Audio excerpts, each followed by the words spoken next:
sizzling chemistry, and emotional twists you won't see coming.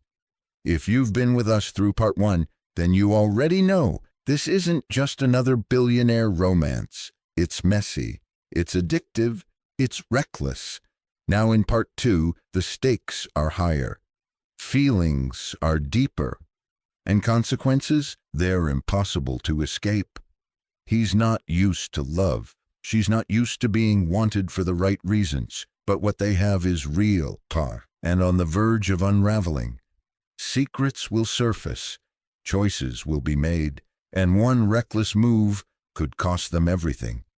So plug in, settle down, and get ready for the second half of a story that's anything but predictable.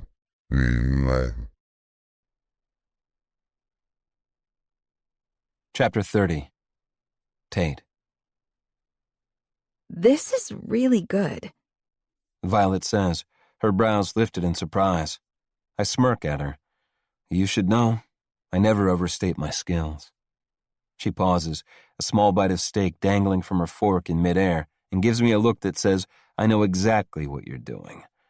I hold her gaze over the rim of my glass as I take a sip of my wine. I meant what I told her. It's up to her where things go from here. But I have no intention of hiding what I want. Violet thinks that if we fuck, I'll hurt her, when all I really want to do is make her feel good. I want to show her the kind of pleasure she deserves so that she'll never settle for a loser like her ex again. If she truly doesn't think she can handle it, then I have no doubt of her ability to resist me. She's stronger than she knows. After all, she walked into Onyx and rode my fingers until she came all over them. And fuck it. Even then, I was the one asking her to come back the next week, while she was fully prepared to walk away.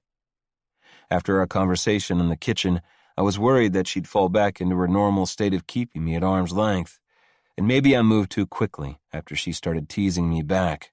But fuck, that smile she gave me did something funny to my chest and made it impossible not to push for more. Cooking with her was surprisingly enjoyable. I've never cooked side by side with another person. As a rule, I don't bring women back here, and even if I did, I certainly wouldn't invite them to stick around for dinner. Like I have with most of the people in my life, I've been content to keep the women I sleep with at a distance.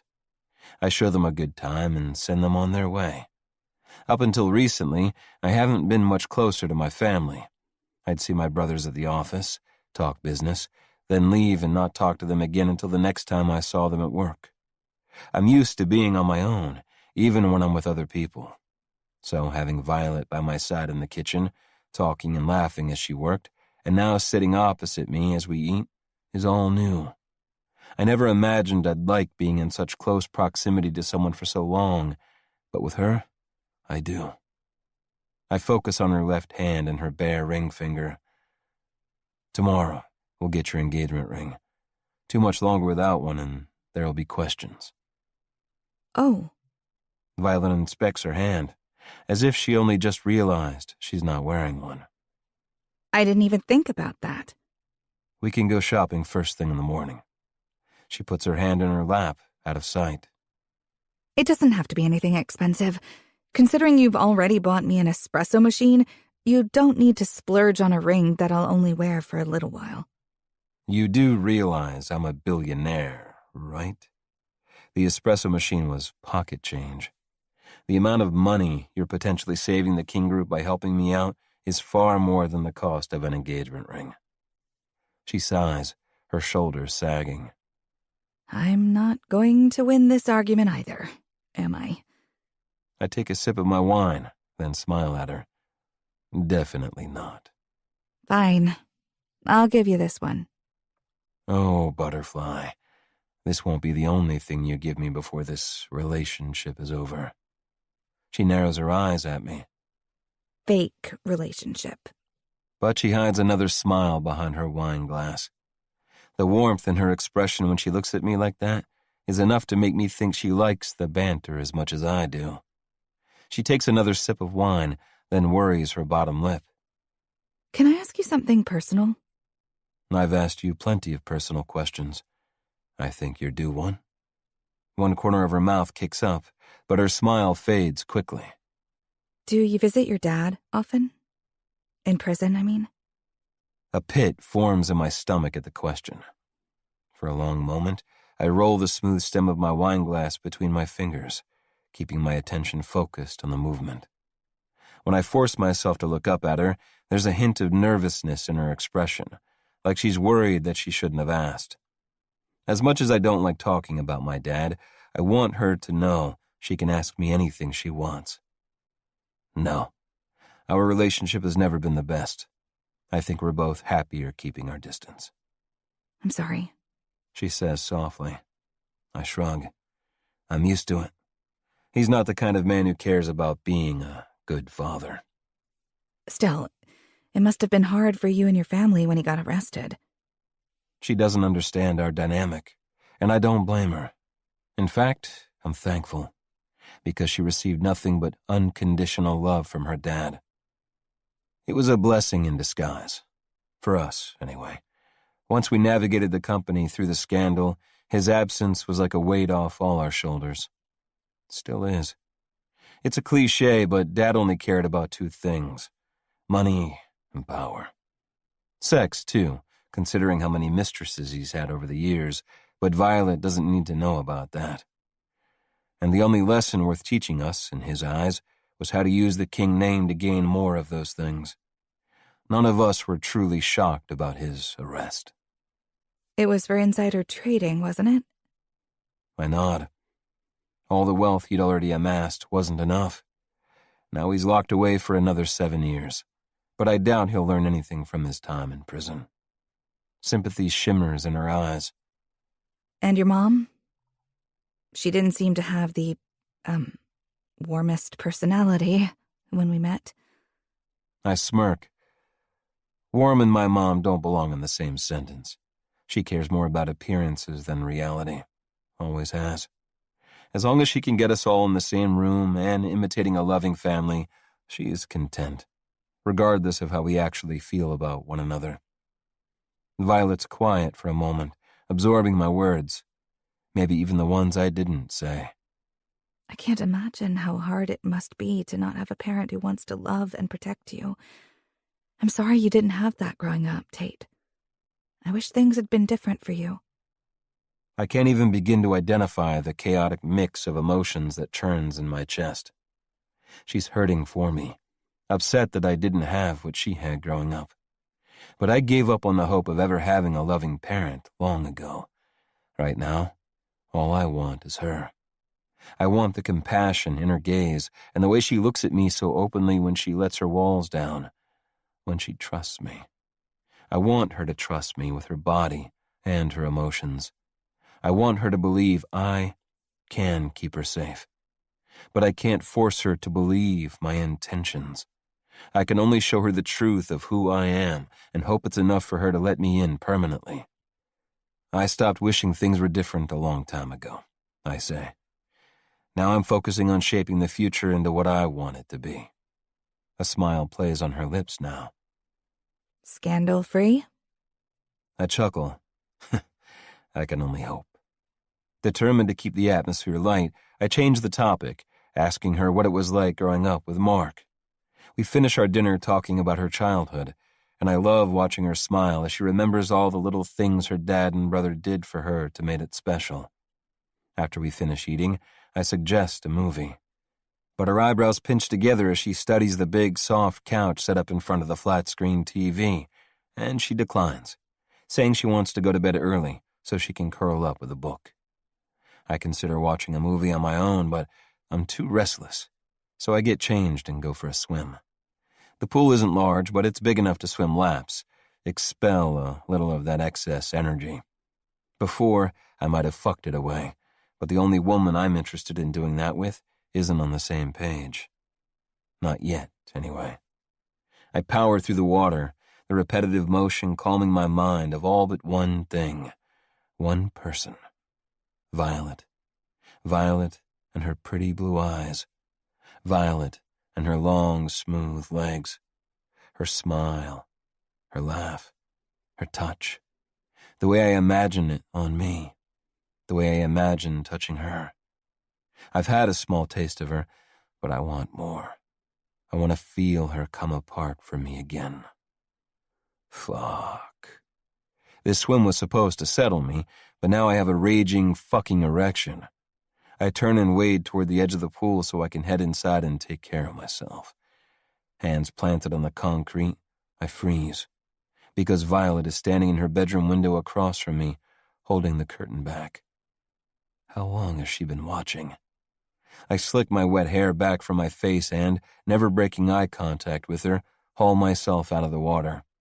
From here, it's impossible not to notice the way her gaze drifts over my chest and abs, then farther down.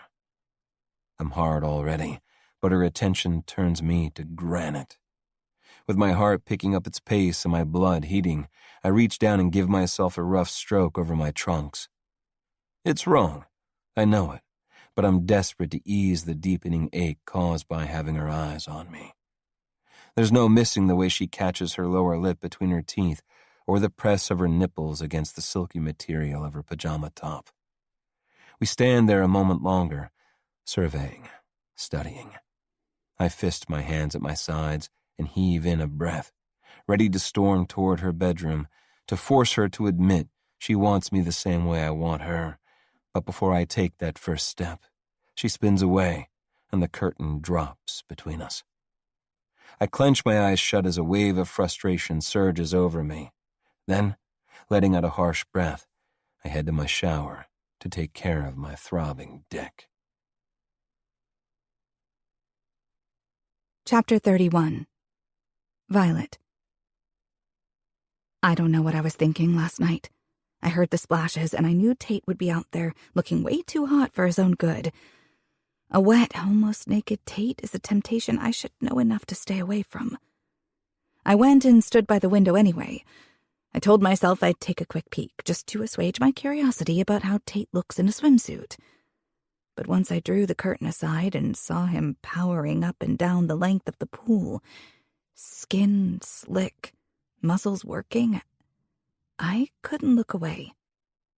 When he made his way to the edge of the pool, I should have been quicker to drop the curtain and step back from the window. But stupidly, I hesitated, entranced by his wet hair dripping down onto his broad shoulders, the drops continuing down over his muscular chest and chiseled abs. Of course he noticed me watching. How could he not? And instead of finally ducking out of sight, I just stood there, my heart pounding against my ribs, while I watched him watch me. While I watched him stroke himself, eyes fixed on my face. The hard length of him straining against his wet trunks, and the rough jerk of his hand spawned an insistent ache between my legs that finally snapped me back to my senses, and I jumped away from the window. But by then it was too late to undo the damage. And it was too late to undo the lust curling and flexing inside me. The thought of that hard, muscular body moving over mine, the long, thick length of him pushing inside me. I was flat on my back, my hand between my thighs, before I knew what I was doing. The orgasm came hard and fast, satisfying and unsatisfying at the same time, because I wanted him to give it to me. But I didn't dare let him either. I tossed and turned for hours after that. And when I did finally drift off, I slept fitfully. The idea of facing him this morning had my stomach churning. Could he tell what I'd done after I darted away from the window? I was sure the guilt was written all over my face. But he acted as if it had never happened. No pointed comments, no veiled innuendo, no teasing of any kind. Which is absolutely fine by me. I can write the whole thing off as a moment of insanity on my part and leave it at that. After surprising me once again by serving up eggs and bacon for breakfast, Tate told me to get dressed because we needed to go ring shopping. Now we're idling outside a jeweler on Fifth Avenue, and the anxiety that has been plaguing me all morning is multiplying. By looking at the elegant, understated exterior alone, I can tell it's just as exclusive as everything else in Tate's life. I turned to him, willing my voice to remain steady. This seems like overkill. He smirks. I told you. Only the best for my fiancé. Fake fiancé? I mumble. The reminder is more for me than him at this stage. He quirks a brow. That doesn't mean I'm going to buy you a fake ring. I told you last night. You don't need to do this. I gesture toward the jewelry store. I don't know why I'm so uneasy about the whole ring situation. It has to be done. I know I don't need to. I want to give you this.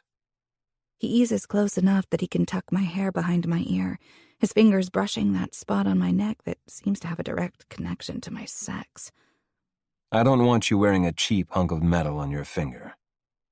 I guess that makes sense, I say, trying not to get distracted by the way his scent is invading my senses. The last thing you need is some eagle-eyed jewelry expert figuring out that Tate King's fiancé is wearing a cheap ring. Hey. He grabs my chin and turns my head. You deserve the best, Violet. Not Tate King's fiancé. You. My heart flutters. He needs to stop saying such sweet things, because with every passing day, it's getting harder to resist throwing caution to the wind and taking what he's offering. But for all his sweet words and his protectiveness and his impossible-to-ignore sex appeal, when this is over, he'll go back to his world and I'll go back to mine, and the only time I'll see him is if Mark invites him along on one of his visits. I hate that thought. With a deep breath in, then back out, I push the worry out of my mind and smile. Thank you. That means a lot to me. When Jeremy opens the door, I get out and wait for Tate to climb out behind me. I've grown accustomed to the weight of his hand on the small of my back, and, temporary or not, I can't resist indulging in at least some of his touches. The moment we step inside the store, I'm struck by the dazzling array of diamonds and gemstones that sparkle under the bright lights. It's like stepping into a fairy tale. As I make a slow turn, taking in the glass cases and luxurious decor, I've never felt more out of place. While Tate is in a suit, I'm dressed in a pair of jeans and a simple cap-sleeved blouse. A smartly dressed saleswoman with her hair pulled back approaches, her focus flicking between Tate and me with thinly veiled curiosity. Mr. King, how wonderful to see you. What can I help you with? We're looking for an engagement ring. Tate replies smoothly, wrapping an arm around my waist and drawing me toward him. Of course. With a small professional smile, she leads us over to a glass case filled with stunning rings. Just like at Trios, there are no prices. But based on the sheer size and glitteriness of the diamonds, I've no doubt each one costs more than True Brew makes in a year. What do you think of these? The woman asks, hands clasped lightly in front of her. The rings, set equal distances apart in the cream-colored cushions, are ridiculous. The stones so large they look like they could take someone's eye out. And if they don't blind a person in that respect, their sparkly brilliance will do the trick. Guilt that I'm not more excited eats at me. The last thing I want is to seem ungrateful. These are amazing, I say, which is true, even if I've never pictured myself wearing a ring like one of these on my finger. Though that could be because I never pictured myself getting fake engaged to a billionaire. She beams. Just let me know which one you'd like to try on. Okay. I survey them again. There's no sense in being picky. Big and flashy will only help sell this engagement. So I ignore the disenchantment that every one of these rings stirs in me and point randomly. That one. She straightens, and I swear her smile gets brighter. Wonderful choice.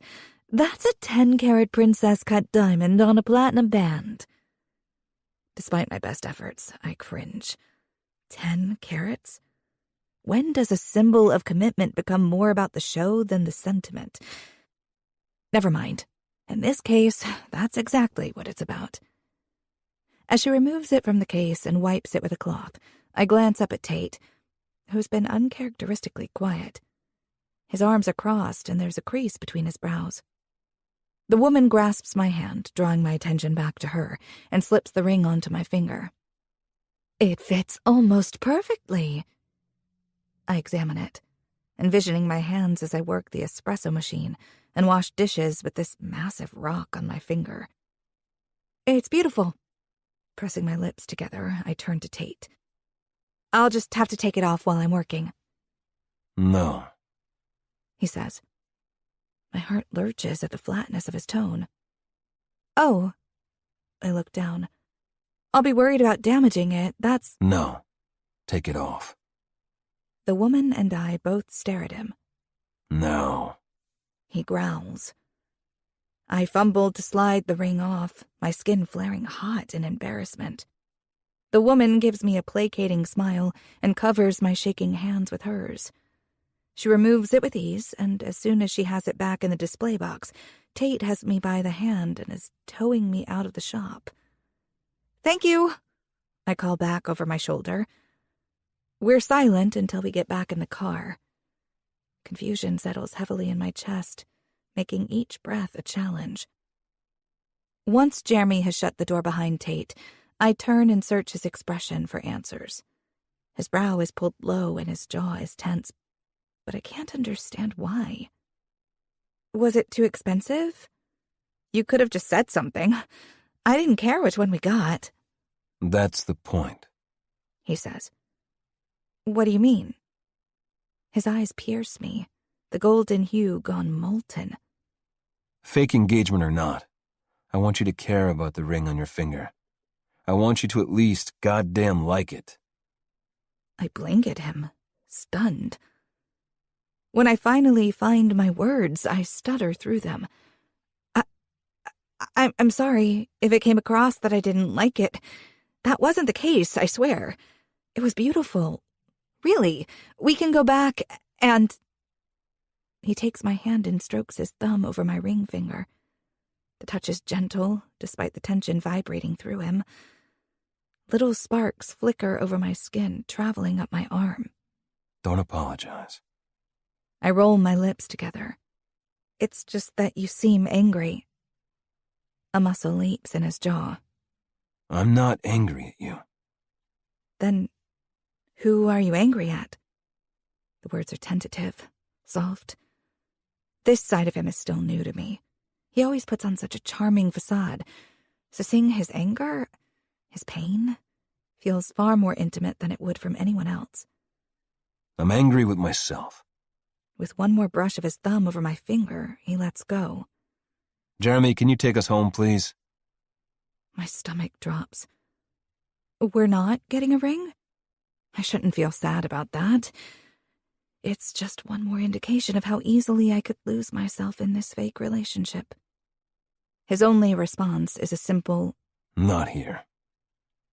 On the drive home, he busies himself with his phone. I, on the other hand, am reeling over what just happened. He sensed my discomfort and obviously doesn't want to force me to wear a ring that doesn't work for me. But the way he whisked me out of the store and shut things down so abruptly makes me feel a little sick. He said, not here, but he didn't elaborate. And now we're going home. Not home. His place. I don't know what to think. 15 minutes later, as we step into the lobby of Tate's high-rise, he's still quiet. I don't know how to break the tension, so the ride up to his penthouse is silent. When we get inside, he turns to me. I'm going to take a swim. Want to join me? Before I have a chance to reply, he's shucking out of his jacket. I'm frozen to the spot as he tugs his shirt out of his pants and begins to unbutton it. His fingers move deftly over each one, revealing his smooth, tanned skin.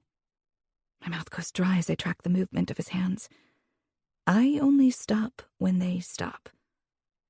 My eyes are up here. I whip my focus up to his face, and an incoherent explanation spills from my mouth. An amused half-smile tilts his lips, and he shrugs the shirt off completely, revealing his muscled shoulders. While I'm relieved that any tension he was holding on to seems to have dissipated, the sight of Tate shirtless does nothing to calm my libido. In fact, it does the opposite. It sparks an image of him standing by the pool last night, his attention fixed on me, his hand stroking his cock. My knees wobble, and a breath shudders out of me. When Tate moves his hand to the button of his pants, I force myself to look away. "You're not going to get changed in your bedroom?" Why? Am I making you nervous? I look back at him, studiously keeping my focus on his face. "No, of course not." No? So you'll come swimming with me then? It's warm out there. It would be a shame to miss out on a refreshing dip just because you're worried you won't be able to keep your hands off me. A niggle of annoyance joins the lust coursing through my veins. I huff out a breath. That cocky attitude has me riled up enough to clear away the fog in my mind. Two can play the game he's started. I turn to face him fully and bring my hands to the top button of my blouse. "Actually, I'd love to get wet," I say, keeping my voice low and breathy. His pupils blow wide as I slowly work the first button open, letting the material gape slightly. Though the button of his pants is undone, the zipper is still up. His waistband sits low on his hips as he takes a step closer, his focus on where I'm toying with the second button. I haven't thought through my plan, where I'll go from here or how far I'll take it. With Tate, I have a bad habit of acting first and thinking later.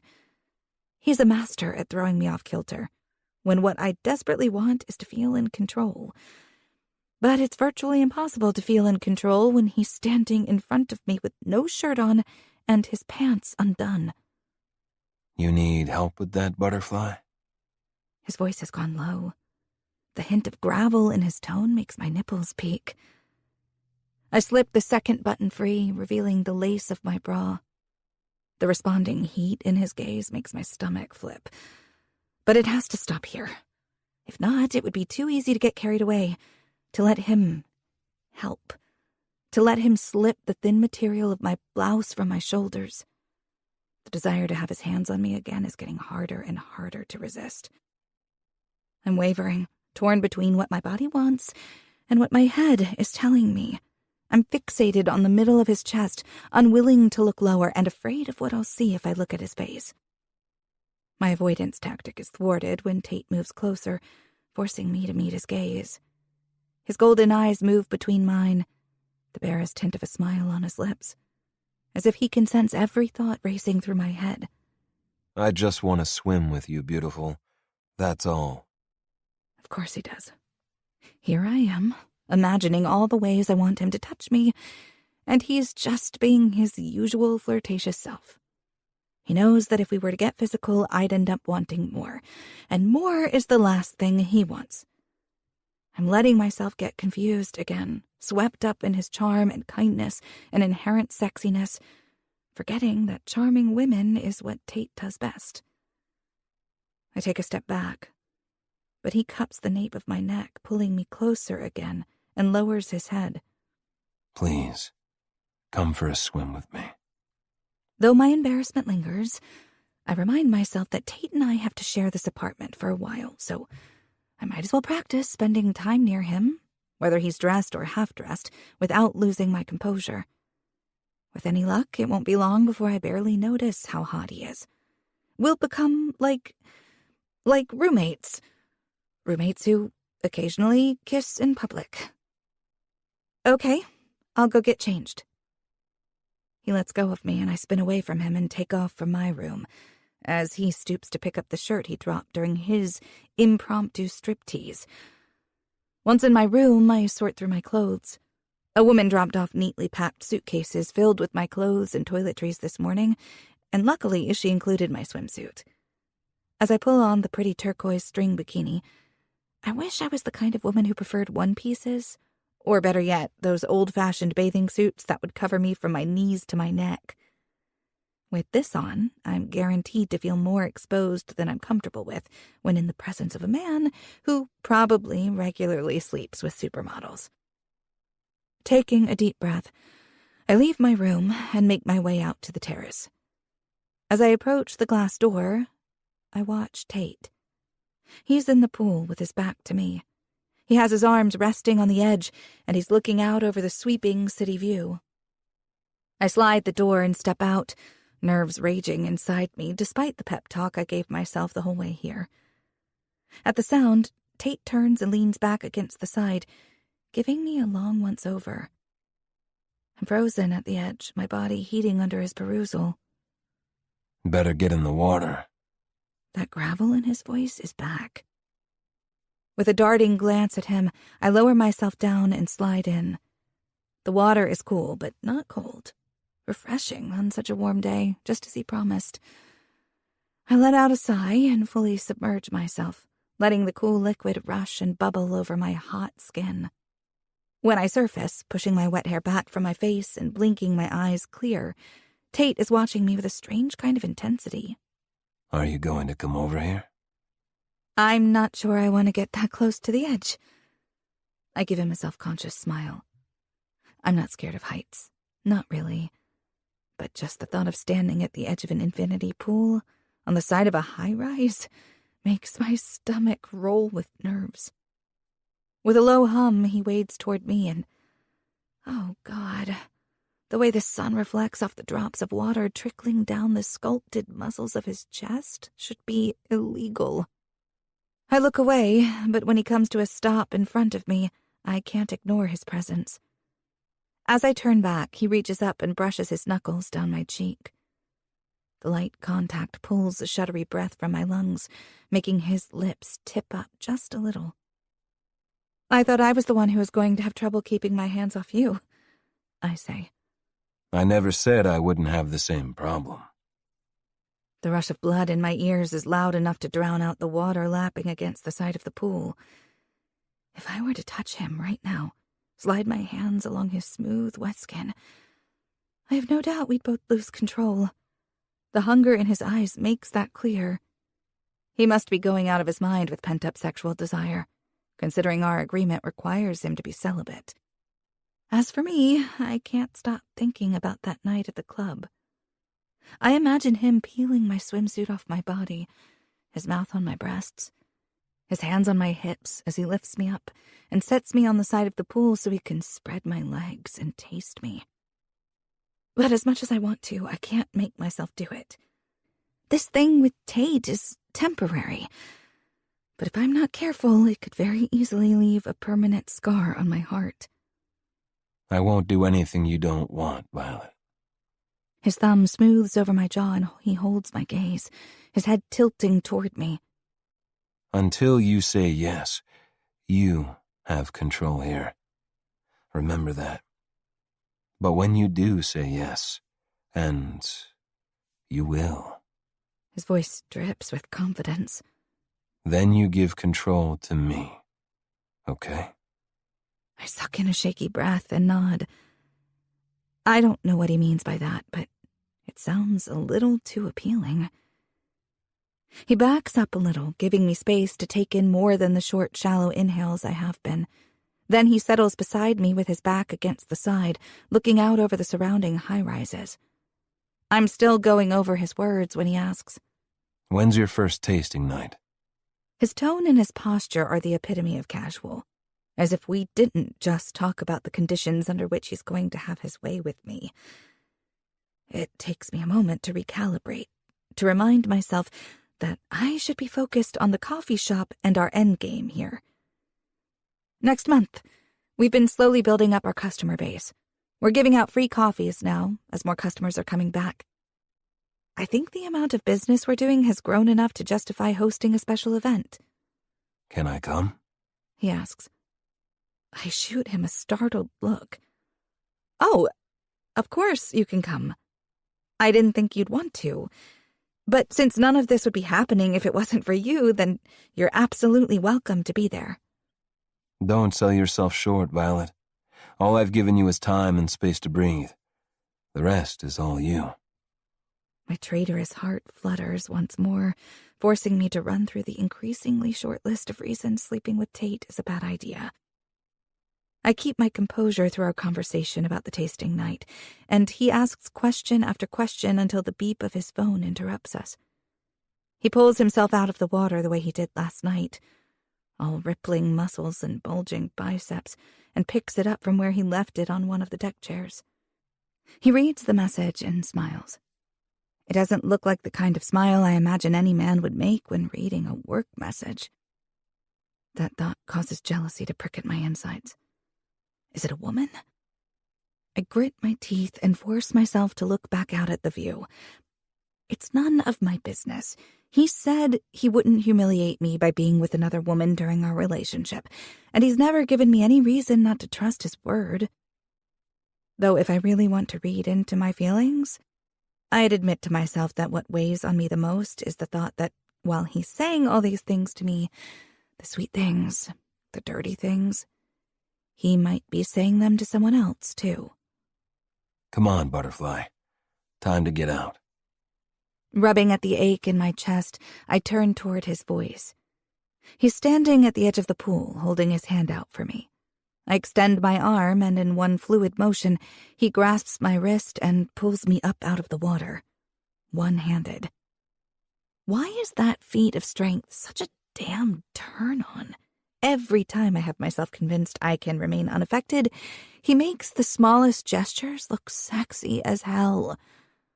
I stumble a little, getting my feet underneath me, and he catches me under the arms. Our wet bodies press together so I can feel every hard line and angle of him against me.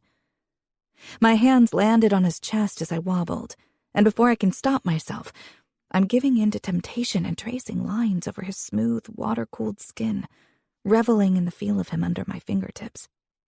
The ridge of his erection presses against my abdomen, sending arousal curling through me. My nipples are tight and sensitive, and God, I so badly want to rub myself against him. I want to rip his swim shorts off and drop to my knees and see for myself just how big he is. I must whimper, because suddenly his hands are in my hair, and he's tilting my head back. My lips part, and I'm so ready for him to kiss me. His eyes are ablaze as he searches my face, from my eyes down to my mouth and back up again. With a groan, he lets me go and steps back.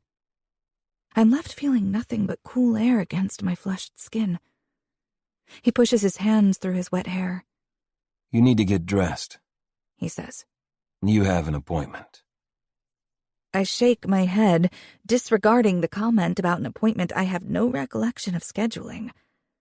All I can think is that, with all his talk of wanting me, he seems to have no problem pushing me away when I practically offer myself to him on a platter.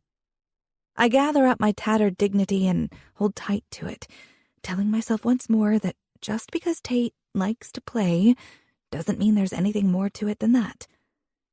He snags one of the 2 towels stacked on the table and hands it to me. Thank you, I murmur, avoiding his gaze.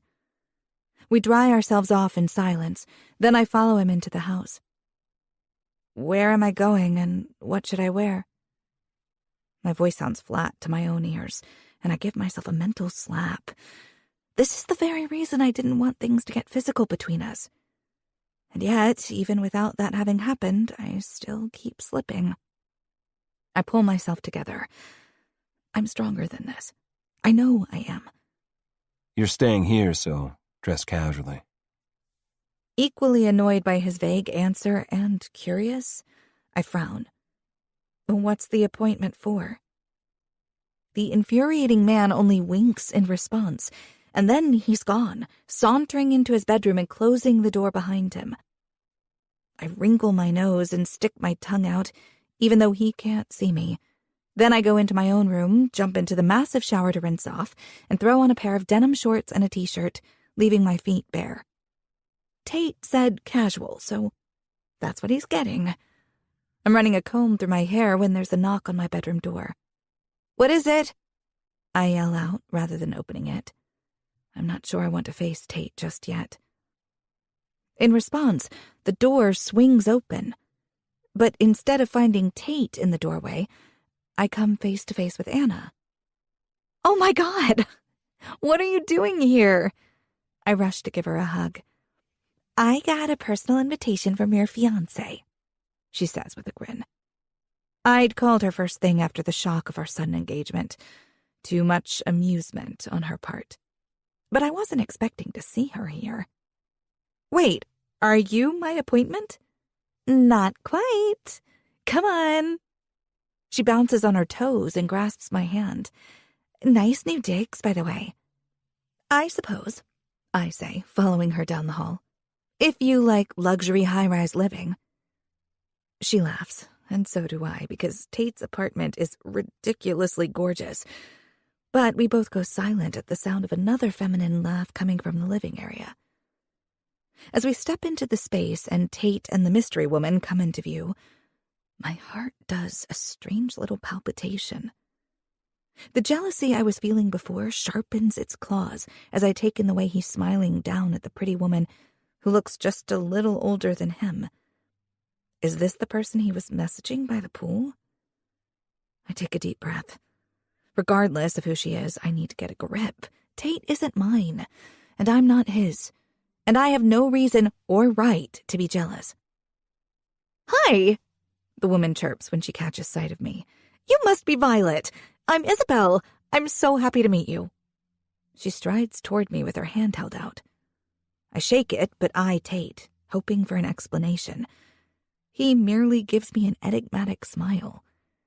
When I turn to Anna, she just waggles her brows. "It's nice to meet you too," I finally say. "But I'm not sure who you are." She laughs again, that same tinkling sound that had my hackles up when it was directed at Tate. But now that it's directed at me, it doesn't sound flirty at all, and the excited smile on her face pulls an answering one from me, as if her delight is contagious. "Sounds like your man is keeping secrets," she says. I look over at Tate again, warmth kindling deep in my chest at the sound of her calling him my man. "Sounds like it," I murmur. I turn to Anna. "Do you know what's going on?" "Yep. Your man told me everything." "Come and sit at the table," Isabel says, "and I'll pour some champagne." Champagne? I seek out Tate again.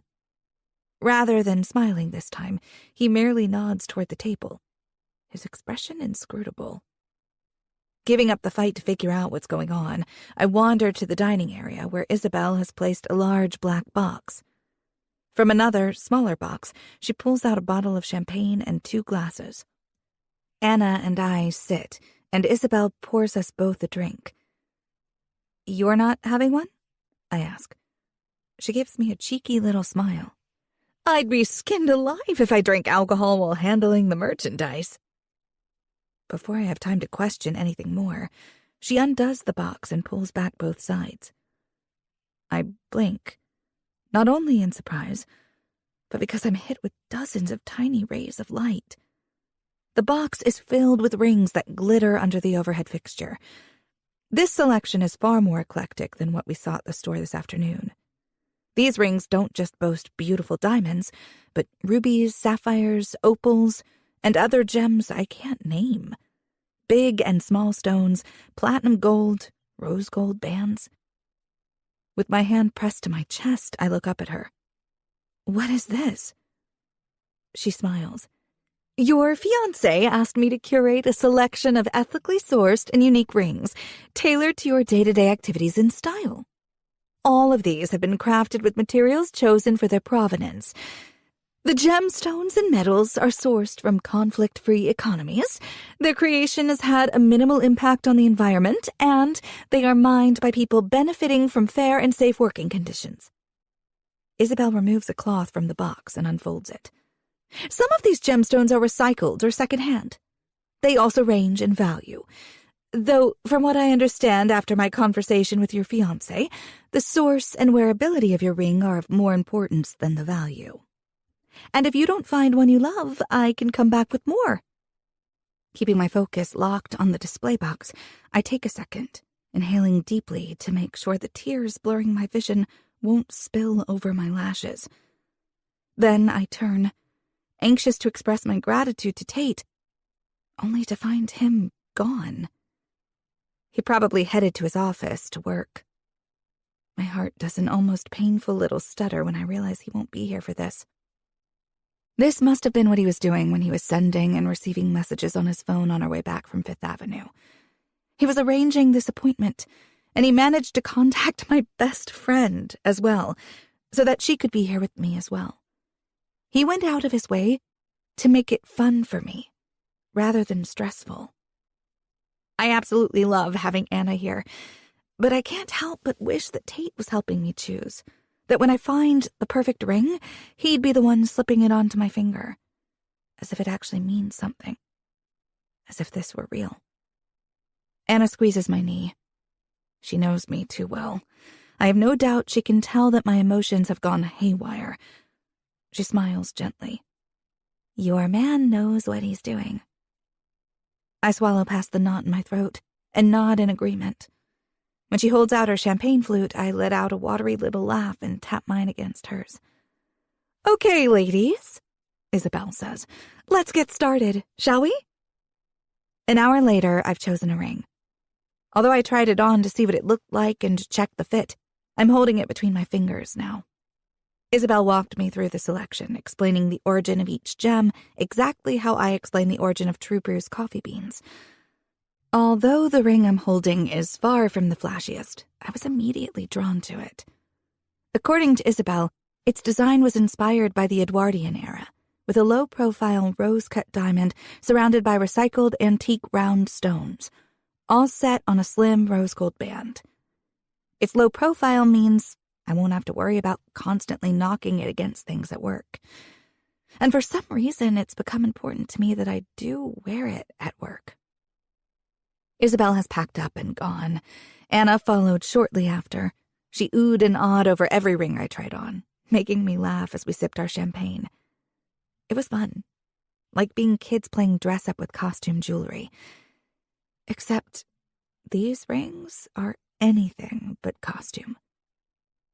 And now I'm sitting all alone, holding my pretty engagement ring. The dark blue velvet box is sitting on the table, but I leave it where it is when I get up and head toward Tate's office. Chapter 32. Tate. At the tap of my office door, I jerk my head up. Come in. Violet pushes the door open and pads in. I immediately look at her left hand, and when I find it bare, I'm hit by an unexpected surge of disappointment. You didn't find one you liked? I did. She watches me with soft eyes as she holds out her right palm to reveal a pretty diamond ring. Her cheeks are flushed, likely from the champagne and all the laughing she and Anna were doing. I stand and round my desk, then pluck it from her hand. It's understated, but beautiful, just like her. A part of me wishes I had been the one to help her find it. But from the moment we approached the glass case of the jeweler this morning, her smile was forced. I decided then and there that I didn't want that. When she looks at her engagement ring, I want her to smile. A genuine one. Because she loves it. Because it speaks to her. Not because she has to wear it in order to sell an act. Not because she felt pressured by my expectation or anyone else's. If I'd chosen a ring for her or hovered over her while she chose, that's how it would be. Thank you, she says softly. I love it. And thank you for doing that for me. For inviting Anna. We had fun. Isabel was lovely, too. She helped Cole pick out Delilah's engagement ring, and I'm glad you found one you like. Does it need to be resized? She lowers her chin and shakes her head. Perfect fit. I guess it was meant to be then. I'm watching her carefully, trying to read her expression. Her eyes are a little glossy. She might be tipsy from the champagne, although she's definitely not drunk. The smile she gives me is the real kind, the beautiful, unguarded one that was missing at the jeweler. I guess so. She worries her bottom lip with her teeth. Should I start wearing it now, then? Or do you want to do something more dramatic? You know, for the act? She lets out a small, uncertain laugh. Frustration rasps my nerves. She's so determined to remind herself and me that this thing is fake. but I know she feels the connection between us. I never wanted a connection with anyone, never sought one out, but now that I've experienced it with Violet, I'm not sure I want to let it go. I wasn't lying yesterday when I told her I couldn't make her any promises. She's still wary around me, still doesn't trust me completely. And until she does, I can't predict how this is going to play out. But even with those doubts, my hope that this thing between us could last past the expiration date of our agreement is growing stronger. I'll give her a little more time to get used to the idea that there might be more to us than an act. But I'm done treading carefully around her. Now, Violet, you start wearing it now. Her gaze lifts to mine. Okay. I wasn't sure how you wanted to play it. She holds out her right hand for the ring, but I don't give it back to her. Confusion mars her brow. I thought you wanted me to start wearing it. I do. But if you think I'm not going to be the one to put my ring on your finger, then you're mistaken. Give me your other hand. Her lips part, and her eyes sweep my face. But she wordlessly extends her left hand to me. With it cradled gently in mine, I'm all too aware of how small it feels in mine. I hold my breath as I slide the narrow band onto her finger, and if I'm not mistaken, she does too. For a long moment, I study the symbol that will tell the world this woman is mine.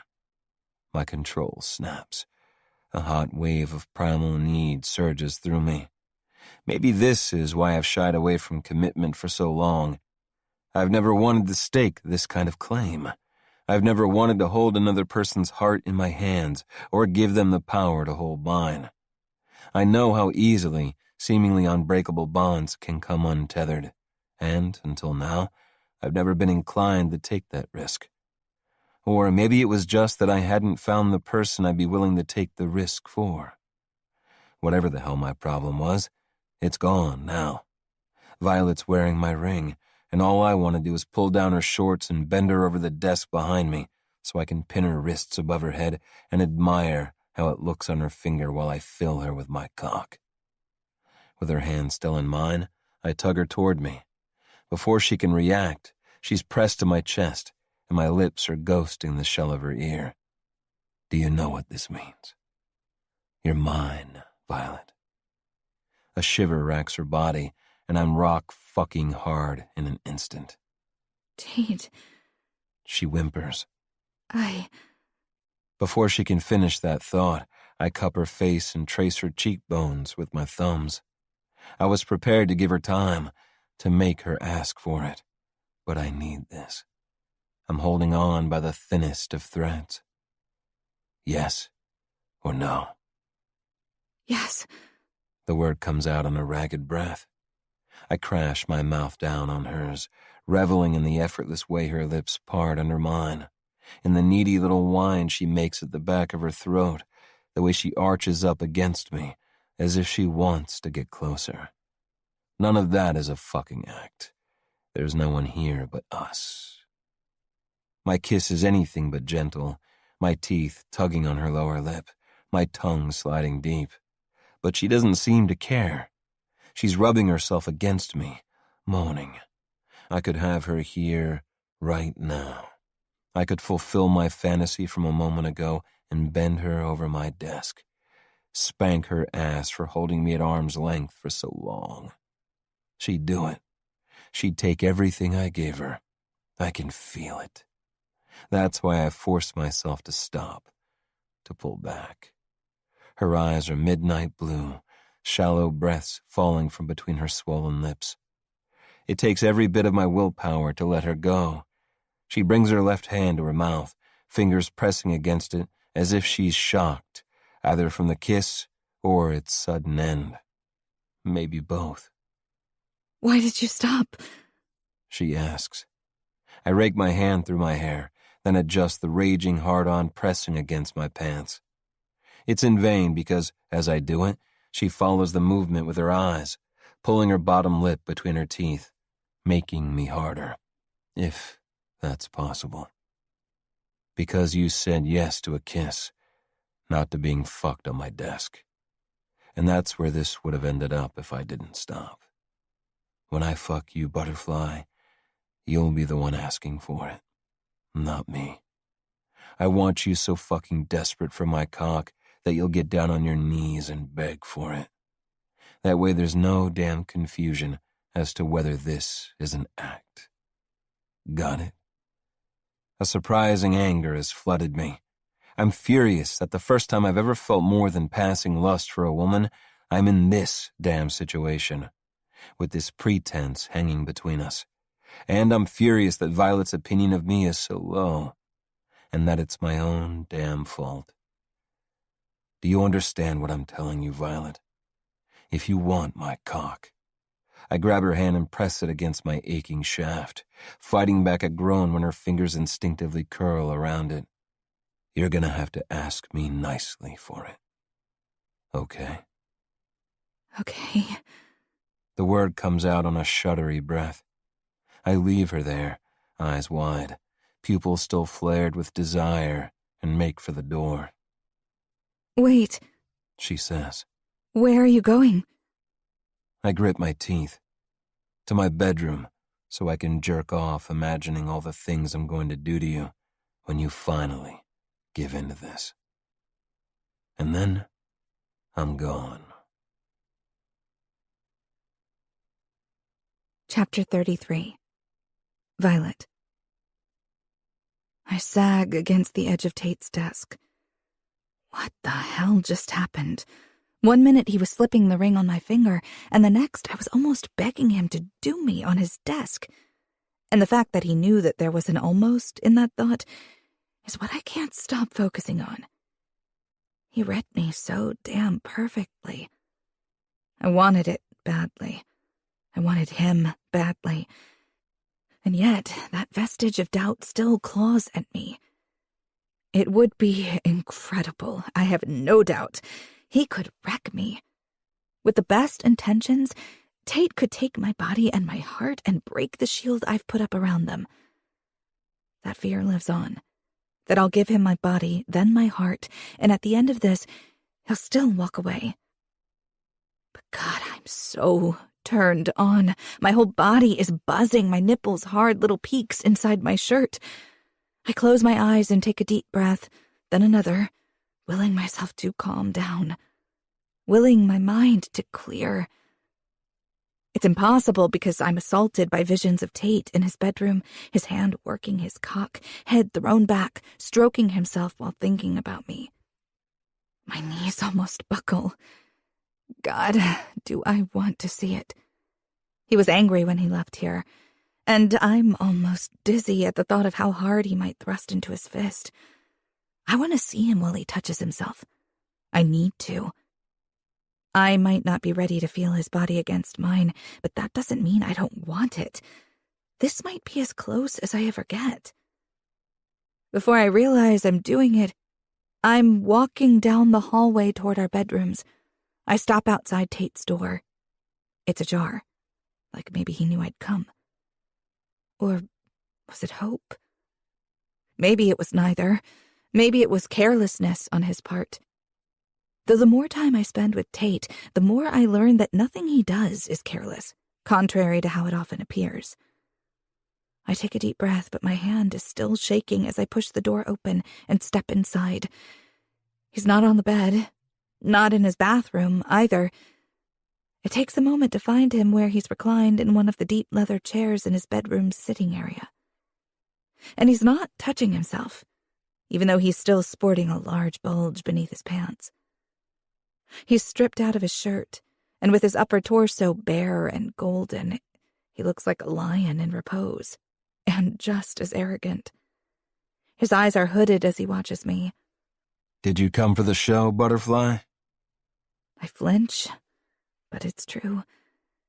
Yes, I whisper. Tension visibly drains from his body. His shoulders lower and his rigid abs relax a fraction. He licks his lips, hungry gaze roving over my body. Yes or no, Violet? He's asking for far more than a kiss this time. But I can't say the word. I shake my head instead. He doesn't seem surprised. His eyes stay focused on mine as he unzips his pants and slides his hand inside.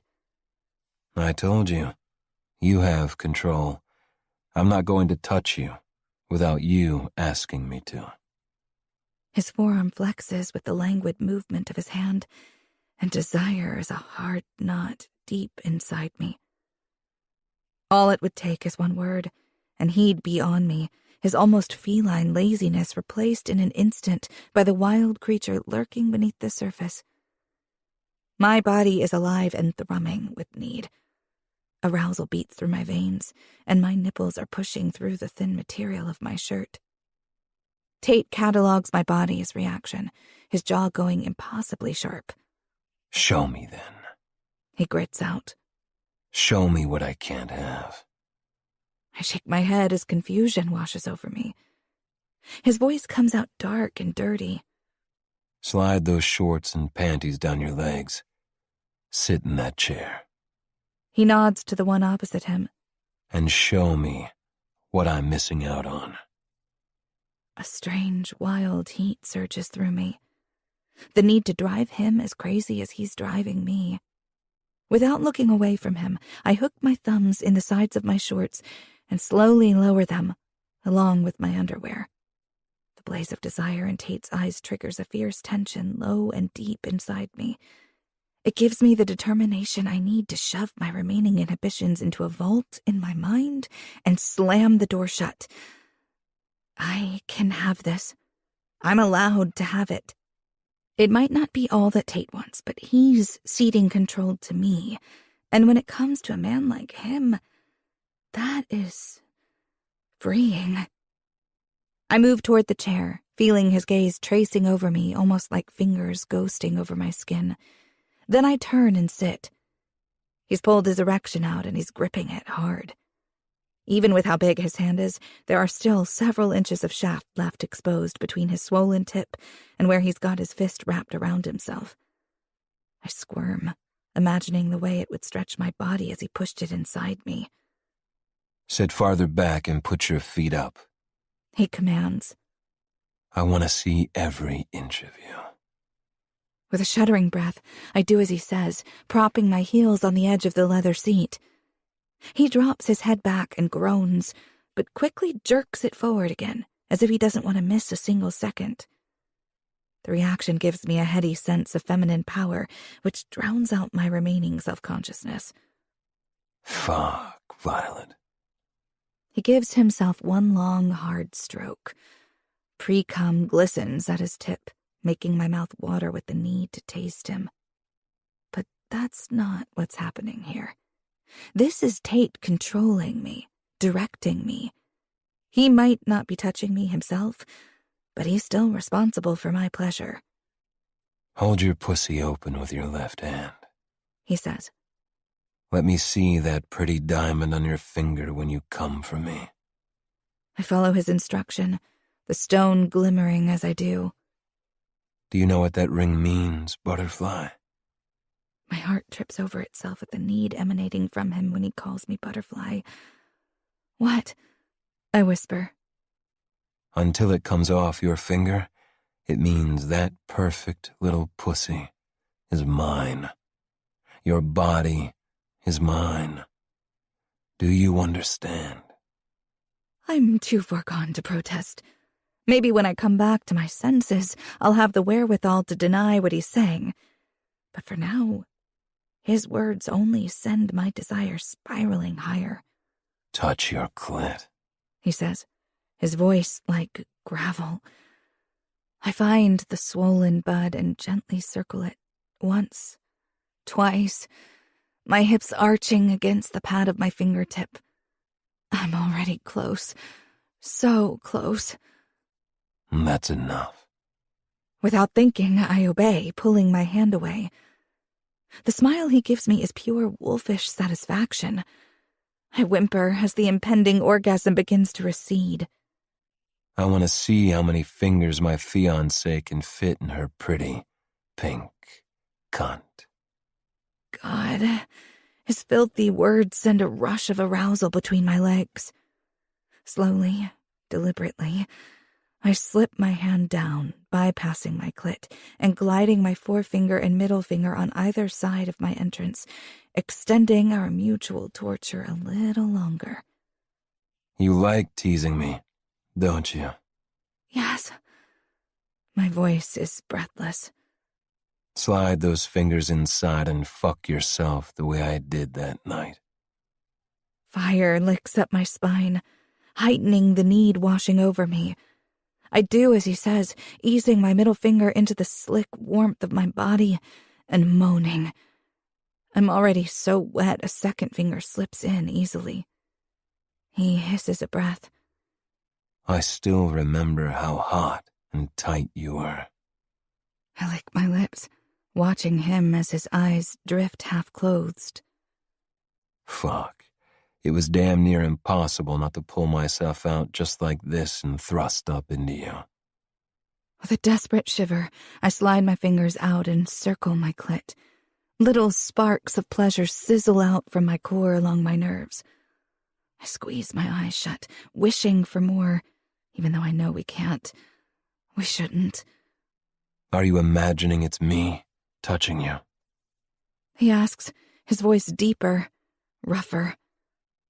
Eyes still closed. I nod. You felt so good that night.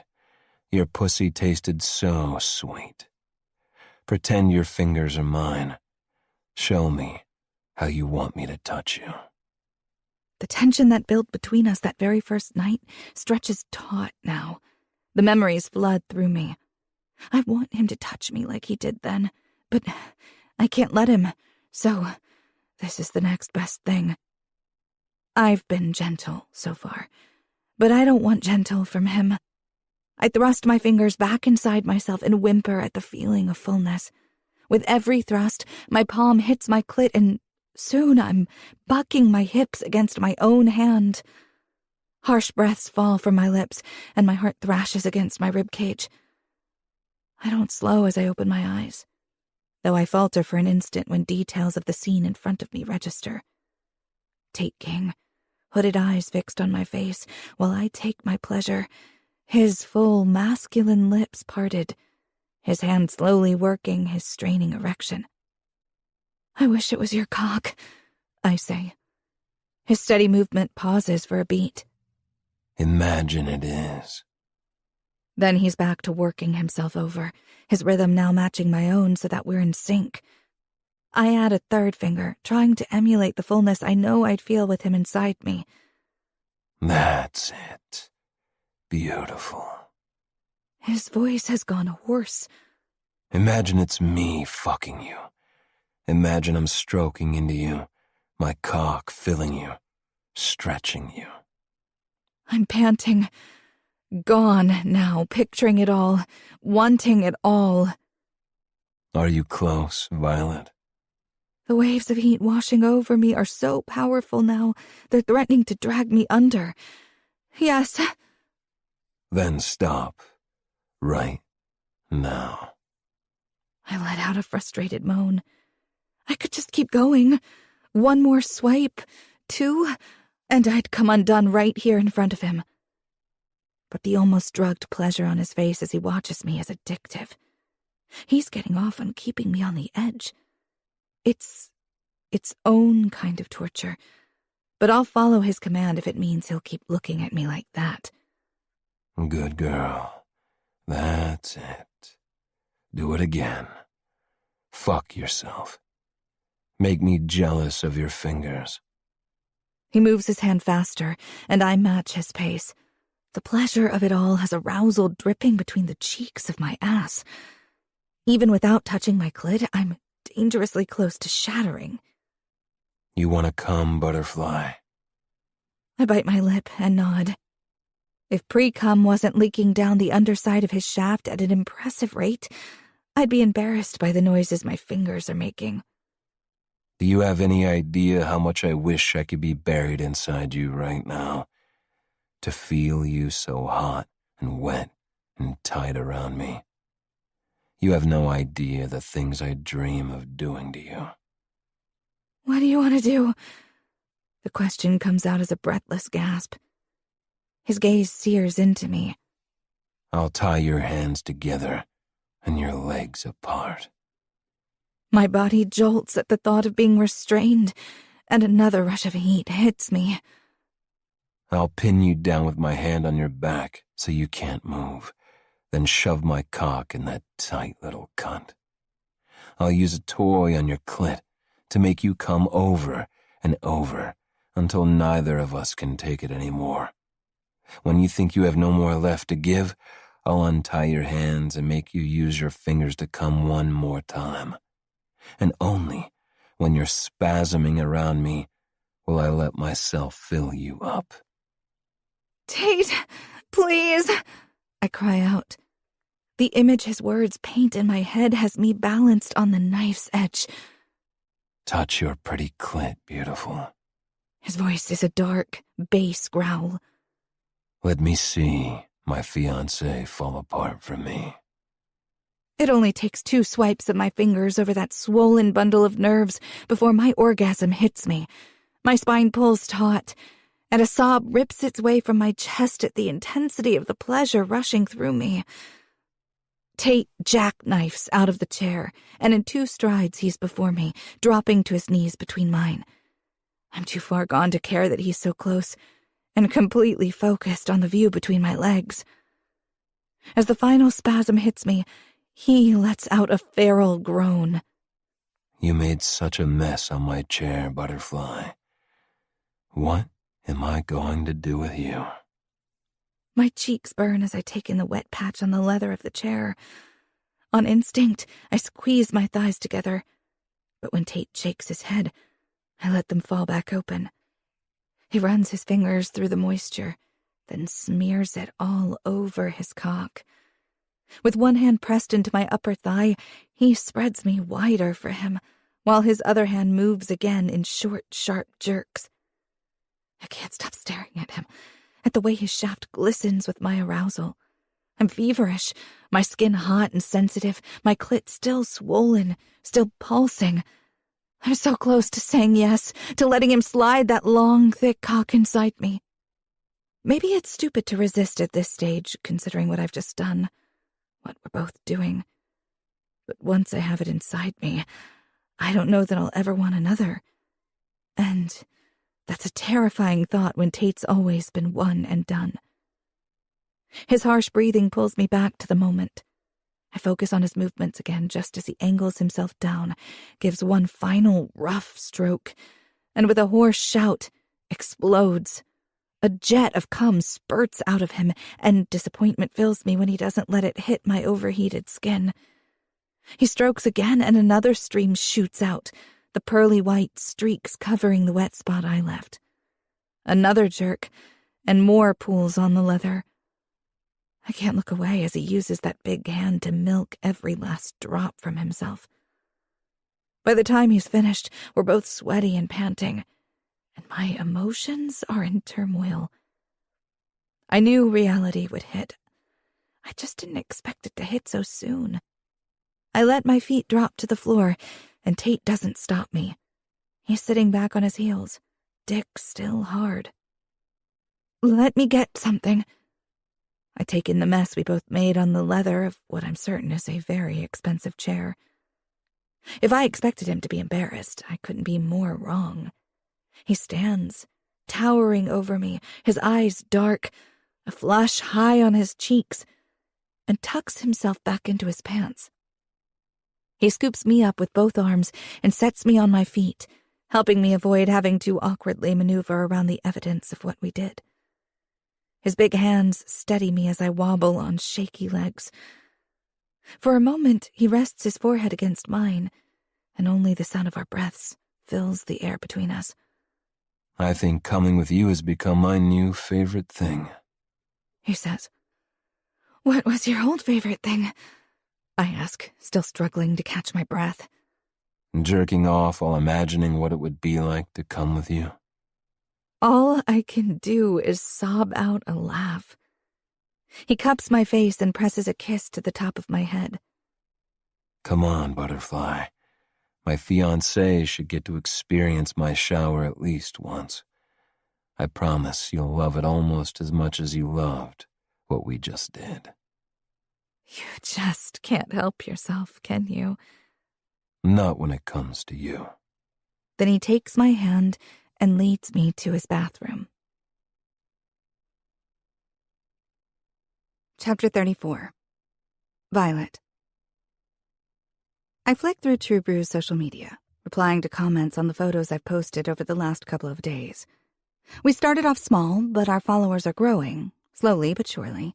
Customers are even tagging us in their own photos, especially ones of our latte art. My cheeks ache from smiling as I type out a couple of responses to people commenting on how delicious our coffee is. You're in a good mood. Jared grins. Things are looking up, I say. And they are. The first injection of cash from my arrangement with Tate came through at the start of the week, and since I didn't have to buy a new espresso machine, I hired a part-time baker to make fresh pastries in the morning and another part-time waitress. The help allows me more time to focus on managing the books and working on our marketing plan. I've started a mailing list, and we've garnered quite a bit of interest in our tasting night. We're not exactly bustling all day every day, but there are far fewer empty tables now than there have been since I returned to New York. Though, the way things are turning around here isn't the only reason I'm smiling more. I study the ring on my left hand, and the smile is back. I'm still not used to seeing it there. And I shouldn't get used to seeing it there, since it won't be long before I'll have to take it off.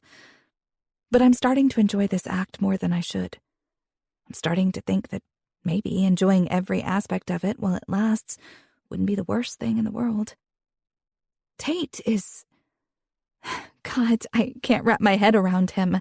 I wanted to dislike him. Keeping him at arm's length was so much easier when all I saw when I looked at him was a playboy who only cared about money, power, and sex. But there's so much more to him than that. What we did last weekend, I don't have words for it. I close my eyes as the memory of watching him come, of him watching me come, pulses through me. I squirm a little just thinking about it. I expected him to join me in the shower afterward, but he surprised me instead by laying out a thick, luxurious towel and a robe for me before disappearing. For a moment, I waffled between disappointment and relief. I settled on relieved, because it would have been far too hard to resist him if he was naked in the shower with me. And I'm just not ready for that. Not yet, anyway. After having the most incredible shower of my life, I retreated to my room for the night. The sight of Tate frying up eggs and bacon the next morning did nothing to curb my attraction. Neither have the subsequent days. He hasn't pushed me for more, but he hasn't made things easy on me either. He makes a point of walking around without his shirt on more often than not, and insists we cook together. He's letting me in, showing me who he really is, treating me like he cares more than he should. As if there's more to this. As if there's more to us. Tonight we're attending another gala, this one actually hosted by the King Group, so he'll be all dressed up in his tuxedo again. That definitely won't help matters. God knows my willpower can only take so much, especially knowing just how good he can make me feel. With just his fingers. Without even touching me.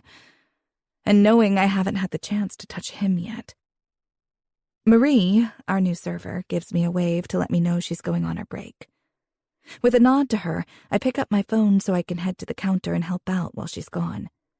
Before I can slip it into the pocket of my cutoffs, a new notification pops up.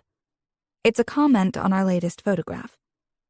Deciding to fire off a quick reply before jumping into serving, I swipe into the app. Then I freeze, because I recognize the username. It's Eric's. All the comment says is, Looking forward to trying this place out. It's innocuous, but it's far too much of a coincidence to not be deliberate. I scroll back through my feed, looking at the recent photos. I appear in a few of them, although I've been focusing primarily on our coffee, food, and the story behind the shop and our coffee beans. I broke off all communication with Eric after the messy way we ended, blocking him on my phone and social media accounts. Since then, I haven't seen or heard from him, and as far as I know, he still lives in Maine. So this This is weird. I make a note to do an internet search later and make sure he's still working for his uncle. But for now, I slide my phone into my pocket, pick up a tray, load it up with plates and coffees, and get moving. As I make my way across the dining area and take in the new customers at several tables, any thoughts about my ex are pushed to the side. For the next 30 minutes, I remain busy, serving and chatting with several people. A few tell me that friends or family recommended us to them, or that they saw one of our posts and decided to try the place out.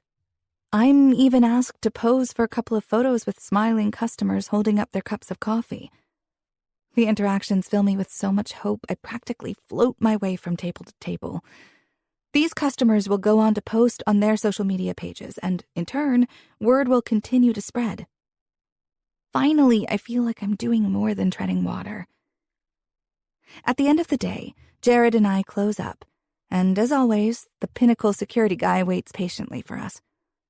I've learned to ignore their presence while I'm working, since they do their best to blend into the crowd with their plain clothes.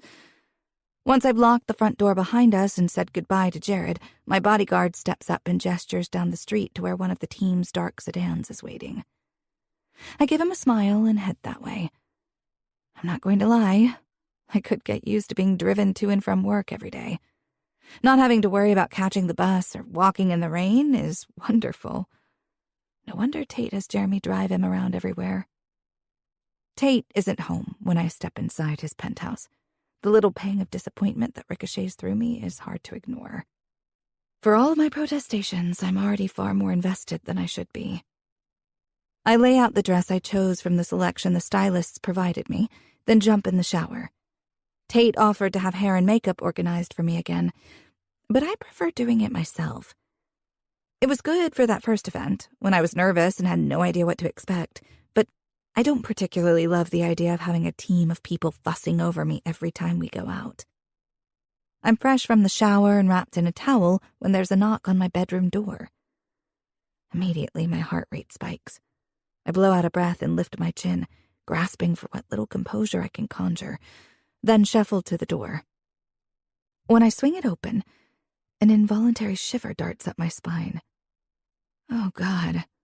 Will I ever get used to the sight of Tate in a suit? He's still wearing his jacket, but his tie's been loosened and his top button is undone. The sight is so damn hot I almost spontaneously combust. His eyes darken as they trail over my exposed skin. When he meets my gaze again, that cocky smile that I'm actually starting to like, maybe much more than like, creases his cheeks. Wanted to see how you're doing. Good. I sound far too breathless. I just have to do my makeup and get dressed. Without asking permission, he walks into the room. I step back to move out of his way, but he grasps my waist with both hands and pulls me against him. He drops his head, pressing his face against the crook of my neck and breathing in. Tate, I say gently. What are you doing? I smooth my hands over his back, uncertain of what's going on in his head. There's something almost vulnerable about the way he's holding me like this. You always smell so good. He straightens and trails his fingers along my collarbone. The move sends goosebumps skittering along my skin and makes my nipples pebble against the towel. It would be so easy for him to hook his finger in the material and tug it loose, and it would take no effort at all to go up on my toes and press my lips to his. Just as the thought crosses my mind, his mouth finds the sensitive skin below my ear. I haven't been able to stop thinking about your pretty pussy all day. I was in a meeting with my marketing team, and all I could think about was how you looked when you came. He huffs a breath against my skin. I got a fucking hard-on in the middle of a meeting. I was supposed to be running, because I couldn't stop imagining how hard you'd come with my tongue inside you while I press a toy to your clit. Heat pools low in my belly and spreads outward. Tate. It's a strangled whisper. When he pulls back, his smile is lazy and sexy, like he knows exactly what his words do to me. He cocks one brow and leisurely scans my body, pausing when he gets to my hands. Where's your ring? I gesture over to the bedside table. I took it off before I got in the shower. He stalks over to it, swipes it off the top of the table, and then stalks back toward me. He picks up my left hand, then slides the ring onto my finger. That's better. I stare at him, my heart tapping out an erratic rhythm against my sternum. In a million years, I never would have pegged Tate King as a growly, possessive man who doesn't like when his fake fiancée isn't wearing his ring.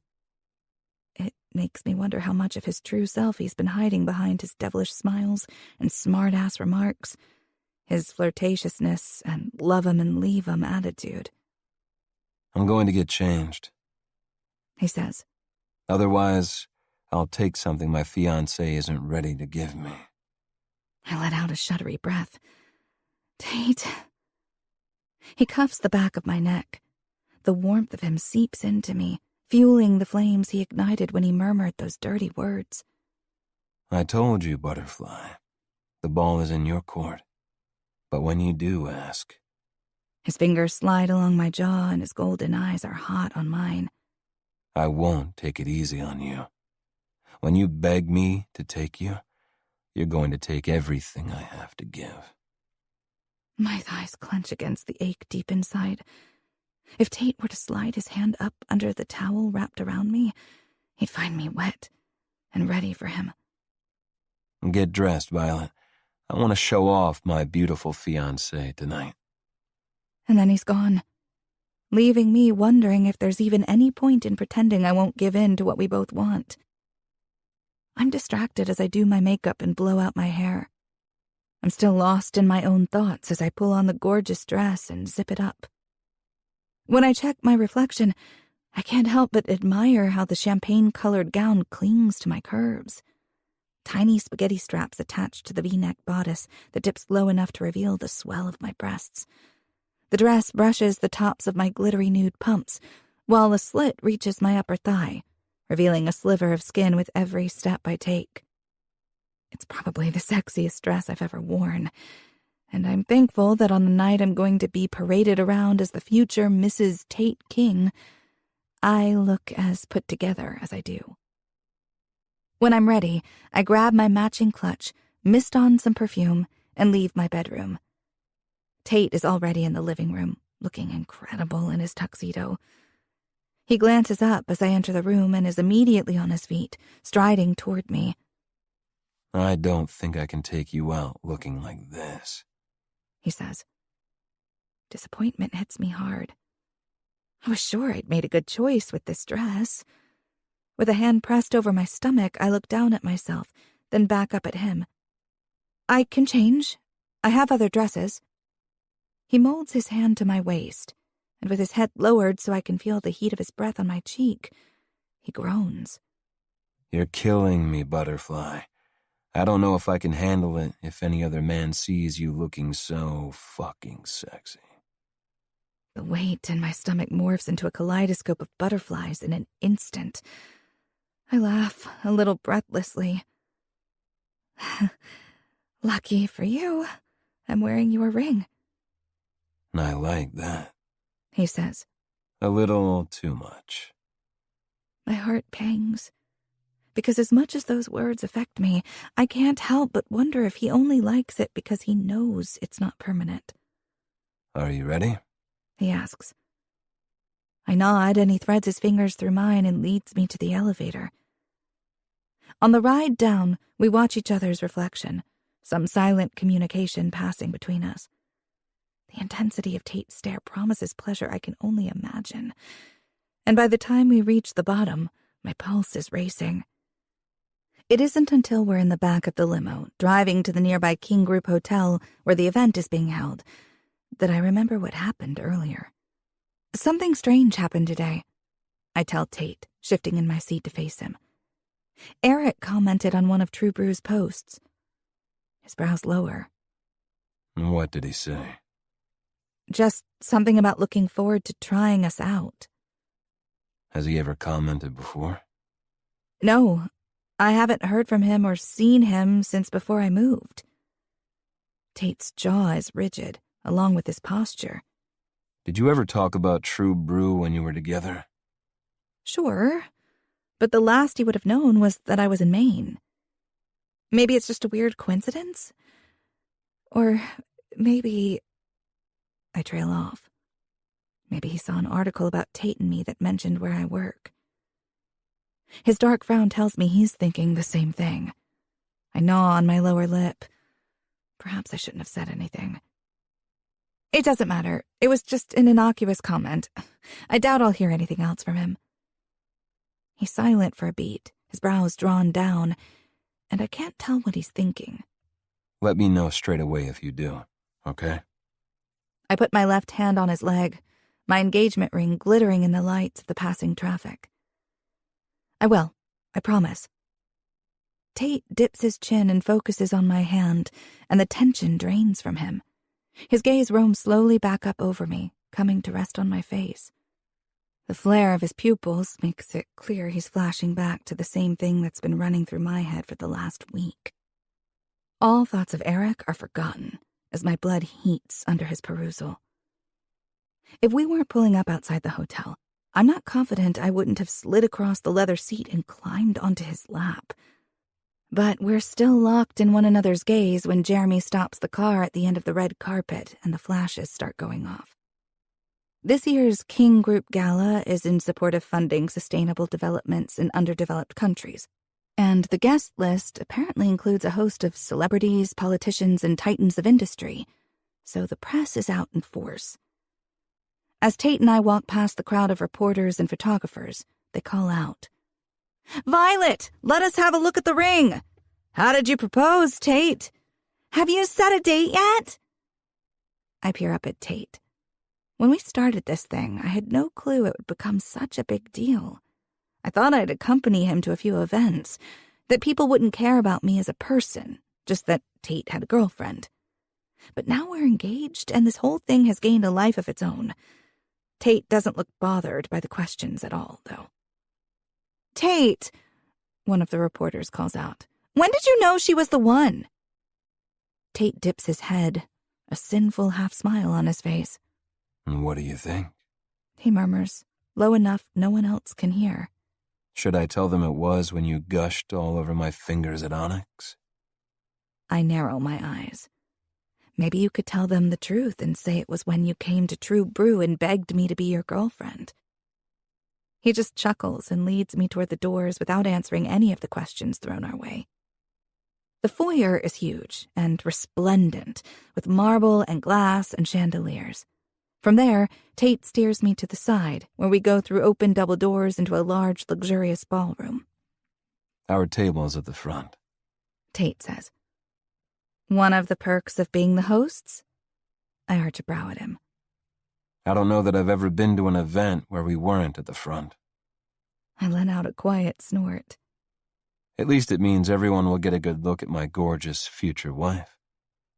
I press my palm to my fluttery stomach. Why do I get a thrill when he says my future wife, even when I know it's not real?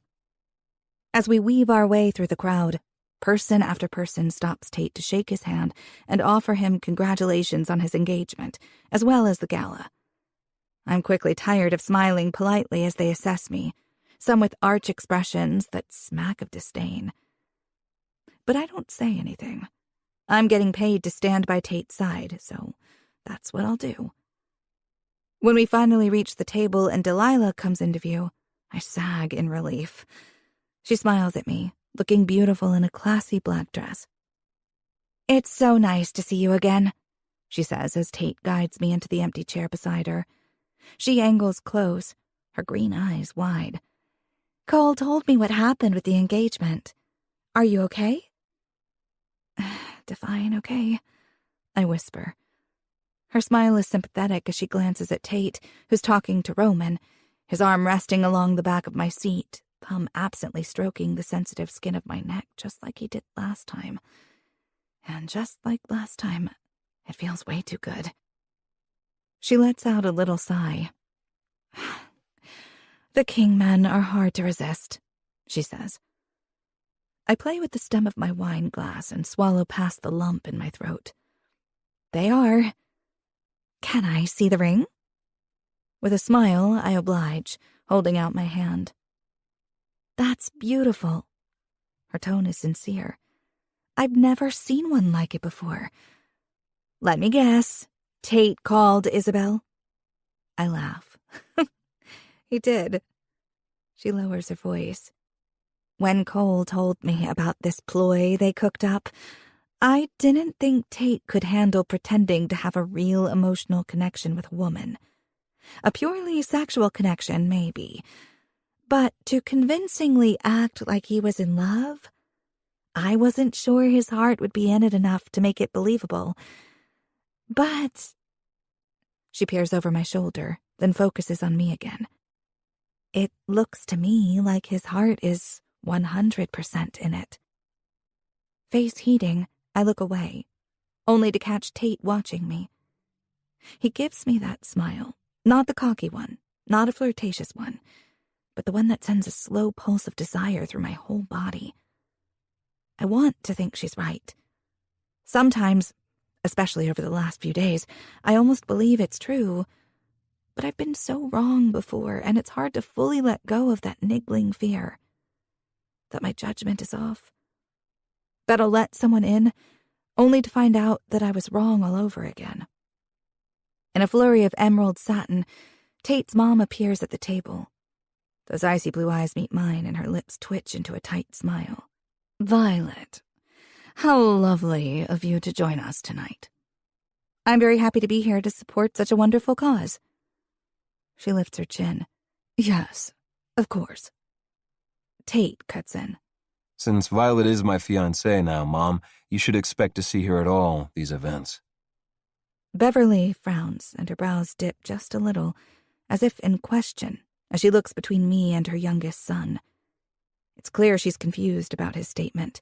She knows this is fake. Everyone at this table does. But Tate has a knack for sounding way too convincing. Yes, well, I look forward to that. There's so little inflection in her tone, and her face is so expressionless, it's hard to know how to take that comment. Tate stands, turning to me and holding out his hand. I take it, and he wraps his warm fingers around mine, then tugs me to my feet.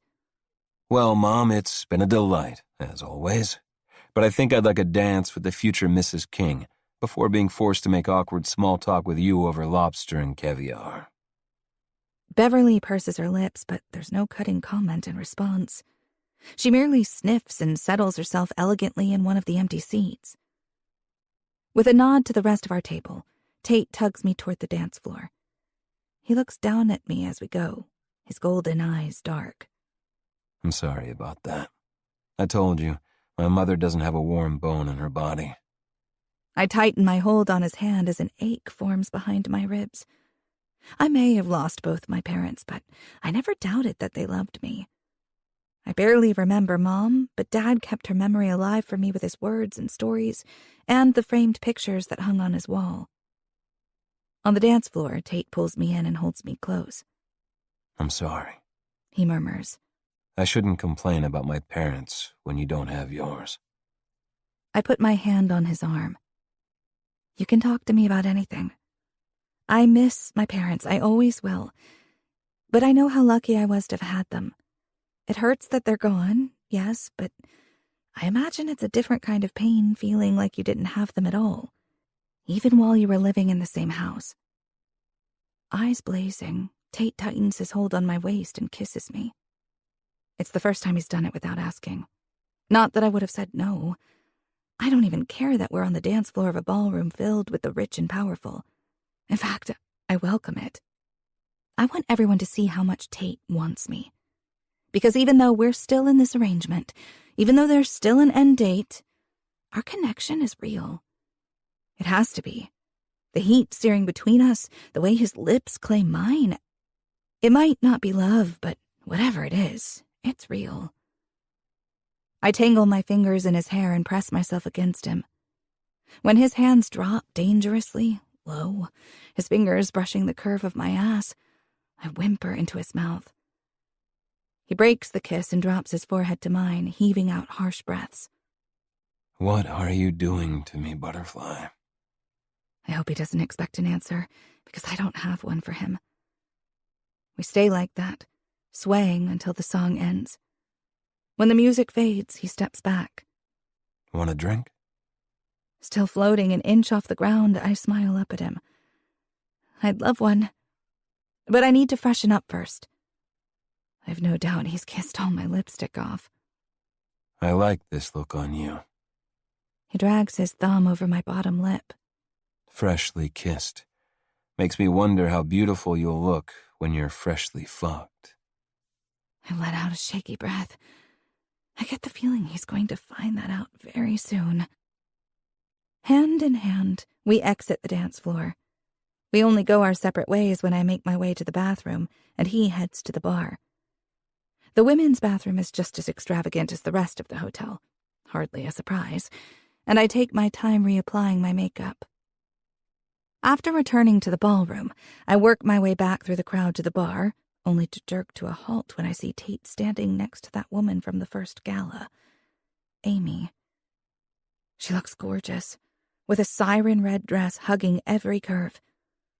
Jealousy coils like a living thing inside me. It shouldn't, but it does. The wondering if Tate has slept with her, the wondering if, even though I have his ring on my finger, she shared something with him that I haven't, scores bitter nails down my spine. I force myself to move toward them. Tate has his back to me, and she is too busy batting her lashes at him to notice me. As I get closer, I can make out the sound of her silvery little laugh, then her words. I never would have believed it if I didn't see it myself. Tate King, permanently tamed. She reaches out and places her fingers lightly on his forearm. I have to say, a coffee shop owner is not who anyone expected you to end up with. I stiffen, but relax again a moment later when Tate moves his arm from under her hand. I can't imagine you spent that much time thinking about the woman I'd finally make mine.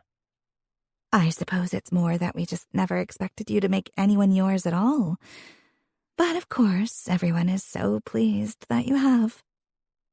I'm surprised she can't feel the intensity of my glare.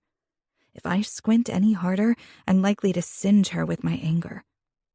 I don't really care whether anyone is pleased, except for Violet. Tate says. My heart thumps, and warmth spreads like treacle through my chest. He doesn't know I'm here, but there's not the slightest hint of a lie in his voice. The flash of irritation on Amy's face is quickly replaced by an artificially bright smile. Of course, that's very sweet. But maybe, before you and your shopkeeper ride off into the sunset together, you and I could meet up for a drink one night. I grit my teeth. Does she really think Tate's stupid enough to take her up on her offer? I'm just about to stalk forward and make my presence known when Tate straightens. That's not going to happen. He says, the words so icy, I'm surprised Amy doesn't shiver. I wasn't interested before, and I'm even less so now. Particularly considering how fucking in love I am with my fiancé. Amy's smile is frozen. But before she has a chance to say anything more, Tate turns and sees me standing there. The look he gives me is the complete opposite of the one he gave her. It lights me up inside and sends liquid heat pouring through my veins. He pulls me toward him, tips my face up to his, and brushes a kiss over my lips. Come on. I need you in my arms again. I run my hand up his chest, press it against his heart, and go up on my toes so I can murmur in his ear. I need you inside me. Every muscle in his body tightens. With a sharp exhale, he turns his head so his lips almost brush mine. I have no idea whether Amy is still standing there watching, and frankly, I couldn't care less. He slides a hand up my back and grasps the back of my neck. Is that a request, Butterfly? Yes. And as soon as we're alone, I'll ask you prettily, just the way you wanted. Tate takes a step back and scrubs his hand over his mouth. Without taking his eyes off me, he says, Excuse us, Amy. My fiancé wants to get me alone. He wraps his hand around mine and takes off, towing me behind him. "Where are we going?" His only response is that devilish smirk. The one that used to make me crazy, but now has every nerve ending in my body lighting up. Chapter 35. Tate. As we approach the dance floor, Violet tugs at my hand. She frowns, and a little crease forms between her brows. "I thought we were going somewhere we could be." Alone? She nods, and the way she presses her teeth into that plump lower lip of hers has my dick swelling. Fuck, I'm already imagining how good it will feel having her mouth on me. I pull her toward me, so she has no choice but to end up pressed against my chest. I'm looking forward to hearing those pretty words of yours, Butterfly, but it might reflect poorly on us if we left my family's gala early. "Well," she blinks up at me. "maybe not leave, but..." I slide my hand down the satin-smooth skin of her back and dip my head toward hers, so my lips brush the shell of her ear. "You want me to take you somewhere and fuck you, Butterfly? Maybe one of the service corridors, or an empty meeting room? My family owns this hotel. I could take you up to one of the suites and give you a quick orgasm, if you need it that badly." She scowls and pushes against my chest. "When you put it like that..." "You're not going anywhere, Violet. I've waited long enough. Now you can wait right alongside me for a little while." Her throat moves in a swallow before that delicate chin of hers tips up. "Are you punishing me for not saying yes sooner?" I move my hand lower, fingers ghosting over the swell of her ass. "I'm not punishing you. Hurting you is the last thing I want. But some things are worth waiting for." I brush my thumb against her lower lip and savor the sound of her indrawn breath. What's going to happen between us tonight is worth waiting for. But if you're feeling needy, beautiful, let me tell you exactly what I'm going to do to you. So that while we're sitting at the dinner table with my family, making polite small talk, you can think about what's to come, all the while pressing those gorgeous thighs together. After all, I smooth my hands down over her hips. You don't want to soak through your panties and make a mess of this pretty dress. "Tate..." She half whispers, half moans. I can't help but smile. Not because I'm enjoying torturing her, but because the desperation shining in her eyes is one of the hottest things I've ever seen. There's no way I won't get addicted to it. Hell, I probably already am. "As soon as I get you in the limo," I murmur, pushing her hair behind her ear, "I'm going to tell Jeremy to put the privacy screen up, because no one but me gets to hear the noises my needy fiancé is going to make.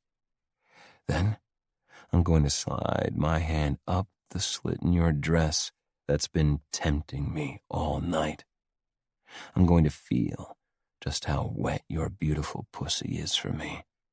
And then you're going to straddle me. You're going to work that swollen little clit against me until you're dripping all over my pants.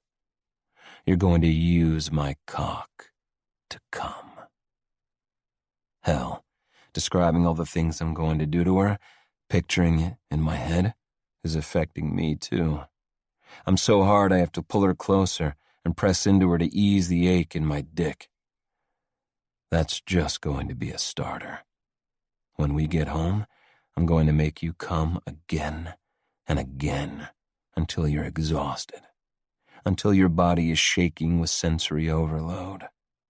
That's when I'll bend you over, fuck my way into your tight, hot, wet little cunt, and make you give me one more orgasm. Violet is clutching at my shirt, her lips parted, chest heaving with each breath. Her pupils are vast pools of black. Fuck. If I were to slide my hand between her thighs right now, I can guarantee I'd find her drenched. She's practically a puddle in my arms, and I fucking love it. I brush a kiss to her soft mouth and will my body to relax. Then, keeping her in front of me to hide the evidence of just how turned on I am, I guide her off the dance floor and back to our table. The way she squeezes my hand tight sends a pulse of warmth through me. I think I love that almost as much as her desire. Maybe more. But now is not the time to examine that emotion. While we sit at the table and listen to the speeches and awards, I rest my arm on Violet's chair and brush my fingers back and forth across her skin, ensuring she doesn't forget for a second what I promised I'd do to her.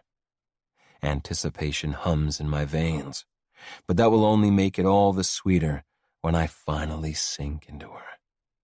As the conversation flows around me, I only offer brief comments when needed, but I'm attuned to Violet's every shallow breath, her every subtle shift in response to my touch. Delilah engages her in conversation, and Violet does her best to chat and laugh while trying to suppress the shivers that rack through her at odd intervals. Mom's presence across the table from us, unfortunately, has the ability to dampen the mood. She spent much of the evening scrutinizing me, then Violet, with an odd intensity, a contrast to her usual cool disinterest. She knows this is an arrangement, but I have the strangest feeling she knows I'm not acting at all. The way Delilah keeps sending me beaming smiles makes me think my future sister-in-law is also aware of my not-so-platonic feelings for my fiancé. Before the final speaker puts his microphone down, I'm out of my chair, pulling Violet up with me. Cole, Roman, I'll see you at the office on Monday. Delilah, a pleasure, as always. Mom, it's been something. She dabs her lips with a napkin. Tate, always with the humor. Violet, it was nice to see you again. Thank you, Mrs. King. It was lovely to see you too. Mom drops the napkin. As we turn, Violet cuts her eyes at me and gives me a fake grimace. I can't help but laugh. The good news is that my fiancé has no trouble handling her future mother-in-law. Pressing a hand to her lower back, I brush my lips against her ear. Jeremy's bringing the car around now. Let's go. We weave our way through the crowd, anticipation hastening our strides. I'm itching to slide the hand I have on Violet's back lower, but I hold my position. For now. Waiting has its benefits. I'm all about delayed gratification, but I've about reached my limit. Outside the hotel, we pass the remaining die-hard photographers who start snapping away as we head for the car. Jeremy is waiting with the door open, and once Violet and I are settled, he rounds the hood and slides into the driver's seat. Smoothing a hand down the front of my jacket, I lean forward. Please close the screen, Jeremy. When it's closed, and it's just the two of us, I turn to face her. Those big fucking blue eyes of hers are fixed on me, and her pulse flutters wildly at the base of her throat. I've already told her what's coming, but she still hesitates when I say softly, "Come here, Violet." I wait, silent and unmoving, until finally, with a deep breath, she slides toward me. Do you want my words now? She whispers. Not yet, Butterfly. I'm not giving you my cock yet, but I do want your lips. I tangle my hands in her silky hair and capture her mouth with mine. It starts off slow, but I can only be patient for so long, and her taste is intoxicating. Our tongues twist together as I trace over her curves until I find the satin that covers her thighs, searching for the slit that's been taunting me all night. When I find it, I trail my fingers across her exposed skin, then under the material until my knuckles brush over the thin strip of lace covering her. I was right. Her panties are saturated. Slipping past the edge of them, I gather the liquid proof of her arousal and gently massage it into her clit. She inhales sharply, then moans into my mouth. Fuck. My little butterfly is going to make such pretty noises tonight. I can't fight the smile that takes over as I pull back and take in her pink cheeks and swollen lips. Remember what I told you was going to happen once we got in the limo? She blinks, then nods. Then get over here and rub that pretty pussy on my cock. With shaky hands, she shimmies her skirt up until the creamy skin of her upper thighs is exposed. Then, with one hand on my shoulder, she straddles me. She hovers just above my lap and pulls her lower lip between her teeth. Desire for her is a physical ache inside me. I can feel the heat radiating off her, but I'm dying to have her pussy pressed up against my already throbbing dick. She tilts her head, eyes locked on mine. Is this when I ask? I smirk at her and bring my palm to her cheek. So impatient. I'll tell you when it's time. Until then, I want you rubbing that needy clit against me. Finally, she sinks down onto my lap. The heat of her soaks into me, instantly tightening my balls. I grip her ass, encouraging her to move, and she tentatively rolls her hips. That's it. Fuck. I can't wait to have my cock inside you when you're moving like that. She looks up at me through her lashes. You can put it in now if you want. With a chuckle, I bring her face down to mine so I can brush my lips against hers. I want to, but I won't. I'm going to enjoy watching you get yourself off, just thinking about how good my cock will feel inside you. Oh, God. She breathes. I drag the bodice of her dress down, revealing her fucking perfect breasts. Then I take her wrists and cuff them together behind her back with my hand, tugging down until she's forced to arch her back and thrust her chest out. Now, make yourself come while I suck on these incredible tits. She exhales shakily and rolls her hips again. Without the use of her hands to brace her, she has to rely on the muscles of her thighs alone to work herself against my length. But she does it. I bend down and take one of those perky, pink nipples between my lips. It's the first taste of them I've had since Onyx, and it feels as if I've been dying of a thirst that's finally been quenched. I suck hard, loving the feel of it furling tight on my tongue. Then I move to her other breast and bite down lightly. She whimpers in response, and I smile against her heated skin. From there, her movements get more frantic.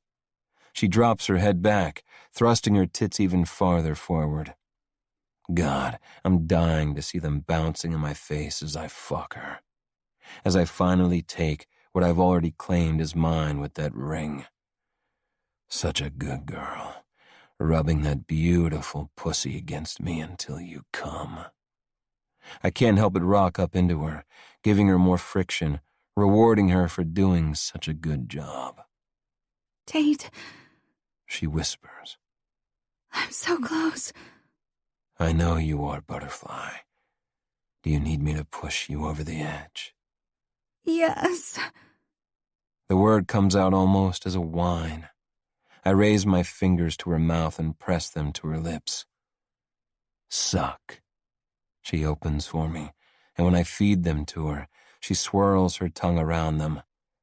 Once they're nice and wet, I pull them out and release her wrists so I can drag the back of her dress up and rub my saliva-slick fingers against the puckered muscle between her cheeks. She stills, her eyes widening. Trust me, Butterfly. I'm just going to make you feel good. Keep moving those hips for me. She obeys, picking up her rhythm again. I use her own movement to nudge the tip of my finger just inside her back channel. Her lashes flutter. Oh, God, Tate, that's so... Keep moving, Violet. Don't stop. I want to feel it when you come. She moans again, and I press deeper, then hold, letting her rock onto my finger, giving her control over how deep she wants it. As she gets used to the sensation, her movements get stronger. Seems like my fiancée likes having my finger in her ass. I murmur. I push a little farther in. Imagine how good it will feel when I have my cock in here. Do you think you'll like that just as much? How about my cock in your ass and a toy filling your pussy? When you come, do you think you'll gush all over me? Tate! She's barreling toward release, each moan louder than the one before. As much as I want to hear her scream, her sounds are only for me to hear. I bury my hand in her hair and drag her mouth down to mine. I slide my tongue against hers, and she's really moving against me now. Her motions become jerky, and she's tightening around my finger. Let me feel it, butterfly. I growl against her lips. Yes, yes, yes. Her chants are muffled. I've still got her mouth pressed to mine. Then she's there, toppling over the edge, dropping her head to my shoulder the way she did that night at Onyx, her hot, panting breath washing over my skin. She grinds herself down on me, riding out the force of her orgasm. I force harsh breaths into my lungs, so I won't disgrace myself by coming in my pants while her ass chokes my finger and her arousal soaks through the material separating us. When she stills, I gently pull out of her and let her skirt drop back down. God, Tate. She says in a shaky voice, her eyes wide and dazed. I never knew I could come like that. I never knew it could feel so good.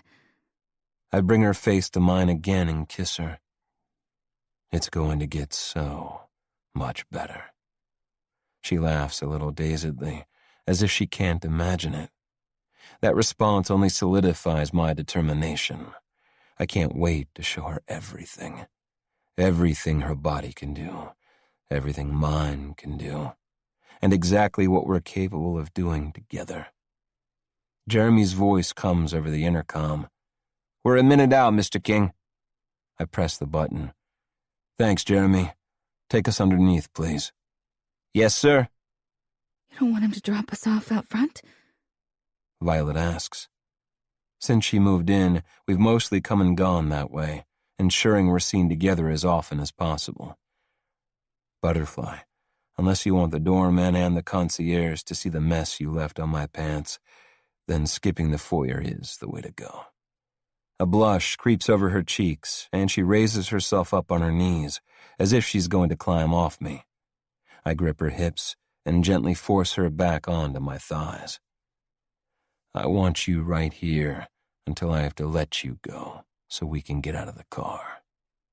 We stay that way, our mouths fused together, until Jeremy pulls into the underground garage and stops in front of the elevator. Just before he opens the door to us, I murmur into Violet's ear. As soon as we're in the elevator, it's my turn. Chapter 36. Violet. For a moment after the door of the elevator whooshes shut, Tate doesn't move. The mirrors on the walls reflect our visages back to us from all sides as we stare at each other. Then, in the space of one heartbeat, he's on me, caging me with his arms, pushing me against the wall, and thrusting his erection hard against my stomach. A small moan escapes me as I throw my arms around his neck. His mouth consumes me, tongue licking inside, sliding against mine, exploring ruthlessly as he brands my lips with his. He slips his hand into my hair and grasps a handful, twisting possessively. Then, without warning, he's letting me go and dropping to his knees. Pull your dress up, he demands. I grip the silky material and pull it up over my hips. Without hesitation, he drags my wet panties to the side and buries his tongue inside me. After one lap, then another, he unerringly finds my clit, lashing it with his tongue, pulling a squeal from me as two fingers push inside. It's urgent and dirty, and even though I already came in the limo, I'm still on edge enough that before I know it, I'm already close. As if he can sense it, he chuckles against my slick skin. Give me number 2 before we get to the top, butterfly. His tongue connects with my clit again, and he pushes his fingers deeper. My legs are shaking already. So are my hands as I clutch at his hair to anchor myself. There's no holding back. Already I'm clamping down around his fingers. God, I'm so close.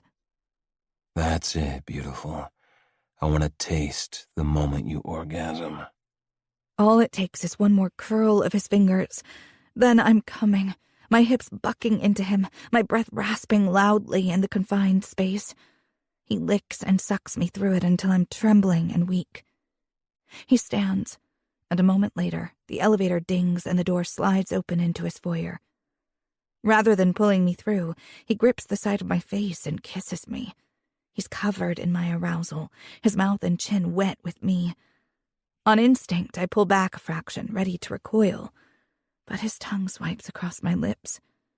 And underneath the taste of me is the taste of him, and I can't get enough of him. So I let him kiss me. I let him tangle his tongue with mine until I'm kissing him back just as hungrily.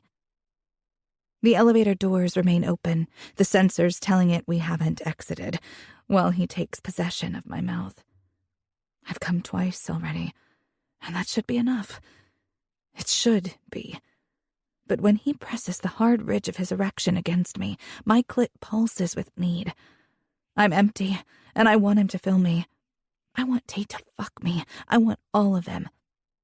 He rips his mouth from mine and, chest heaving, watches me. His pupils are so dilated, his eyes are just a thin ring of whiskey around black pools. Tate, I shamelessly whimper, I need you inside me. You've had me inside you.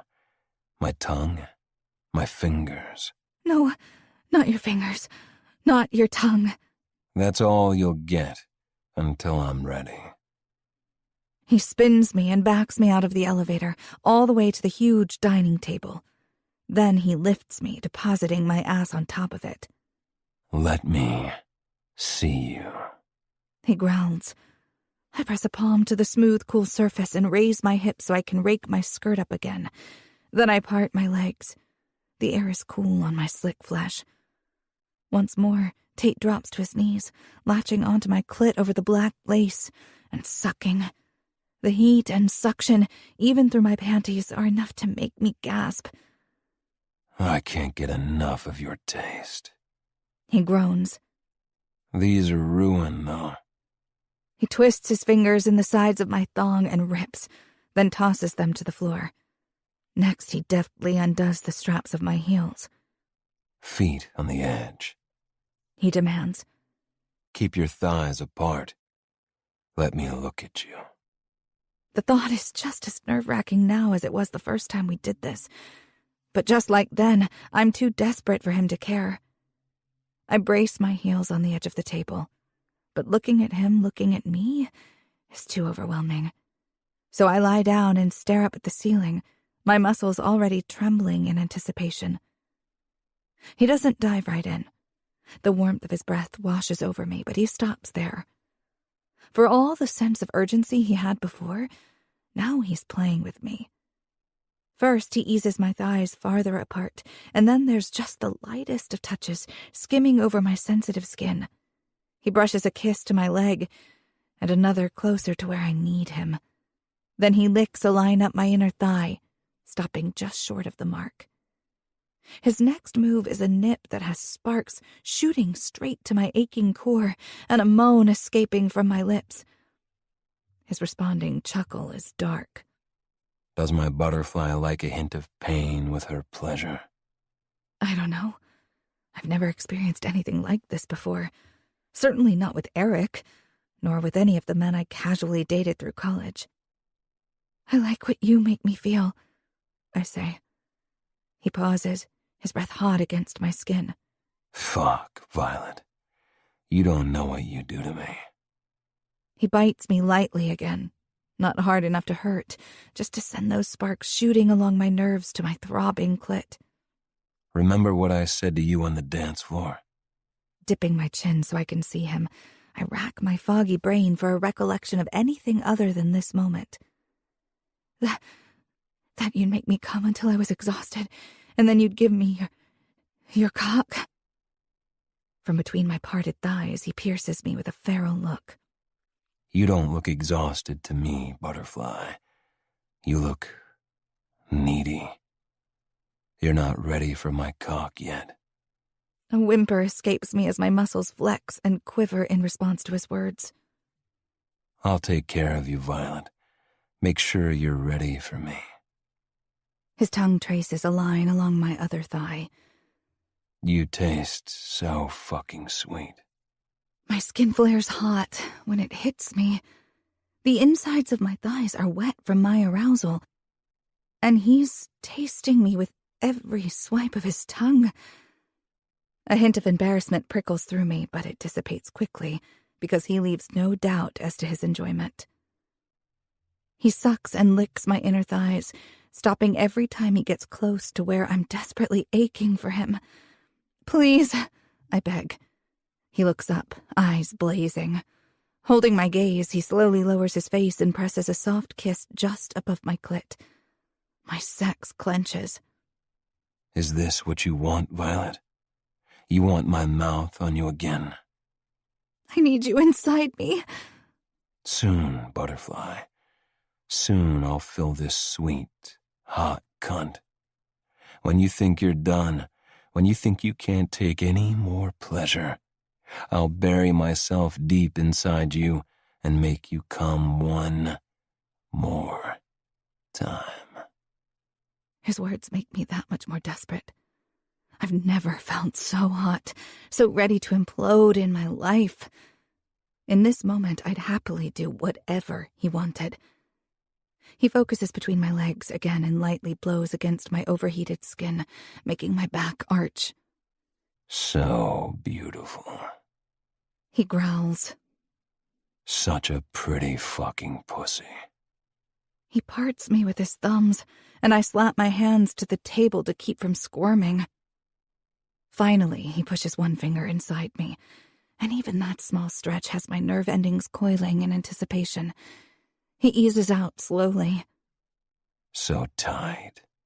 He says, expression almost pained. I can't wait to give you my cock. See how well you take me. Yes. My voice is a shredded whisper. He adds a second finger, burying them deep, twisting his hand until the heel of his palm makes contact with the top of my sex. Finally, having pressure where I need it the most, has the breath rushing from my lungs. I push myself up to my elbows so I can watch. The sight of him pulling his fingers out of me, then replacing them with his tongue, sends an electric thrill flaring up my spine. When he spears it inside me, my mouth opens on a silent gasp, and my head falls back between my shoulders. Tate doesn't give me time to adjust to the new sensation, pushing his fingers back into me and licking from where they're filling me to my oversensitized clit. I almost sob as my legs shake. He's working me up and holding me on the edge until I'm desperate for relief, but never giving me enough to push me over. I whimper and writhe under him, begging for more. Finally, with 2 fingers pumping in and out of me, he curls his tongue and flicks. I cry out and clamp down around him as heat and pressure build hard and fast in the pit of my stomach. My hands grip his hair and pull as he sucks on my throbbing clit and presses his fingers against a spot that rips a gasp from me. With my eyes squeezed shut, I flex up, pressing myself harder against his face. I'm on the precipice, ready to shatter, when he pulls his hands from me and stands. A cry wrenches itself from my lungs. I'm so desperate for release. Of their own accord, my hips buck, seeking friction, pressure, anything that will send me hurtling over the edge. He doesn't leave me empty for long. His fingers are there, filling me again while he circles my clit with his other hand. The dual stimulation has me writhing under his touch, crying out as he works me back up. I'm so needy, so desperate to come that I'm rolling my hips, pressing up against his hands. This time, he quickens his pace, relentless until the heat and pressure inside me detonate. An ecstasy crashes over me. Fuck. You're so beautiful when you come, Violet. I force my eyes open and get lost in the depths of his as he watches me fall apart. The moan that escapes me is deep and unfamiliar as my body pulsates around him. But instead of slowing his movements as my orgasm ebbs, he keeps working his fingers hard and fast. When he leans over and adds his tongue, I grab a fistful of his hair and try to push him back. He doesn't budge. My head lolls from side to side. I can't, Tate. I can't so soon. You can. He insists, picking up his pace. His mouth moves in tandem with his hand, and somehow an almost painful ache is building inside me. And then he adds a third finger and sucks hard on my clit. Impossibly, another orgasm crashes over me. With my hand still in his hair, I hold him against me as my back bows, and I'm racked by wave after wave of pleasure. Even then, he doesn't stop, fingers thrusting, mouth and tongue working. My core spasms again, bringing on a third climax right after the second, forcing tears from my eyes and a hoarse cry from my throat. I clench uncontrollably around his fingers, writhing and gasping until I'm breathless and spent. Only then does he slow. With a tender kiss to my swollen, sensitive clit, he stands. I'm still shaking and panting when he unzips his pants and pulls out his erection. It's long and thick and straining for me. My head spins. A need tightens into a hot knot deep inside my belly. This man cut me off in the limo, the elevator, and 3 times here on his dining room table, and with all that pleasure, I still haven't had his cock in me. I'm exhausted, just like he said I would be. But still, I want it. I want him so badly that I press my thighs together in anticipation. He pulls a condom out of his pocket, and I try not to let the thought that he was prepared for this distract me from what I'm feeling. I'm just glad we don't have to stop to find one. He sheathes himself quickly, then presses his thick, broad crown against my entrance. I brace myself for the pressure, the stretch, because he's so damn big. But it doesn't come. He looms over me, one hand planted next to my head, the other wrapped around the base of his shaft. The corners of his lips curl up. Let me hear those pretty words, butterfly. My whole body flushes hot. I'd forgotten what I promised. But after the way I came all over his pants in the limo, and on his mouth and fingers in the elevator, and just now, there's no room for embarrassment. Now all I can think about is him pushing his way into me. Please, Tate. Please fuck me. I need your cock. I need you to fill me up. I need... He spears into me, 2, maybe 3 inches, wringing a gasp out of me. Jesus Christ, Violet. His voice in my ear is like gravel. He's big. Even having seen him and felt him against me, I underestimated how big he is. He's nowhere near halfway in, and already I feel the stretch. He yanks the bodice of my dress down and sucks a nipple between his lips, alternating between slow and gentle, then deep and hard. In response to the sensation, I buck up toward him, forcing him deeper. He curses. Then his lips are hard and urgent on mine as he works his hips until he's finally buried inside me. My breasts are bared, and my dress is bunched up around my waist. Tate's shirt is still buttoned, and his pants are only pushed down far enough to free his erection. We are fully clothed, but somehow that makes the moment hotter.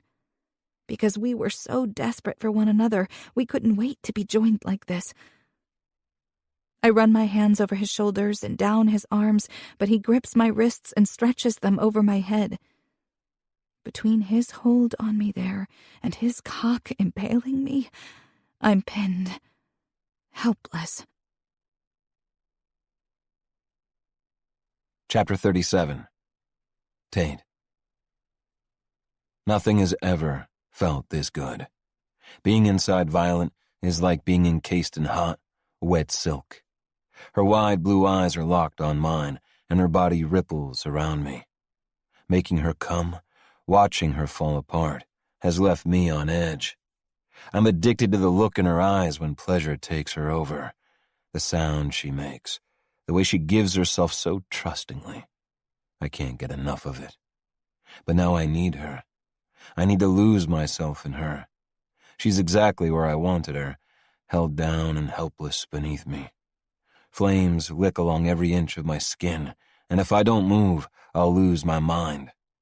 Upright and hovering over her, I grip her hip with one hand and tilt her so I can watch myself slide in and out. Revel in the way she's stretched around me, at the way her arousal coats both of us. You're taking me so fucking well, butterfly. Just like I knew you would. I pull back and pump into her, fucking her with long, sure strokes. The delicate muscles inside her flutter and clutch at my cock as I angle to hit that sensitive spot that will make her shatter for me.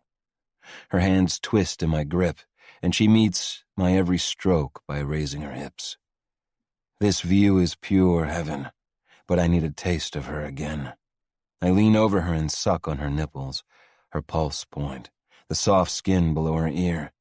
I have to tighten my hold on her hips because the way she's writhing against me has me too close to losing it. Tate! She cries out. She's teetering on the edge of overstimulation. She's come so many times, and now I'm forcing her body toward one more. Come on my cock, butterfly. Squeeze me so hard, you force the orgasm out of me. Back arching and desperate, she wraps her legs around my hips and tugs me impossibly closer. I can't wait any longer. I let go of her wrists and palm her breasts. Every time I pinch her nipples, her pussy spasms around me. It's too much. I'm already close to exploding. Touch yourself, Violet. Make yourself come for me. Sweat dews her flushed skin, and she whimpers. I know it's a lot to ask of her, but I need this. I need her to give me this, to give herself over to me completely. I've never wanted it before, but I want it with her. She grips my bicep with one hand and glides the other between us. The moment she makes contact, her channel flexes and tightens around me, making sweat break out on my brow as I fight for control. With every one of my strokes, her knuckles bump against my pelvis. And fuck if having her touch herself like this, having her grind against me in her desperation for relief, fingers slipping and sliding over her clit, isn't everything I imagined. Tate! She moans. She focuses on me, pupils blown wide and sweat dampening the curls at her hairline. With her flushed skin and plump, swollen lips, she's the sexiest fucking thing I've ever seen. I'm coming. I can feel it happening, her body gripping me like a vice, her frantic breaths. When her lashes flutter, threatening to close, I grip her jaw. Keep looking at me, Violet. I want to see it in your eyes at the same time I feel it on my cock. She blinks hazily, then forces herself to hold my gaze. The pleasure-drunk expression on her face has my climax clawing closer. I wrap my hand around her throat and squeeze lightly. Not to choke her, just to hold her here in this moment with me. To feel her pulse beat against my palm, the clutch of her pussy around me. To know her eyes are on me when I possess her in every way. Tate! She almost sobs. I need... I know what she needs. I pull almost all the way out, then drive into her hard and fast. Once, twice. That's all it takes. Her body draws tighter around me, and her back arcs off the table. With a shudder, she convulses, her internal muscles pulsing, pulling me impossibly deeper. It's too much, too good. I chase my own release even as the aftershocks ripple through her. I'm cursing now, low and deep and urgent, slamming into her over and over. Heat and pleasure rise up from my balls, signaling my impending release. With a long, guttural groan, I bury myself as far into her as I can get and let it explode out of me. The force of my release is so strong, I have to brace my palm on the table next to her head while I ride it out. Each throb of my cock sears through me as my orgasm seems to go on and on. When it finally eases and my muscles unlock, I gather her up against me and crash my lips down on hers. Her body trembles against mine, and when our mouths finally separate, our ragged breaths fill the air between us. I pull back a fraction and stroke her face. "You okay, butterfly?" She lets out a shaky laugh. That's never. I don't even know what to do with myself. With my mouth pressed to the crook of her neck, I hum. Luckily, I know exactly what to do with you. She stares at me in shock. You can't possibly think I have any more orgasms in me. I chuckle. I'm sure I could drag 1 or 2 more out of you, but I'll give you a break. For tonight, anyway. Gently, I ease out of her. If I wasn't certain I could have her again tomorrow, I'd be tempted to slide straight back in. But her body is spent. So I tuck myself back into my pants and zip them up. I should have taken the time to undress her and shed my own clothing, though I don't regret how it happened. How could I? "Wrap your legs around me," I tell her. When she does, I grip her thighs and pick her up. What are you doing? She laughs, a soft, sleepy sound. "I'm taking you to have a shower, and then to bed." She lays her head on my shoulder, and a surge of tenderness rocks me. And when she curls a hand around my neck, I swear I can feel a cool touch from the band of her engagement ring. The engagement ring I put on her finger. As I carry my fiancé toward my bedroom, one thought runs on a loop through my head. Violet is mine. My fiancée. My future wife. This might have started out as fake, but that doesn't mean it has to stay that way. When I push the door to my bedroom open, Violet raises her head. I thought you were taking me to my shower. My shower. My bed tonight. She's silent for a beat, then her lips brush the skin of my neck. Okay. I let her down and lead her across the huge expanse of my bedroom to the bathroom. My shower is massive, with 4 rain shower heads. I don't let go of her when I turn on the water. As steam begins to billow around us, I tug gently on her zipper, then slide the straps off her shoulders so the dress pools at her feet. She allows me to turn her so we're facing one another. I can't help but drop another kiss to her lips. Then I guide her toward the shower. While she stands under the spray, I quickly strip my clothes off as well. I'm hard again by the time I join her, my dick standing to attention, but I ignore it. "You're fucking beautiful, Violet. So damn gorgeous." I frame her face and tip it up to mine. With a soft smile, she wraps her fingers around my wrists. The movement makes the bathroom light reflect off the gemstones in her ring, drawing my attention. Heat surges through me, and this time when I kiss her, it's pure possession. When we come up for air, she looks down at where I'm hard and throbbing. That looks painful. "I'll survive," I say. She reaches for me, but I grasp her wrist lightly to stop her. "This isn't a quid pro quo thing, Violet." She peeks up at me through her wet lashes. You made me come so many times, and you only came once. I chuckle. If you think I didn't get incredible pleasure out of making you come, then you're seriously mistaken. It's not the same, though, is it? We have time. I brush a wet strand of hair from her cheek. I told you, once you said yes to this, that was it. I intend to explore every inch of your body, and I'm more than willing to let you explore mine. But let's not do it when you're half asleep. She tilts her head, a little crease forming between her brows. You're not who I thought you were, Tate King. For once, I let my walls down, even if just a little. That's the way I've always wanted it. I turn off the water, step out and grab one of the big fluffy white towels from the stack on a bench in the corner of the bathroom. I wrap it around her, pull her close, smile down at her. Come on, butterfly. With the covers pulled back, I guide her onto the bed, and once she's settled, I join her and roll so we're facing one another. She blinks sleepily at me, studying me from beneath heavy lids. Why did you say that? What? That you've always wanted it that way. A hollow ache forms behind my ribs. It's one I've ignored for so long I rarely notice it these days, yet there it is. I'm not sure this is the best time to get into that. She traces patterns over my chest with her fingers. I'd like to know.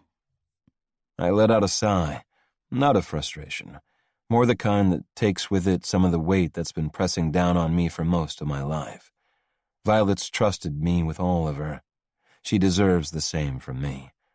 I curl my fingers around her waist. Do you have any idea what it's like to grow up a king? She takes it as the rhetorical question it is, and doesn't answer, only watches me with eyes full of compassion and encouragement. The name automatically brings power, wealth, respect. Except that's not who I am. Not really. A line forms between her brows. What do you mean? I've never shared the full truth about this with anyone. It's an open secret in my family, ignored by my mother, relentlessly alluded to by my father, and only ever subtly acknowledged by my brothers, but never discussed. There are rumors in our social circle, but it's never been publicly commented on either. No one would dare. But for the first time since I learned the reality of who I am, or rather, who I'm not, I want to talk about it. I want to talk to her about it. When I was 7, we were at a birthday party. I start. Some of the other boys were whispering behind my back. They'd started doing that more often that year. I didn't understand what the whispers meant for a long time, because of course I was Cole and Roman's brother. We lived together, played together, fought like brothers. But at this party, one of the boys said it to my face, called me the bastard son. I'm guessing they were just copying what their parents gossiped about behind closed doors, because there was no way their parents would ever have said that to my face, or to any of my family. The sleepiness dissipates from Violet's eyes. Why would they call you that? The smile I give her lacks any humor. Because it's true. Chapter 38. Violet. I lever myself up onto one arm so I can look down at his face. What do you mean? He gives me a half smile, although there's a tightness around his eyes that belies the relaxed act he's going for. My dad isn't the man who fathered me. Tate. I breathe, understanding breaking over me. It makes sense. His brothers share most of their physical attributes, yet he looks so different. Still, I never would have assumed. Wariness shadows his gaze, and his whole body tenses almost imperceptibly. Does he think I'll judge him for it? I want him to keep talking, to feel comfortable sharing his truth with me. But I don't want to force him, so I don't ask directly. I'll let him work up to it. Instead, I brush my fingers along his jaw. What happened with the boys? I froze. I didn't understand that term. Bastard. He continues. But by the way he sneered the word, I knew it was a bad thing. Roman and Cole overheard. Gave them all a few bruises. I stroke over his chest, hoping to imbue a sense of comfort, a little peace as he talks. Did your mom or dad ever say anything to you about it? He lets out a humorless laugh. They ignored the issue, even more than they ignored me, or each other. I imagine admitting it would mean they'd have to do something about it, and neither of them was interested in rocking that boat. Appearances were always more important to them than any hurt or confusion I might be feeling. What about Cole and Roman? Did they know? He nods. Even after that first fight, I didn't understand what a bastard was. But when it happened a couple more times, it started to sink in that there was something different about me. Then I overheard Cole and Roman discussing it. Not in a bad way, just speculating about who my father could be. They talked about it as if it were true. For a long time, I resented them. Yes, they'd stood up for me, but now there was a gap between us that wasn't there before, and the two of them were on one side of it, and I was on the other. Although, He sighs, surveying my face. I'm starting to realize a lot of that was of my own doing, because of my own insecurities. Growing up the way we did took a toll on all of us. I don't think Dad wanted us to be close the way we were when we were young. At that point, Roman was in boarding school and had already started to close himself off. Something happened with Cole, too, though we've never talked about that either. He changed, became more cynical. But I was so sensitive about what I'd learned, I saw them pulling away from me as a rejection, when really, they were dealing with the shit show that our family is in their own way. When Cole started high school, Mom and Dad sent him to the same boarding school they sent Roman. Dad decided I should be shipped off at the same time, but not to the same place. He said he wanted to diversify our learning. The blood pumping in my veins is hot, feeding the already brewing hatred I have for Tate's dad. After that, I really only saw Roman and Cole during school holidays, and by that stage, it was easier to believe I was on my own. I'm pretty sure that's exactly what Dad wanted. Tears sting my eyes. Tate's cockiness, his charm, his flirtatiousness, makes complete sense in light of this new knowledge. He hid the hurt and loneliness with a devil-may-care attitude. I'm so sorry. For all of it. I press my hand to his heart, savoring the strong, steady beat against my palm. You shouldn't have had to find out that way. Your parents should have talked to you. Your brother should have talked to you. Your dad should... I shake my head. I don't have the words for what Tate's father should have done. Been a different man. A better man. Tate shrugs, though it doesn't come across as casually as he probably intended. I came to terms with it. After a few more fights, it didn't take too long for the boys who were taunting me to realize it was a bad idea to use that word around me. And I soon realized that the only thing most people care about is my last name and everything that comes with it. Did you ever try to find your real father? I ask. He clears his throat and twirls a strand of my hair between his fingers, his eyes focused on where he's touching me, not on mine. That first night you stayed with Mark. Pain lances my chest at the memory that I wish I could wipe from my head.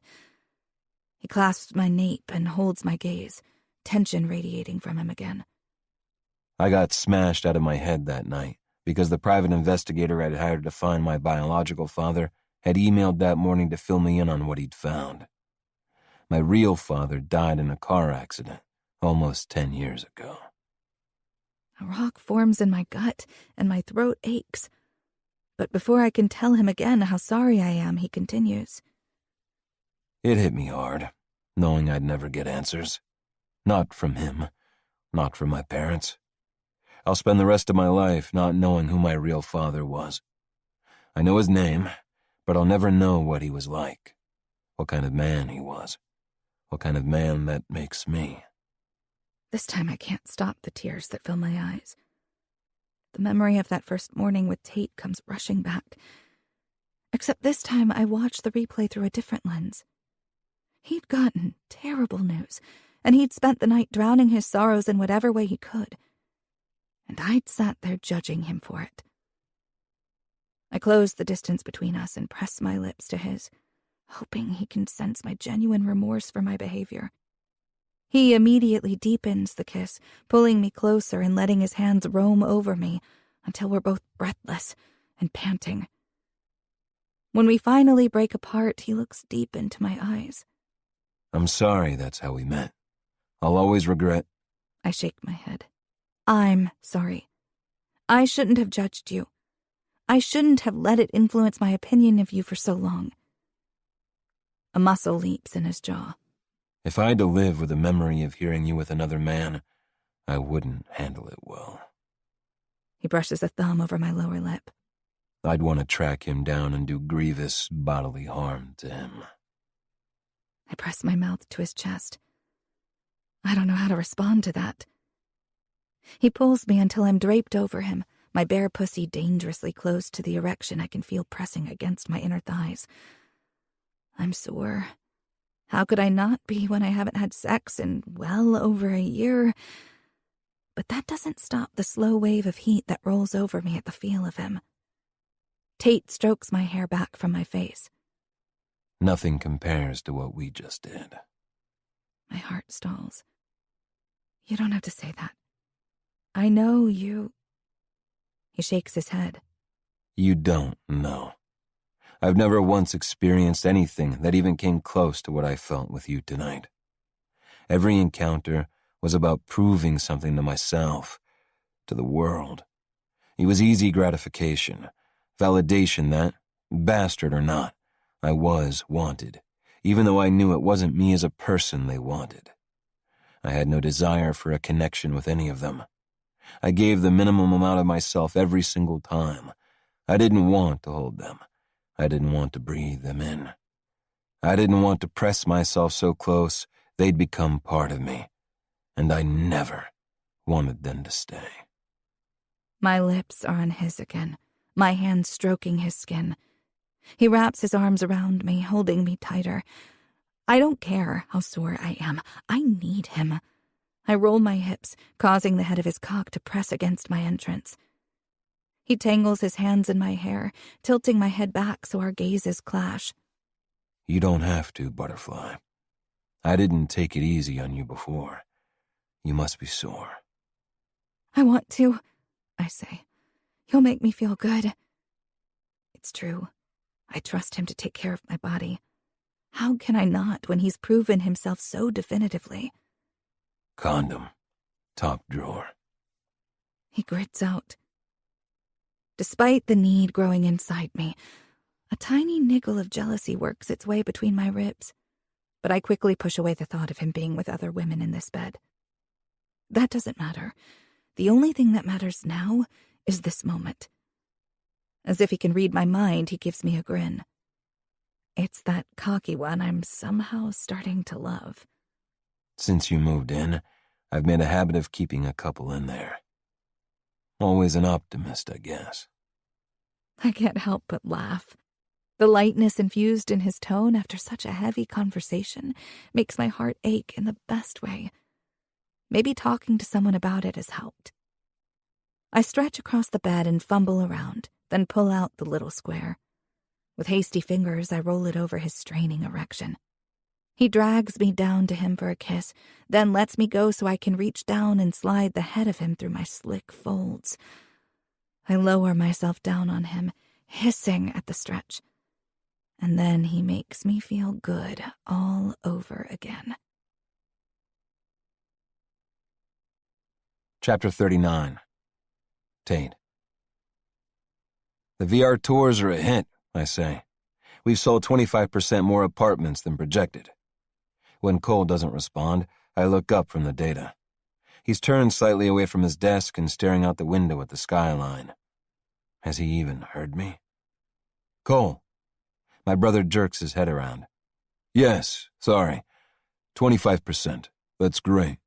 You stuck to your guns with the VR tours and it's paid off. I raise my brows. Is something up?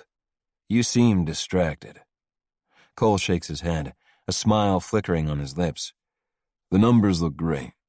I'd still like to get the third penthouse sold, but other than that, we're looking good. He clears his throat. Listen, Delilah and I would like you and Violet to come to dinner on Friday. I lean back in my chair. Dinner? This is a first. Normally you like to keep Delilah all to yourself. Yes, well, Cole frowns. Delilah likes Violet, and you for some reason. I smirk at that. And she'd like to do more things as a couple. Well, well. Who would have ever thought Cole King would turn out to be so domesticated? Who would have ever thought Tate King would be engaged and living with a woman? Except that's not real. As soon as I say it, my stomach clenches. It's a lie, one I wish I could take back. Cole tilts his head, then braces his forearms on his desk. There's nothing fake about what's going on with you and Violet. You and I both know it. Hell, we all do. I pick imaginary lint off my pants and avoid his gaze. I don't know what you're talking about. He scoffs. You've never looked innocent a day in your life. Don't try it now. Are you sleeping with her? I narrow my eyes at him. None of your business. He shakes my head. That tells me everything I need to know. Why hide how you feel? I'm happy for you.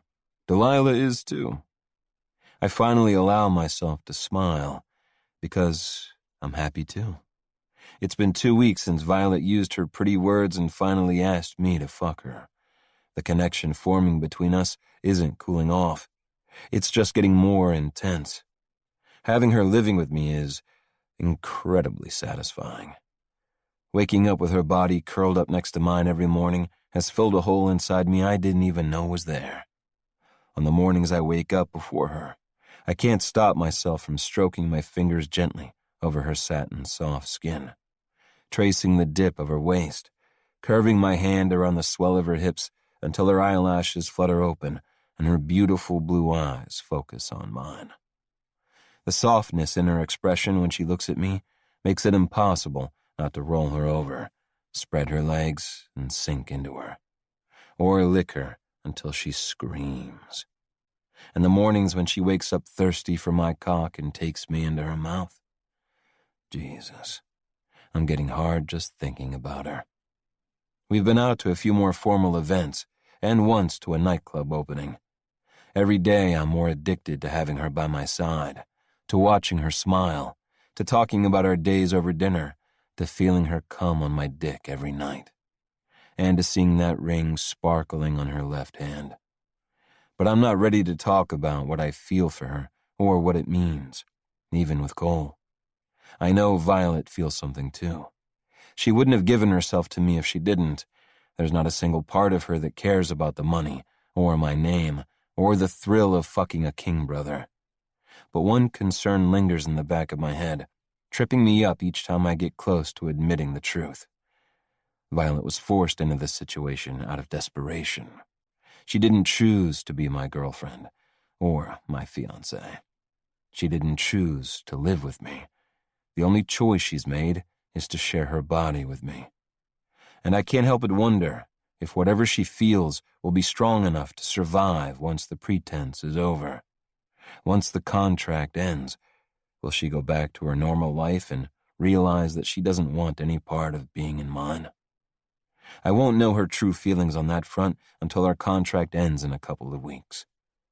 So I'll let our arrangement run its course and enjoy every moment of having her with me. Then, once it's done, once she's free to make a real choice, I'll ask her to choose me. And I fucking hope to God she will. I stand and smooth my tie. Violet and I would love to join you for dinner. I answer his original question while pointedly ignoring his last comment.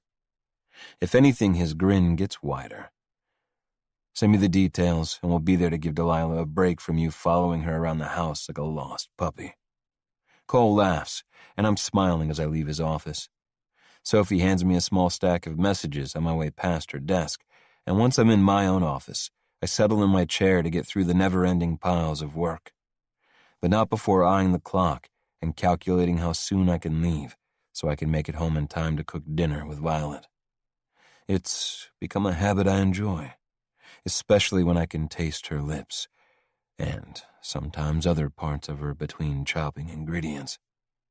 I shake my head at myself, all this time making fun of Cole about his obsession with Delilah, and now, here I am, just as obsessed over Violet. And I don't even care. Wow. Violet says, head tipped back as she looks up at the high-rise bordering Central Park. Don't tell me you think Cole's building is more impressive than mine. She glances back up at the towering structure, then shoots me a smirk. It is an impressive erection, but not as impressive as yours. With a laugh, I hook my arm around her waist and drag her into me. I tunnel my fingers into her hair and press my lips to hers. I kiss her until we're both breathless, and I'm wondering if we can skip this dinner so I can take her back home. As if she senses my intentions, she pulls away and smiles up at me. Hold that thought until after dinner. I grumble but take her hand and guide her toward the front door. The doorman tips his head and greets me by name as he holds the door open for us. Like my building, this one has an elevator dedicated to the penthouse, and when the doors open into the foyer, I'm hit with a delicious smell that instantly makes my mouth water. With a hand on the small of her back, I lead Violet farther into the apartment and stop alongside her so she can admire the view, which I refuse to believe is any better than mine, even if Cole's penthouse is 2 stories higher. Then we continue on to the huge kitchen, where Cole and Delilah are preparing dinner. I never would have believed the domestic sight in front of me if I wasn't looking right at it. Delilah is standing at the island, slicing tomatoes, while Cole stands behind her with his arms wrapped around her waist and his chin resting on her shoulder. When she catches sight of us, Delilah beams. Cole, on the other hand, looks mildly annoyed that we've interrupted them, even though he was the one who invited us. Delilah wipes her hands on a cloth, then rushes out from behind the counter and hugs us both. I'm so glad you could make it. Can I help with anything? Violet asks as we follow her deeper into the kitchen. Delilah's green eyes are warm. Thanks, but I think we've got it covered. From the look of things, the only thing Cole has covered is you, I say. Delilah laughs. He's been very helpful, I promise. It smells delicious, Violet says. What are you cooking? I'm no Michelin chef, but I make a decent lasagna. We have salad and garlic bread as well. Delilah says. Violet smiles. My favorite. Grilled cheese is mine, Cole murmurs, and Delilah's cheeks flush pink.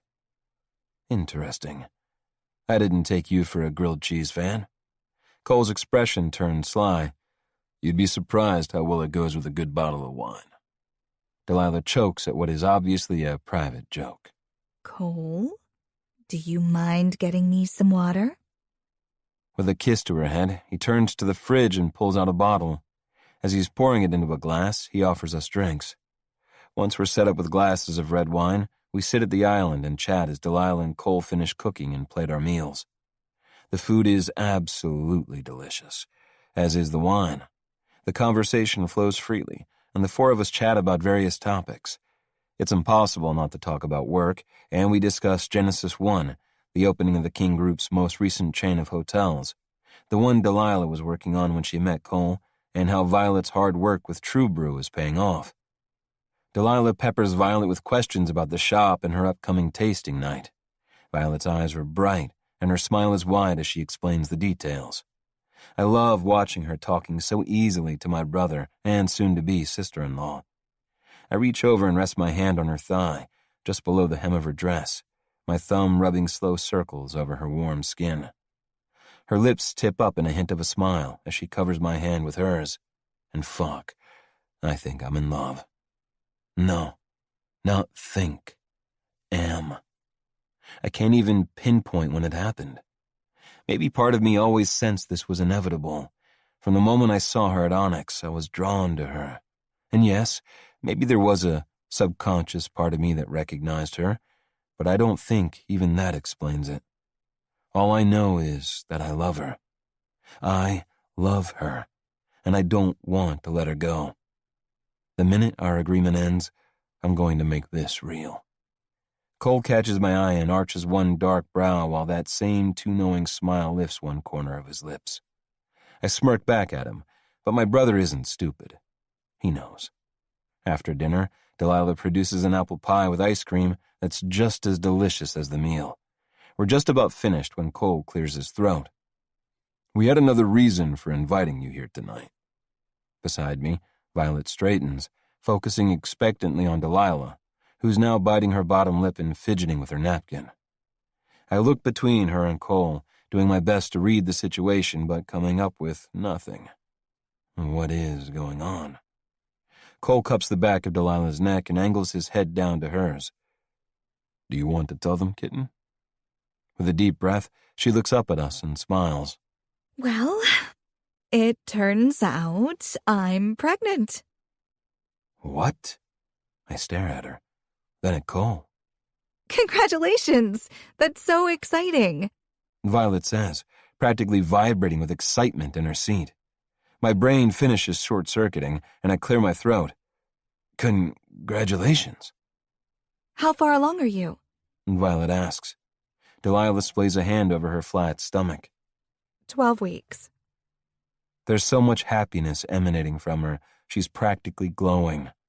The way Cole watches her, with a love and protectiveness that's almost fierce in its intensity, hits me hard in the chest. I should be asking questions like Violet is, but I'm finding it hard to focus, my brain fixated on that expression on my brother's face. There's no way Dad ever looked at my mom like that. God knows if my real father did. It's hard to imagine. If he had, would he have been in my life? Would he have wanted me? Those intrusive thoughts steal some of the joy of the moment, pulling me down like a weight in my chest. Violet puts her hand on my leg and squeezes, a question in her eyes, as if she senses the strange disconnect vibrating through me. I pull myself together. I didn't expect to be an uncle so soon, but I think we all know who Mini Cole or Mini Delilah's favorite is going to be. Roman doesn't stand a chance. Delilah smiles over at me. You and Roman will both make wonderful uncles. Cole turns his head, his eyes narrowed. You'd better learn to be. Then he pulls Delilah onto his lap and murmurs something to her that makes her smile. Violet glances at me, her lips twisting to hold back her own smile. Maybe we should go, she whispers. I smirk at her, even though it doesn't feel right on my face. Maybe someone needs to explain to them that it's impossible to conceive baby number 2 before number 1 is out. I'll let you do that, she says with an eye roll. But when I pull her to me, press my nose to her hair and breathe her in, she wraps her arms around me as if she knows how much I'm craving her touch. When I let her go, she searches my gaze, smiles softly, then turns back to Delilah. Would you like help cleaning up? Delilah climbs off Cole's lap and brushes down her dress, her chin tucked and her cheeks pink with embarrassment. Thank you so much, but no, we'll take care of it. The bare minimum. Cole growls in her ear, unfortunately loud enough for me to overhear. He smirks at me. We might not be able to conceive number 2 yet, but we can practice. I take Violet's hand. And that's our cue to leave. Delilah hides her face in Cole's chest while he arches his brows at us. Hurry up and leave, then. Violet smothers a laugh, smiling up at me, but my eyes bounce away from hers. My chest is still strangely heavy, and I don't have a clue what I'm feeling right now. Happy for Cole and Delilah, of course, but that happiness is mixed up with a host of other conflicting emotions. Congratulations again! Violet calls over her shoulder as I lead her toward the elevator, but Delilah and Cole are too absorbed in each other to hear her. She laughs again, completely unoffended that the two of them have lost interest in us. I'm silent as the elevator doors open and we step in. That's wonderful news, she says when the doors close again. It is. I'm happy for them. From the way Violet watches me in the car on the way home, a little crease between her brows, she's concerned about my lack of conversation. but the pinch behind my ribs that accompanied the news that my brother is going to be a father hasn't abated. In fact, it's twisting, expanding, spiraling outward until it's an inescapable pulse in my veins. I can't look at Violet. If I do, I won't be able to keep my hands off her. I'm pretty damn certain this isn't how normal people react to hearing they're about to become an uncle. It's as if a door in my chest is swung open, and a craving I've never experienced before is driving me to claim Violet, mark her as mine, in a way I never have before. Are you okay? Violet asks as I take her hand and stalk toward the elevator. I will be. The door opens, and I pull her in with me. As soon as I swipe my fob to take us up to the apartment, I turn, sink my fingers into her hair, and crash my lips down on hers. I swallow her startled gasp as I invade her mouth with my tongue. She tastes like apple pie and violet. If I could savor that flavor for the rest of my life, I would. She's driving me insane, and I want the insanity. I crave her in a way I never knew was possible. The sex I used to seek out is nothing but a shadow, a pale imitation of what I have with her. I need her. Before the doors are fully closed, I drag the straps of her dress down over her shoulders, leaving her completely bare to her waist. Dipping my head, I suck one of her high, tight nipples into my mouth, making us both moan. I grasp her hips and lift so she can wrap her legs around my waist. When her heat hits me, I grind my erection into her. The elevator dings, and I stride out with her still wrapped around me. Fuck, I mutter, hefting the weight of her full breast to my palm. I can't wait, Butterfly. I need to be inside you. Yes, Tate. She breathes, rolling her hips and rubbing her pussy against me. I manage to make it to the bedroom this time and lay her on top of my bed, pulling her dress down her body and over her thighs to reveal a tiny red thong. I hook my fingers in the fragile material, and with a snap of my wrists, rip it right off her. Then I step back and make quick work of stripping off my shirt and letting it fall to the floor. Her gaze drifts over me, a beguiling little smile on her face as her hands go to her breasts and she rolls her nipples between her fingers. I have no idea what I'm doing right now, my control stripped from me by this woman lying naked in front of me. Are you on birth control? My voice is nothing more than a rasp. The movement of her fingers ceases, and her eyes dart to mine. Yes. Can I fuck you bare, Butterfly? I've always used a condom. Always. Yes. She whispers. I want that with you, Tate. My chest tightens, even as my cock throbs.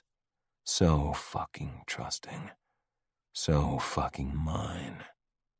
I shed the rest of my clothes, stopping for only an instant to wrap my fist around my cock and squeeze in the hopes of relieving some of the pressure. Then I lie next to her on the bed and drag her over me so she's straddling my hips. Gripping hers, I rock her against my throbbing shaft. Get yourself off on me like this. I need you dripping before I fuck you. Her body is hot and slick against me. Every glide up and down the length of my cock, the most incredible torture. That's it, beautiful. A groan works its way out from deep in my chest. You feel so good.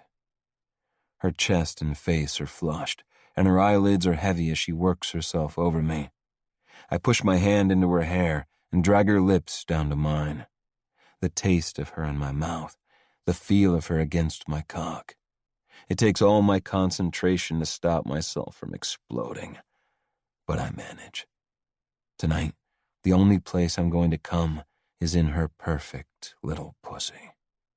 I press kisses along her jaw, then lick and suck my way down her throat and chest until I reach her breast. She arches into me, and I swirl my tongue around her nipple, flicking it, then pinching it between my teeth, hard enough that she inhales sharply and her hips stutter against me. With a desperate little cry, she splays her hands on my chest to push herself upright, forcing me to release my hold on her. I'm going to come, Tate. She says, rolling her hips. I'm so close. The sight of her, cheeks pink, lips parted, makes every one of my nerve endings coiled tight. Make a mess of me, Violet. I want to be covered in you. With a final, erratic jerk, she starts to tremble. She screws her eyelids shut, but I'm not having that. I grip her hair at the back of her head, startling her eyes open again. Look at me, butterfly. Look me in the eye as you come, rubbing your needy little clit all over my cock. Her pupils blow wide, and her mouth drops open on a long moan as her body shudders against me. She keeps going as she rides out her orgasm. When it finally wanes, she sags against me. I take her mouth again, demanding, claiming, but I need more. Heart pounding, I grip her hips and pull her up until she's hovering over my mouth. Her pussy is soaked from rubbing against me and from her orgasm. Fuck, I want every last drop. What are you doing? Her breathy question is almost inaudible over my pulse pounding in my ears. I want all of you tonight. I lick my lips and drag her down. Oh my God, Tate. She cries out as I press my tongue against her clit. When I flick it, her body jerks. I can't. It's too soon. She should know better by now. I flick again, then suck. Despite her protest, she clutches the headboard and widens her legs to allow me greater access. There's my good girl. She trusts me. Knows I'll always look after her, give her what she needs. She whimpers as I drag the flat of my tongue slowly up her sex. When I reach the swollen bundle of nerves at the top, I give it a flick. Then I start over. It only takes a few more swipes before she starts to tremble. When I draw her clit into my mouth and stroke it hard and fast, she sucks in a harsh breath and her thighs shake. An instant later, her arousal coats my lips and chin. You're so fucking sexy. I pull her down and roll out from under her, so she's sprawled, boneless, on her stomach. One hand splays across her back, then smooths down over the mounds of her ass. There's no stopping the urge to give one of her cheeks a sharp slap. She moans in response, and my cock grows even harder as her skin turns pink. With both hands, I spread her, being sure to brush my thumbs against the tight little pucker. I'm going to fuck you here one day, butterfly. I'll fill both holes, one with my cock and one with a toy. Make you come so hard you'll pass out. I'm going to claim you everywhere, beautiful. But not tonight. I drag my thumbs farther down, spreading the lips of her sex to reveal her dripping entrance. On a groan, I dip the tips of both of my thumbs into her. Tonight, I'm going to fill this beautiful little cunt up. She turns her head to the side so she can watch me over her shoulder. Yes. She hisses, and fuck if it doesn't drive me crazy that she wants that too. I want one more thing from her tonight. I haven't asked before because, although I love pinning her down and fucking her, I love her hands on me even more. But tonight, pure, primal desire pumps through my veins. Can I restrain you, butterfly? She blinks at me, a sweep of dark lashes over pools of blue. Do you mean Shibari? I smile, even through the need that's threatening to drown me, as an image of that first night at Onyx flits through my mind. No, not Shibari. I want to tie your arms, just with neckties. No ropes, no restraints.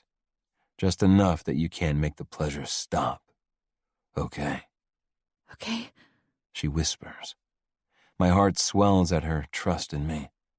I get off the bed and grab 2 ties. If I had proper restraints, I could tie her legs as well, but this will be more than enough. Don't move. I wind one of the ties around her right wrist.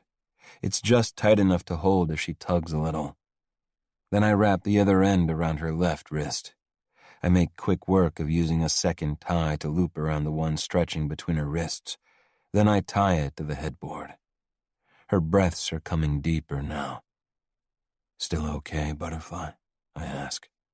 She nods, her eyes fixed on me. Do I need a safe word? I lower my head until my lips hover over hers. It's stop, Butterfly. The word is stop. Isn't it supposed to be something I won't accidentally say? Not for this. The minute you say stop, that's what I'll do. Got it? After she's given me another nod of understanding, I trail my finger down the dip of her spine and over her ass, closing my eyes and inhaling sharply as her muscles tremble under my touch. Then I open my nightstand and pull out an item I bought just for her. A magic wand, like the one she seemed intrigued by as she walked past the windows at Onyx.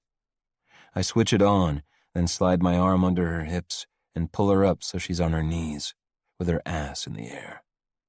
With her arms stretched out in front of her, she's forced to keep her chest flat on the bed.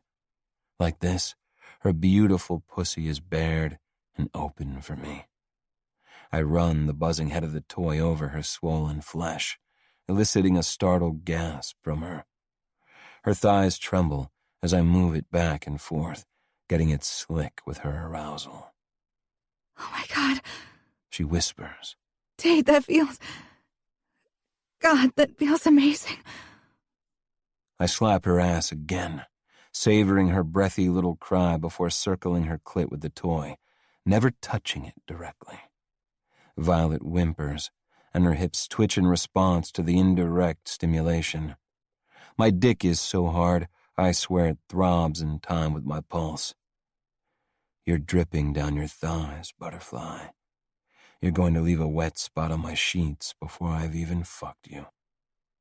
Tate. She moans. Fuck, she's so close. And I haven't even touched her where she needs it the most. I graze her clit with my fingertips, then tease her opening. When I slide two of my fingers inside her, she jolts forward. But, a heartbeat later, she's pushing back against me, seeking more as I twist and curve them. I run the toy over her again, still avoiding that swollen bundle of nerves, and a series of frantic pants spill from her mouth. Her thighs quiver, as if she's on the precipice of losing the ability to hold herself up. I drag my fingers from her channel and bury my tongue in her beautiful pussy, lapping at her and teasing her clit with gentle flicks against it.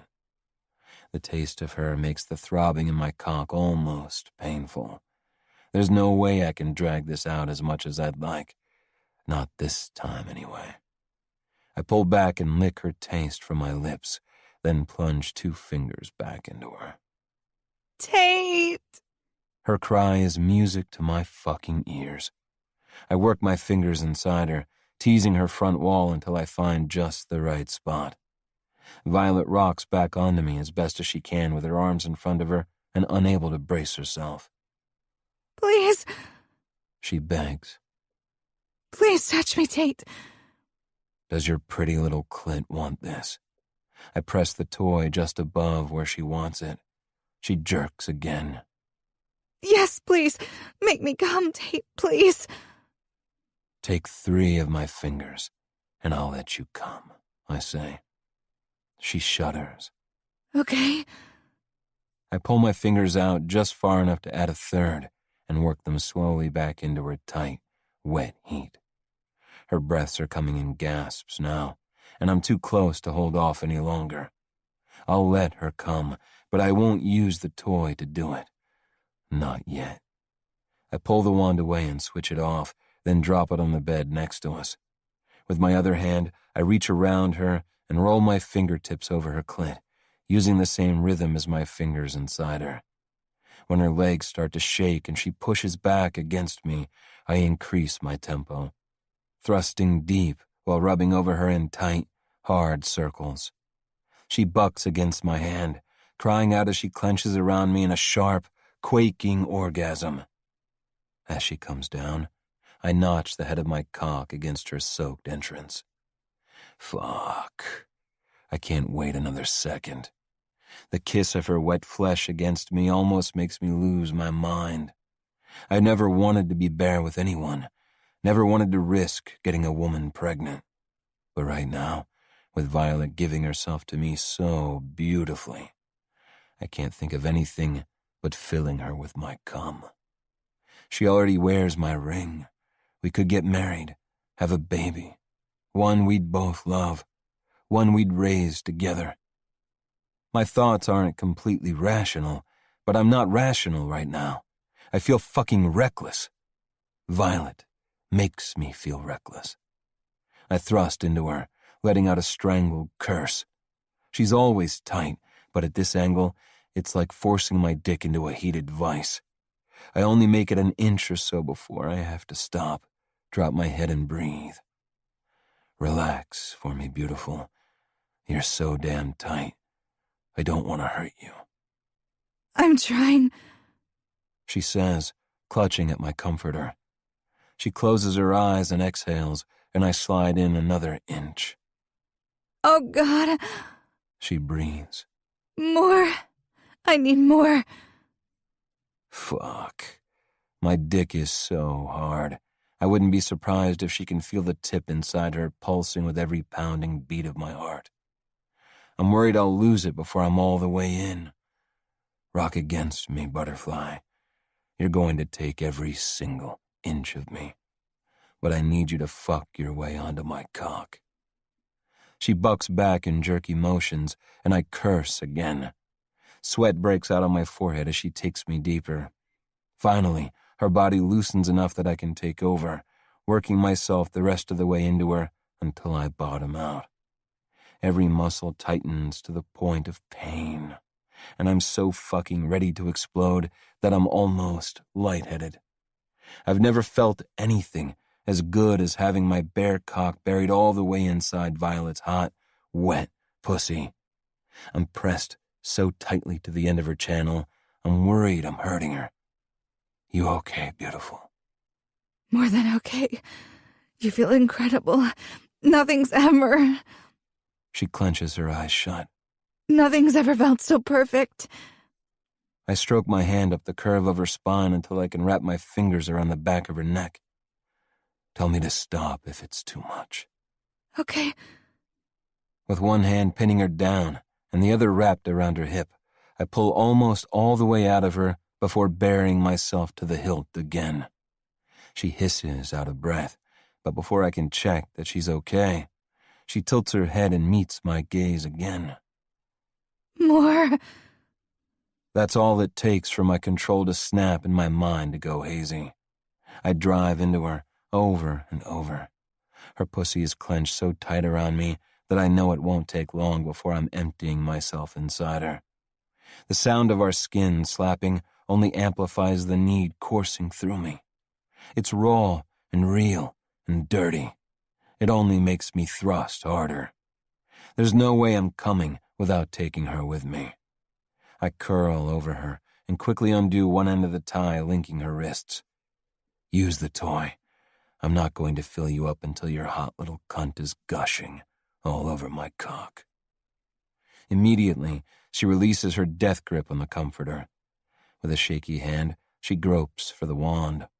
As soon as she finds it, she turns it on and slips it between her legs. Her initial gasp morphs into a moan as she presses the buzzing end to her clit. I'm rewarded too, when her delicate, internal muscles immediately spasm around me. A faint echo of the toy's vibrations ripple around my shaft, and it's almost enough to send me over the edge before I'm ready. But I want to make sure this night is imprinted in her memory, the way it will be in mine. So I release my grip on her hip and part the cheeks of her ass. For a moment, I get distracted by the way her pussy is stretched so tight around me. Fuck, butterfly. Just look at you. but electricity is sparking at the base of my spine with such intensity that if I waste any more time admiring the perfect way she's taking me, I'll regret it. I'm balancing on the precipice, and based on her increasingly loud gasps and whimpers, she's there too. I tip my head and spit, then swirl my thumb over her tight little hole. My saliva lubricates it enough that I can work the tip inside her. Oh my God, Tate! Violet cries, clamping down around me. Look at you, taking me in both holes, I growl. Just a little more, beautiful, and we can both come. Give me more. She begs. I want you to fill me everywhere. Fuck this woman. She's perfect in every way. I ease my thumb out, then push deeper until I'm into my knuckle, my fingers pressing into the roundness of her ass. Violet shudders. I'm going to come, Tate. I can't. Her voice breaks as the sensations from the wand on her clit, my cock in her pussy, and my thumb in her ass send her free-falling. That's all it takes. Fuck, butterfly. You're going to make me come so. I thrust deep. Fucking. I reach forward, wrap my free hand around her neck and tilt her head back so I can see her face when her orgasm hits. Hard. Her lips part on a cry, and wet heat floods over my cock as her cunt clenches around me and her ass strangles my thumb. The pressure at the base of my spine detonates, a blaze of heat and electricity arcing up my shaft until it explodes out of me. I come so hard that a shout is ripped from my chest and my abdominal muscles spasm. I swear I almost black out as spurt after spurt jets out of me, filling her so full of my cum that it starts leaking out around my dick with every thrust. She's dropped the toy and is gripping the covers again as she rocks back against me, riding out her orgasm and extending mine. Finally, the almost agonizing pleasure eases, and I can take a full breath again. When my vision comes back into focus, I pull out of her, then flip her over so I can kiss her. Fucking mine, I mumble against her lips. You're fucking mine, Violet. She kisses me back, just as desperately. And when I finally gorge myself on the taste of her, I kiss my way down her body, then grip her thighs and press them wide open. Violet's perfect pussy is pink and swollen from her orgasms and my exertions. My cum is still leaking out of her. The cum I filled her with. The cum that, if she weren't on birth control, could get her pregnant. The thought of Violet with her belly filled with my baby makes my dick twitch, even though I've just come harder than I ever have before. I slide my fingers along her sex, gathering it up and pushing it back inside her. She threads her fingers through my hair, the end of the tie still trailing from her wrist. When I look up, the understanding brimming in her eyes makes my chest squeeze tight. I've spent my life avoiding this kind of vulnerability. I put on a mask and showed the world only what I wanted them to see. I hide behind the facade of a man who's unaffected, unfazed. But Violet sees the real man through the pretense. And as fucking scary as it is, I love that I don't have to hide anything from her. With a final, soft kiss to her clit, I lever myself up over her and cage her in with my arms. She cradles my face, her hands warm against my skin, and pulls me down to her lips. We don't say anything. No words can do justice to what I'm feeling, to what I hope we're both feeling. Once this arrangement has run its course, I'm going to propose to my fiancée, and after I've married her, when we're both ready, I'm going to put a baby in her. Until those things happen, though, I'm going to enjoy having her here, by my side, and in my bed. Chapter 40. Violet. I sit on a stool in the back of the shop, stretching my legs out and rotating my ankles.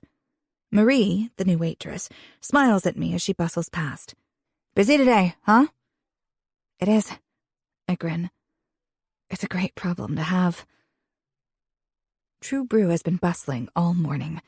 I couldn't be more delighted that the hard work we've been putting in is finally paying off. Well, hard work and the money from Tate. Tate. When he looked up at me from between my thighs last night, his eyes were so full of emotion it made my breath catch. He was thinking about being a father. I don't know how I knew that, but I did. And maybe he was thinking about his own father, the one who never claimed him. Or the one who did claim him but didn't want him. Either way, it broke my heart a little. But it also gave me hope. Surely he wouldn't show that kind of vulnerability to someone he didn't care deeply for. The thought fills me with a mix of excitement, happiness, and fear. Nothing about last night felt fake. In that moment, I believed I was his. I wanted that. I wanted him to claim me and to keep me. Even this morning, when I woke up after passing out next to him, there was something new flickering in the depths of his golden eyes as he looked at me. And now I'm here, wondering what it all means. I need to ask, I know that. The chance of falling hard and getting hurt if I don't understand these new rules is too high. But I can't bring myself to do it just yet. I want to enjoy whatever this is a little longer before I force myself to ask for the truth. I sigh and heave myself upright. Rebecca, our part-time baker, left pastries in the fridge for restocking, so I pull the trays out and shove them into the oven. I set the timer on my phone so I don't lose track, then head back out to help Jared and Marie. A couple of hours later, after the rush has died down, I'm sitting at one of the empty tables with my phone in one hand and my planner in front of me, working on the details of True Brew's inaugural tasting night. Jose has supplied a selection of single-origin beans from family farms in Colombia, Brazil, and Sumatra, as well as several specialty blends. Every one of them is incredible. Now I'm focusing on the menu to accompany them. I rule out anything too sweet, since that will overwhelm the subtler flavors of the coffee, but dark chocolate always pairs well. I jot down some ideas. The bell above the door jingles, and I look up and smile like I always do at the sound. But the smile falls, and oxygen leaves my lungs in a rush. Eric stands in the doorway, his hands tucked into his pockets, and surveys the shop, his pale blue eyes taking in the space. He doesn't notice me at first, since I'm tucked into the corner. My first thought is that if I stay here and put my head down, maybe he'll leave. Then I realize how silly that is. He's here to see me, so he'll ask Jared, and Jared won't know to put him off. On the other side of the shop, Brad, today's pinnacle bodyguard, is sitting with an open laptop in front of him. He's typing away as if he's an innocent, bulky businessman working at his local coffee shop. His presence calms the anxiety that flared when Eric stepped over the threshold. I don't expect him to cause trouble.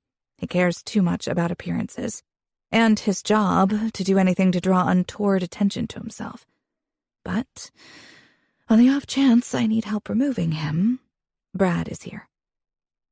I take a deep breath and stand, drying my damp palms on the backs of my cutoffs. The motion catches Eric's attention, and the smile he gives me makes my jaw clench.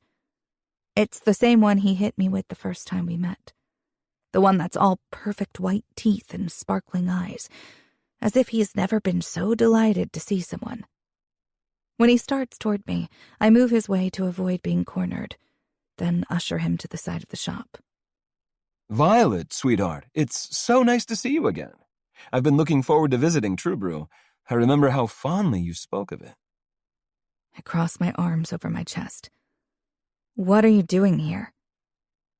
He doesn't let his smile drop at my terse tone. The senator's campaign for re-election is heating up. I'm in town to get financial support from some high-value donors. And you thought you'd track me down to what? Reminisce about the good times? I arch one brow. Like the day I walked in on you screwing your intern? His smile remains, but it warps into something far less charming. I told you back then, Violet, that was a mistake. I'm sure you've made those before. Uh-huh. It's as believable now as it was back then. Especially since, after he swore it was a mistake, he turned around and accused me of not being sexual enough to satisfy him. Why are you in my shop, Eric? Can't I just want to catch up with an old girlfriend while I'm in town? I thought we could go somewhere and chat. His words are mild, but he's giving off a weird vibe. I was never scared of Eric when we were together. He wasn't the type to use violence. He was more likely to manipulate and make false promises to get what he wanted. But his face looks strained, and there's a sheen of what almost looks like nervousness in his eyes. My hackles rise, and a voice inside me whispers to take a step back from him. But I don't want to give him the satisfaction of knowing his presence is affecting me. I just want him gone. Eric, you treated me like shit while we were together, I say, keeping my voice low. You lied to me, manipulated me, and cheated on me. I have no desire to go anywhere with you, and I certainly have nothing to say. In the space of a heartbeat, that hint of nervousness I sensed transforms into blatant anger. His brows slam down and his nostrils flare. How does it feel being engaged to a billionaire? The question comes out of left field and leaves me reeling. Does he spoil you? Give you lots of gifts? I bet he'd be willing to give quite a bit if you ask the right way. I jolt. This is about Tate? But he doesn't look jealous. Not like he did when we would go out and he'd watch any man I spoke to with narrowed eyes and a sneer. Not that it matters. I'm beyond caring why he's here. I step toward him, hoping the action will encourage him to move toward the door. You need to leave. I wasn't interested in what you had to say back then, and I'm not now. You took advantage of me after Dad died, but I learned my lesson, and I have no interest in rehashing the past. And I'm definitely not interested in discussing my current relationship with you. Eric's face blanches, then reddens alarmingly. My pulse kicks into high gear. You need to leave, I reiterate. As casually as I can, I look for Brad. It seems as though I may need his help after all. I have more to say to you, Eric says. And you're going to want to listen. When I find Brad, he's already moving.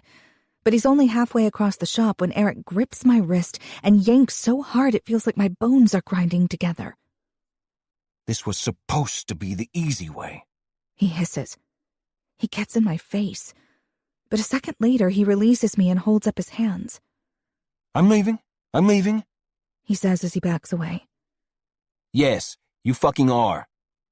Brad, who's suddenly at my side, snarls. With his hands clenched into fists, he continues on, looming over my ex as he rushes for the door. As Brad follows Eric, I cradle my wrist and stare dazedly after them. When the door shuts behind them and the shop falls silent, unease and embarrassment prickle my skin. I scan the customers around me. Every one of them is focused on me. Before I can find the words to apologize for the disturbance, Jared's at my side. Jesus, are you okay? Shaking, probably from adrenaline, I duck my head and examine my wrist. It's ringed and red and slightly swollen. But other than the irritation and a dull ache when I flex my hand, it's okay. Jared is holding my hand now, inspecting the injury. He peers up at me, concern shadowing his gaze. Who was that guy? Should I call the police? You could file assault charges. I force myself to focus, to imagine what would happen if the press got wind of it.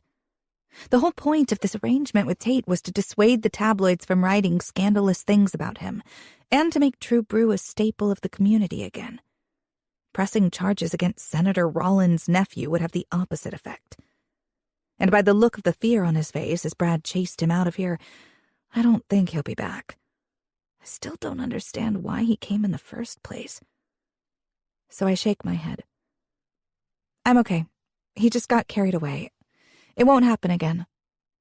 I'm glad that I sound calmer than I feel. Having Eric here, in my shop, where he never should have stepped foot, putting his hands on me in a way I never believed he would, is beyond disconcerting. He belongs in my past, not inserting himself into my new life. Jared frowns. You're going to tell Tate, right? He needs to know. The bell over the door chimes and Brad appears, heading straight for me. Are you okay? He takes in my wrist and his expression darkens.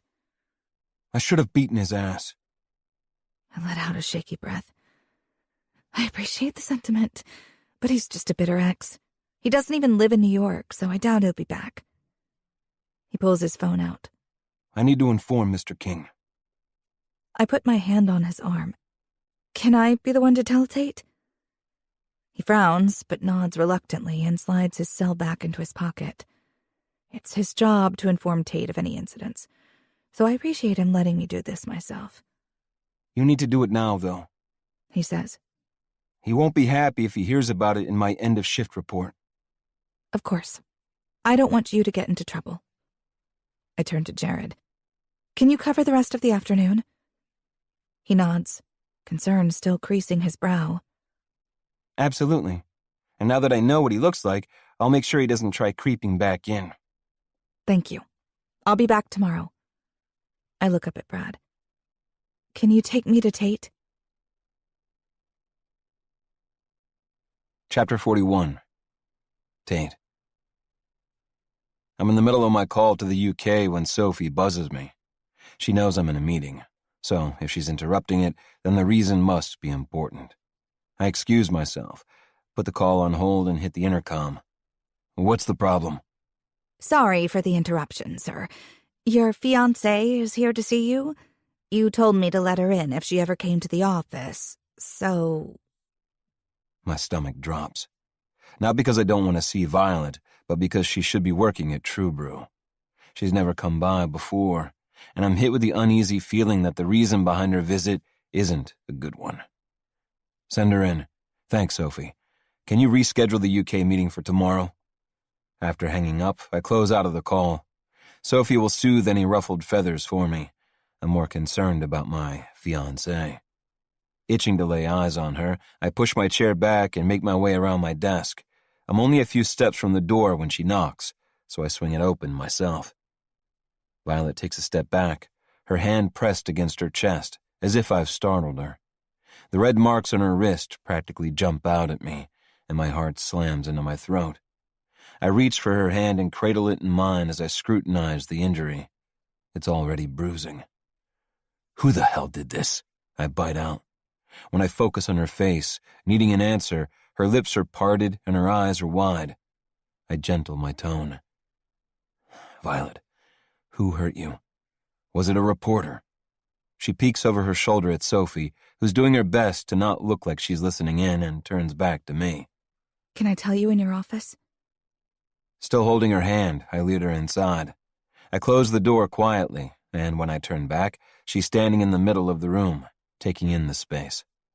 The part of me that isn't consumed with finding out what happened to her is frustrated, because I should have brought her here weeks ago. She's my fiancée. She should be familiar with my office. She should feel like she can drop in at any time, not just when something is wrong. I shove my hand through my hair. How did you get hurt? Was it at True Brew? I didn't get a call from Pinnacle.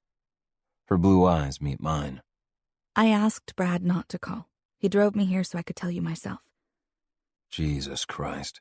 If she doesn't hurry up and explain, my chest might implode. If she wanted to tell me herself, then it likely wasn't an accident. Someone hurt her. Sit down, Butterfly. I grasp her elbow gently and guide her to the couch in the corner of my office.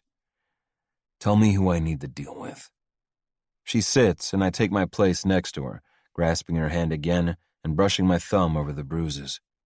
Now that I've gotten a good look, the places where the fingers pressed into her tender skin are obvious. Someone grabbed her hard enough to mark her. Anger is building hard and fast inside me, heating my blood to a simmer. What happened? Her teeth press into her lower lip. Eric came to the shop. In an instant, my heated blood goes ice cold. What did he do? He wanted to talk. I honestly don't know why. When I asked him to leave, he got angry and grabbed my wrist. Where was Pinnacle while this was happening? As soon as he grabbed me, Brad was there and got rid of him. He wasn't negligent, Tate. Don't blame him. I don't blame Brad. I blame myself. It was probably the publicity around our relationship that caught Eric's attention, that told him where to find her. It's my fault he hurt her. It's not your fault. She murmurs, as if she can read my mind. Or maybe it's my frozen expression. We'll press charges, I say. She shakes her head. I don't want to. Why the hell not? He ambushed you at your place of work and hurt you. It's not that bad, she says. And he was never violent when we were together. I don't think he meant to hurt me. He just seemed a little desperate, I guess. People can change. I don't care what state of mind he's in. He put his hands on you. I can make a call, get the police here right now, and you can press charges. Tate, the whole point of this relationship was to get the tabloids off your back. If the press finds out about me pressing charges against the nephew of a state senator, you'll be right back. I don't care about that.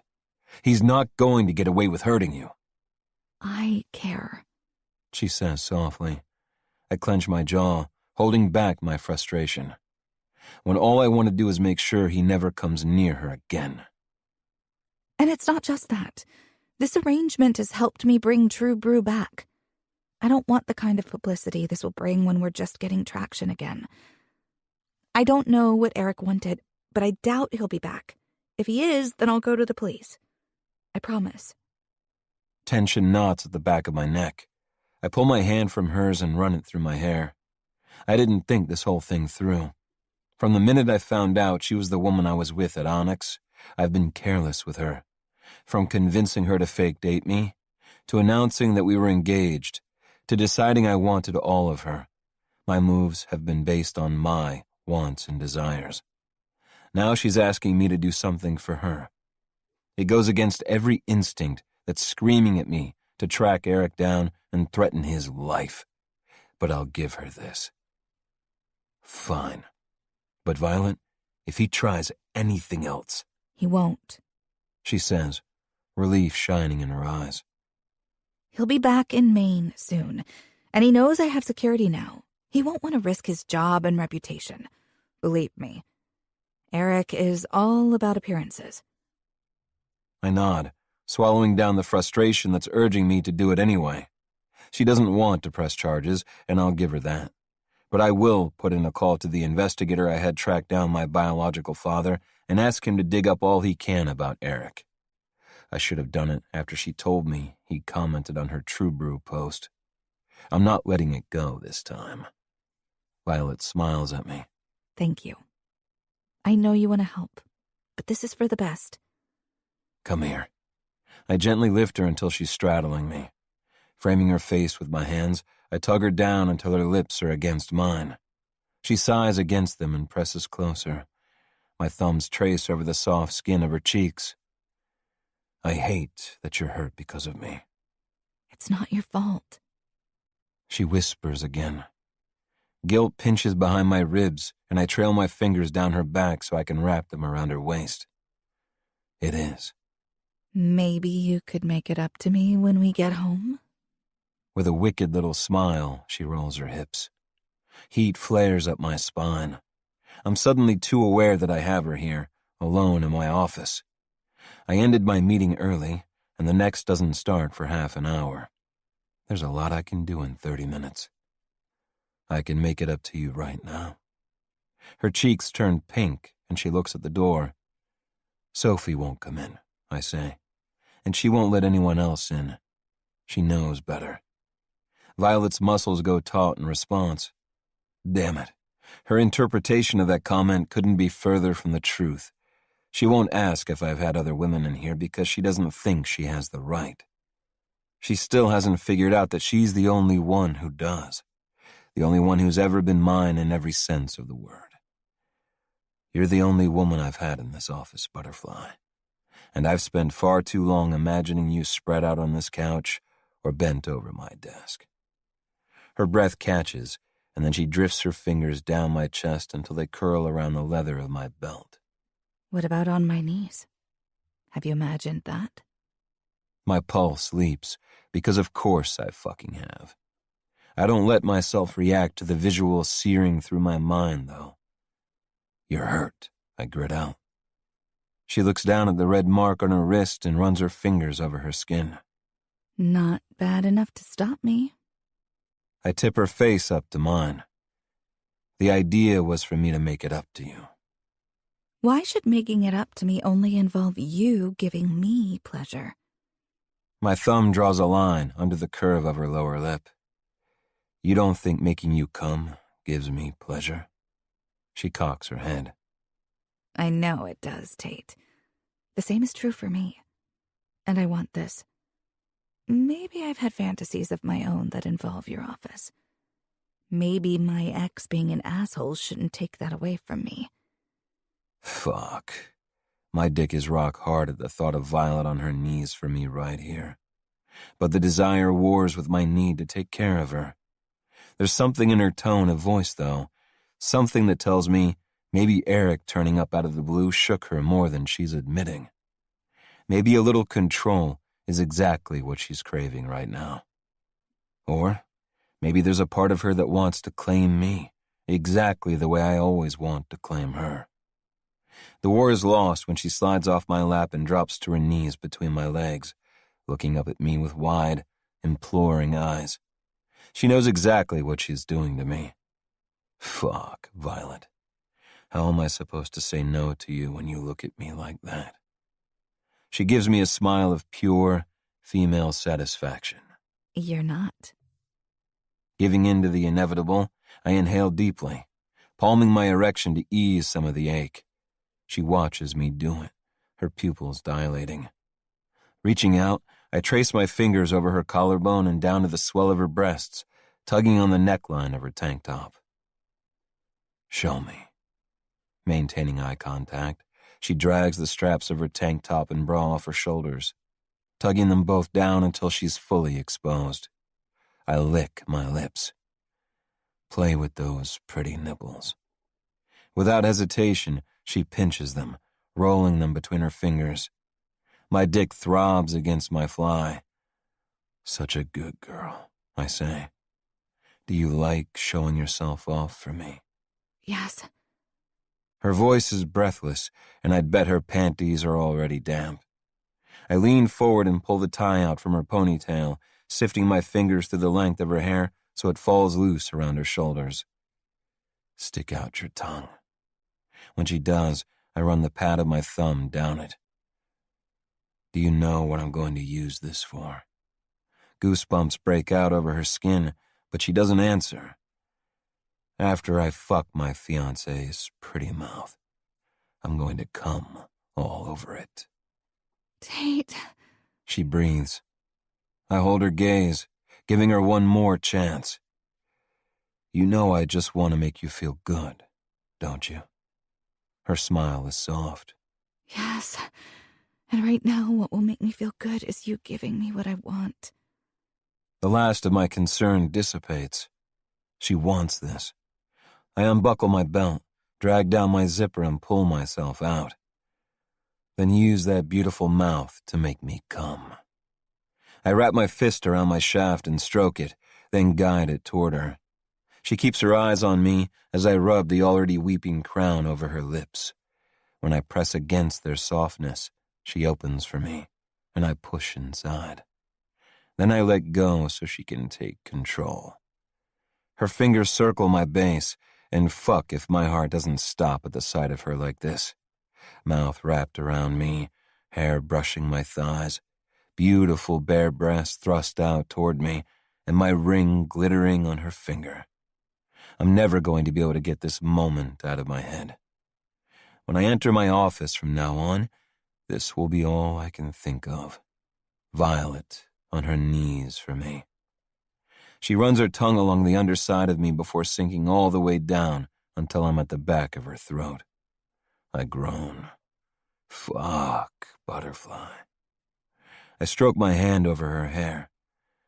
You look so pretty sucking my cock. She whimpers around me, then redoubles her efforts. Her head bobs as she alternates between swirling her tongue over the tip and drawing me as far into her mouth as she can. When she presses even farther down, I curse and fist her hair. Are you going to take me down your throat, butterfly? She hums, desire shimmering in her gaze. For a moment, my restraint slips and my hips jerk, driving me a little deeper. She chokes and involuntarily tightens around my tip, sending a lance of pleasure up my spine. I force myself to pull back, to let her take me the way she wants. But when she closes her eyes, her hips squirming, I know what she needs. I want you to come while you suck me. That has her focusing back on me. In the next moment, her hand slides down her stomach, and she fumbles with the button of her cutoffs. Once she has them open, she dips her fingers under the top of her panties, moaning around me as she circles her clit. My own fingers itch to be the ones touching her there, to rub over her slippery, swollen flesh until she falls apart. I'm officially addicted to making her come. That will have to wait, though, because she's still working her mouth over me, flicking her tongue over the tip, then sucking hard as she sinks back down even deeper than before.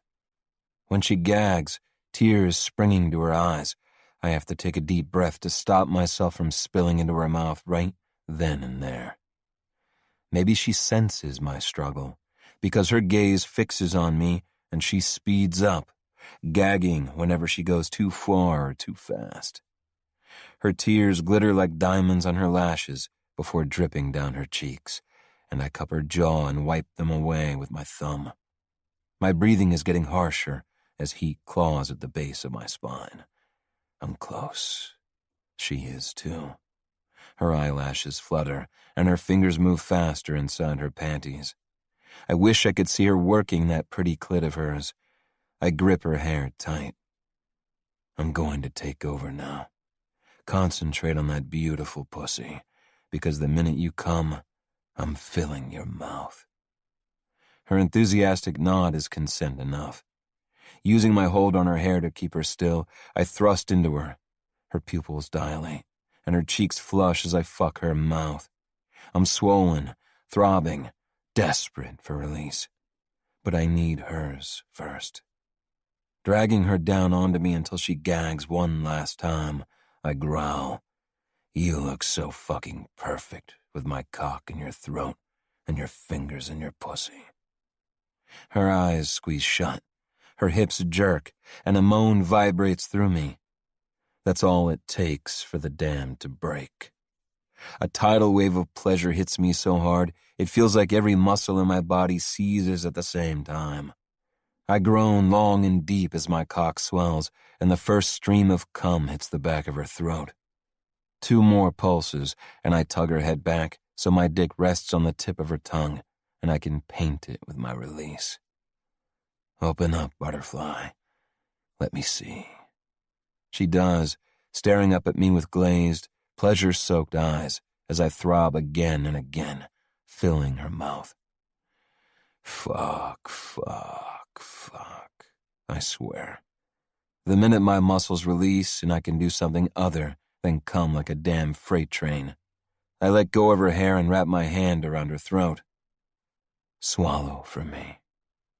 The way her delicate muscles work against my palm as she does what I ask has my dick twitching again. I ignore it, because now I need something else. Lie back. But... Violet, I need you to lie back. My voice comes out shredded. She complies, and now it's me dropping to my knees between her legs. I hook my fingers in her shorts and panties at the same time, dragging them down her thighs and off before spreading her wide, exposing her gorgeous cunt. She's pink and swollen and wet from her orgasm, and I'm desperate to taste her. Using the flat of my tongue, I take long, luxurious licks from her dripping entrance to the still pulsating bundle of nerves at the top of her sex. I suck it between my lips as I push first one, then 2 fingers inside. Tate! She gasps, her hips already starting to move against me. I slide my free hand up her body and roll her nipple between my fingers, pinching it until it's hard and peaked. Come for me again, butterfly. She whimpers, still sensitive from her first orgasm. It doesn't take me long to work her up again, though. When her channel tightens, I pull my fingers out, use my thumbs to spread her wide, and lick her hard and fast from her tight little asshole to her swollen clit. She arches her back. Oh my God, Tate! Use my face to come, I growl against her slick flesh. With a needy moan, she buries her hands in my hair and tugs. Then she grinds herself against me. I push 2 fingers back inside her and curl them, then suck hard on her clit while she thrusts against me. The first sign of her impending orgasm is the sudden gush of liquid heat that coats my palm, and then her muscles clamp down, and she chants my name as she holds me tight against her. Only when her thighs stop trembling around my ears do her hands drop away. And then, finally, her whole body relaxes. I pull my drenched fingers from her and lick her off me, craving every last drop. Still splayed out in front of me, she watches my every move, eyes hooded, skin damp with sweat, and a sweet, sated smile on her lips. And fuck if that isn't the view I'm going to enjoy looking at for the rest of my life. Chapter 42. Violet. Jared hands me a cup of steaming hot coffee. What do you think of this one? I give it a small sip. It's got a really bold flavor. It might be too much for the tasting night. Maybe balance it with that milder one we like? Good idea. With a nod, I make a note on my pad. I stick the end of the pen in my mouth and consider how to best describe the flavor of the single origin coffee. I jot down a hint of caramel with a bold finish. Jared and I are working on the tasting menus, choosing the right flavors to showcase what True Brew does best. We also need to pair pastries and desserts with the different coffees as well. Ones that complement the single origins and specialty blends we end up selecting. We're in the middle of discussing how to position the tables to ensure the best flow for the event when the bell on the door jingles and Anna walks in. When she sees me, her face lights up. Hey, guys! She strides over and plonks herself down in the seat next to Jared. Thought I'd see if you need help getting ready for your big night. Your presence is always appreciated. I grin at her. Jared stands up. I'll brew that last blend and pull those brownie bites out of the oven. As he walks away, Anna homes in on me, and her friendly smile turns into a sly one. What? I ask. You're glowing.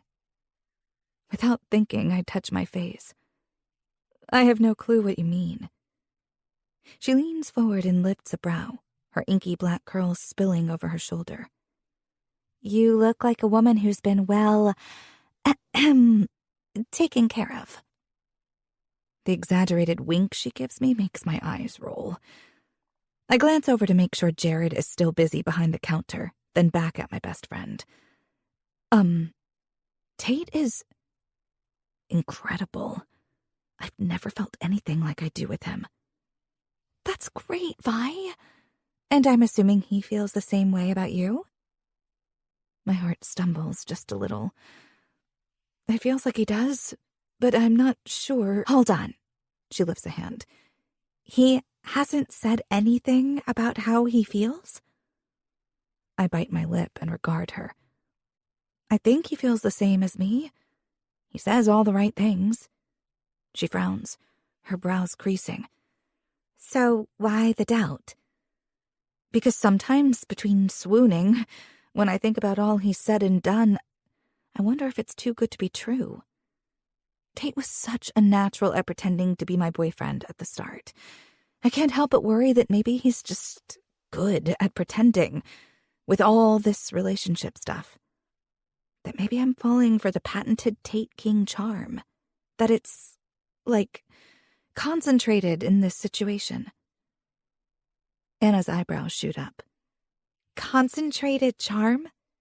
Yeah, because we've been put in this crazy situation and he's got nowhere to focus all that intensity and charisma except on me. You can't really think that, Violet. You're a beautiful person. There's no reason Tate wouldn't fall for you. I know what we have feels genuine, but I keep wondering if he would still look at me this way if the agreement didn't exist. My concern goes so much deeper than that, but the details aren't mine to share. Tate's felt like an outsider in his own family for most of his life. So what if his feelings aren't based on me as a person, but on our proximity and the roles we've been playing? What if I'm merely a temporary embodiment of something he's been craving for so long, having someone to care for and to care for him in return? Anna squeezes my hand. You should talk to him. Tell him how you feel. I sigh past the dull ache in my chest. If I do, it's going to have to be soon. Our agreement is supposed to be over at the end of the week, so... Her eyes widen. I didn't realize it was so soon. And neither of you have brought up what's going to happen when the date comes? I fidget and try to push away the apprehension bubbling up inside me. I thought I might wait until it ends and see if he still acts the same way. Anna stares at me for a long moment, her jaw slack. Do you really think that's the way to handle this? No, I whisper. Then I cover my face with my hands. I'm such a coward. She grasps my forearms and pulls my hands away from my face. Being scared and being a coward are two different things. It's okay to be scared, Violet. Telling someone you're falling for them is a big deal, particularly considering your situation. But if you let fear hold you back from what has the potential to be an amazing love story, I think you'll regret it for the rest of your life. You're right. I know you're right, I say. He hasn't mentioned the end date either. He would have if he didn't want to keep things going, right? I shake my head. It's a rhetorical question. Anna doesn't know the answer any more than I do. I take a deep breath to settle the nerves that rattle through me. I really hope he wants to, because I think I might already be in love with him. Anna lets out a little squeal. With a wince, I glance at Jared to make sure he can't hear our conversation. From his look of concentration as he cuts up the brownie bites, he seems unaware. Shh. Don't forget, everyone thinks we're in love already. I know, but I'm so excited for you. So, you think I should tell him? I think you should. If he doesn't feel the same way, then your agreement will be over anyway. You'll walk away with brand new equipment, new staff, new decor, and enough money to keep True Brew going for a long time, considering how many more customers you're bringing in these days. I let out a sigh. But I'll have a broken heart to go along with it. She squeezes my hand. I hate to say this, but if Tate doesn't feel the same way, it doesn't matter when you tell him. It's going to hurt. But if you talk to him before the contract ends, he'll at least know you're interested rather than believing he's releasing you from a situation you don't want. The idea that Tate might walk away never knowing he was loved the way he deserves to be loved is all it takes for me to decide. I went into this with the sole purpose of restoring True Brew, but now the thought of walking away with only that and not with the man I've fallen for makes my stomach drop sickeningly. In my periphery, Jared approaches with a tray full of cups and a plate of brownie bites. Okay, I'll say something tonight, I tell Anna. She gives me a sneaky thumbs up before Jared appears next to the table. He hands us each a cup, and we sip the rich, aromatic brew. Paired with the sweet dark chocolate brownie, it's absolutely delicious. As we discuss the options and I note down my final choices, my mind can't help but wander to what I have to do tonight. My stomach rolls over. I'm nervous, but I won't let that stop me. I'll be brave and trust what Tate has shown me of himself these last couple of months. and then I'll ask him about the future of our relationship. Our real relationship. Chapter 43. Tate. You've got an unscheduled visitor, Mr. King. Sophie advises me as I pass her desk on my way back to my office. Who is it? Occasionally we get crazies who think they can show up unannounced and get in to see one of us about whatever issue they think we're responsible for. But normally security deals with them without calling up to the PAs. His name is Eric Evans. He says he's an old friend of your fiancée and needs to talk to you urgently. At the sound of his name, my hands clench at my sides, and anger floods me. For a moment, I don't move. I could tell security to escort him out of the building. In fact, I should. But I want to know what he's after. If he showed up here, then he isn't giving up easily like Violet expected. If I refuse to see him today, he'll probably come back tomorrow or track me down another way. Regardless of that, I need to face the asshole who abused Violet's trust and tried to manipulate her. I need to look him in the eye and make sure he knows exactly who's standing next to her now. Let him know that he'll never get a chance to hurt her again. Send him up, I say, but tell security to remain on standby. Her brows rise, but she nods and presses the button to call down to security in the foyer. I stride into my office and close the door a little harder than necessary. My mind races as I round my desk, sit down and log onto my computer.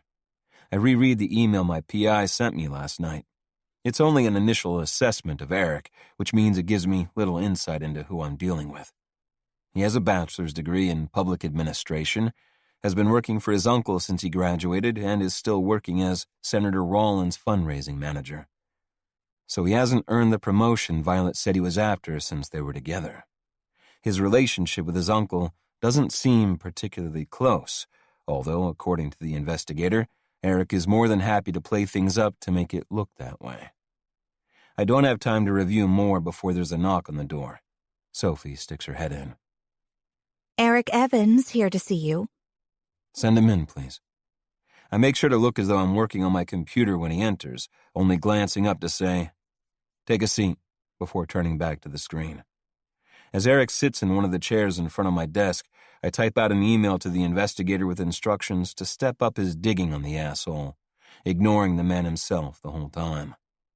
This power play is one of the oldest in the book, and I'm sure Eric knows exactly what I'm doing. But how he reacts will still give me insight into his character. He's silent for a few minutes, but then he shifts in his seat. Another minute later, and he's clearing his throat. That's all it takes to know he's not patient enough to play the long game. He wants instant gratification, and I have no doubt he's prone to acting rashly to get what he wants. Only once I've listed specific instructions and hit send on the email do I lean back in my seat and take him in. His expression is cool, but irritation simmers in his eyes. "Mr. King," he begins, trying to sound casual. "I happen to be in town for some meetings on behalf of Senator Rawlins and thought we should meet." I nod, giving nothing away. "And why is that, Mr. Evans?"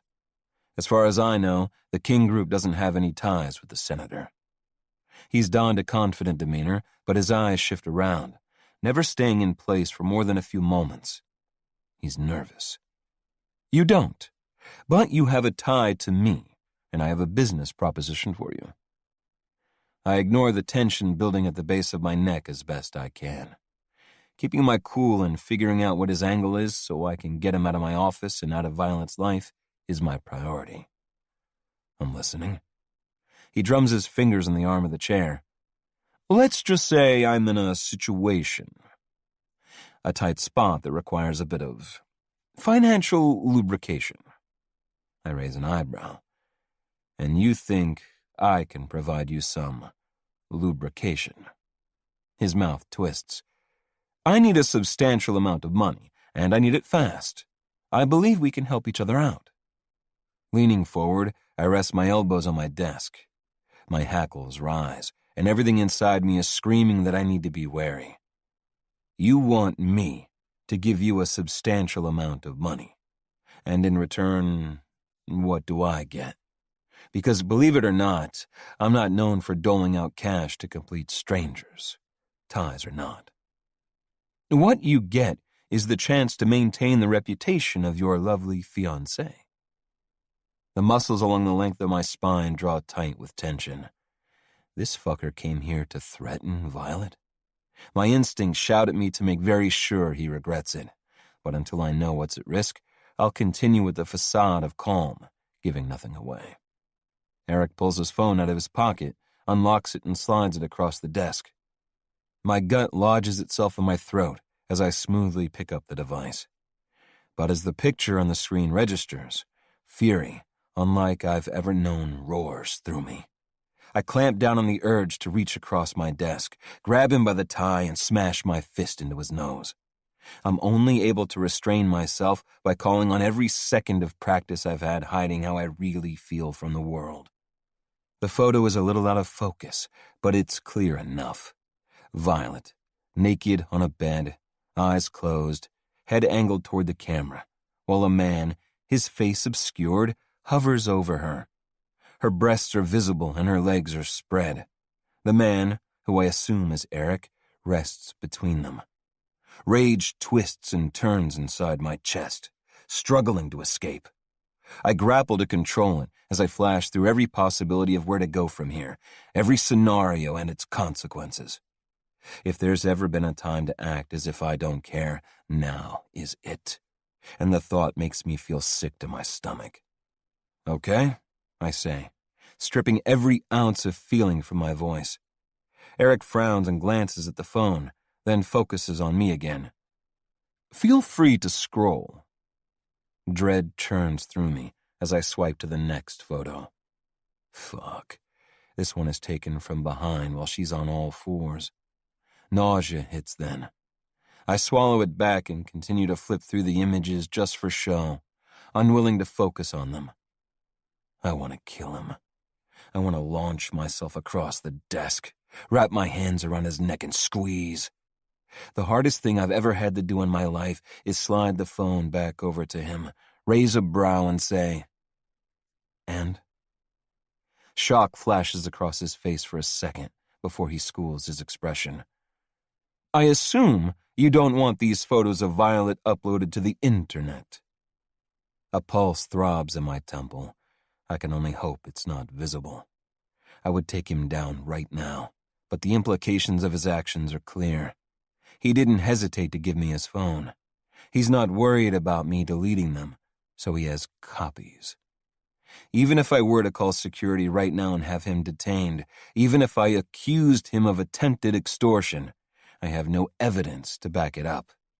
He and Violet used to date, so on the surface, he has a reason to have those photos on his phone. Even though, from the images I saw, it doesn't look like Violet was aware the slimy motherfucker was taking them, which is a crime in itself. Regardless of my actions, he has access to copies, and the shiftiness of his gaze tells me he's desperate. And desperation makes people do stupid things, like uploading these photos to the internet as an act of revenge if I don't give him what he wants. Or something even worse. Whatever situation Eric's gotten himself into, he thinks my money is the way out of it, and Violet is his leverage to get it. There's no way I'll allow these photos to be put up online or let Eric get away with threatening Violet in any capacity. No fucking way. There's only one solution I can think of to fix this. Though just the thought cracks my chest open. I hate it with every fiber of my being, but I'm going to do it anyway. I don't give a fuck, I say, leaning back in my chair, affecting a bored expression. Eric opens his mouth, snaps it shut, then scoffs. Don't bother bluffing. There's no way a man like you wants photos of his fiancée having sex with another man spread all over the internet. With one press of a button, these will be uploaded to thousands of porn sites for millions to enjoy. Every time you're in public and you see the stares and hear the whispers and laughs, you'll know it's because those people have seen what she looks like when she's being fucked, and not by you. No, I won't. I lean forward and hit him with a careless grin that tears out my fucking heart. Because she's not going to be seen out with me much longer. I laugh coldly. Our relationship is fake, and time is about up on our arrangement. In fact, if you leak these photos, you'll be helping me out. What better reason could I have for ending our engagement? My stomach rolls, but I keep my focus locked on him. Eric's face turns red, and he sputters. I don't believe you. With a smirk, I open the top drawer of my desk and pull out the contract. I throw it down in front of him, then lean back in my chair and lace my hands together behind my head. I keep my mouth shut as he skims the pages. As he continues, his face goes from red to purple. Then it goes ashen. As you can see, the end date of our agreement is in 4 days' time, and I have no need to keep her around longer. So again, I don't care what you do with those photos. And considering you just attempted to extort me, I'd suggest leaving now, before I decide to get the police involved. I doubt Senator Rawlins would be happy about bailing you out of jail. A muscle pulses wildly in Eric's jaw. I have no idea what he thinks he's doing, but there's no doubt he's in trouble. Maybe he has a gambling debt. Maybe he pissed off the wrong people. Whatever it is, he's desperate. He shoves back his chair and stands in a rush. Come after me, and I'll tell everyone your engagement is an act. I force another laugh, channeling Roman's iciness. I have no interest in coming after you. You took your shot, and it didn't work out. Now, if we're done, I have a meeting. His eyes narrow. If I find out you're screwing with me, I'll make sure these photos get the audience they deserve. He spins on his heel and storms from the room. As soon as the heavy wooden door swings shut behind him, I snatch the phone from my desk. Roman, I bark. I need to talk to you and Cole, right now. I'm in the middle of a meeting with... This can't wait. Silence fills the line between us. He's going to tell me to fuck off, but right now, I don't care. I need my brother's help. It's about Violet. Those 3 words are full of all the anguish and fury coursing through me right now. Fuck, he says. I'll be there in a minute. Then he hangs up. Cole is next. Thankfully, he's between meetings and says he'll come straight away. 30 seconds after I hang up with him, my door swings open and Roman stalks in. He stands in front of my desk, hands on hips. What's the problem? I scrub my hand over my face. Wait for Cole. I only want to say this once. He studies my face, brows pulled low, then jerks his chin and settles into one of the chairs. A moment later, Cole walks in wearing a frown. What's going on? Sit down, I tell him. He raises his brows but doesn't argue. As soon as they're sitting, I'm on my feet, pacing the room. The cyclone of rage I've been suppressing is tearing through me, fighting to be released. Violet's ex was just here. He tried to extort me by threatening to release private photos he took of her when they were together. Roman frowns and leans forward, his elbows on his knees. How private? As private as they get. And from the look of them, she didn't know he was taking them. Even now, the thought of Eric having those photos on his phone, of how he abused Violet's trust so reprehensibly, has my blood pressure spiking. Fucker, Cole swears. What did you tell him? The nausea that hits me is so intense I worry I'll vomit. That I didn't care. That our engagement was a lie and about to end anyway. Cole nods, a thoughtful look on his face.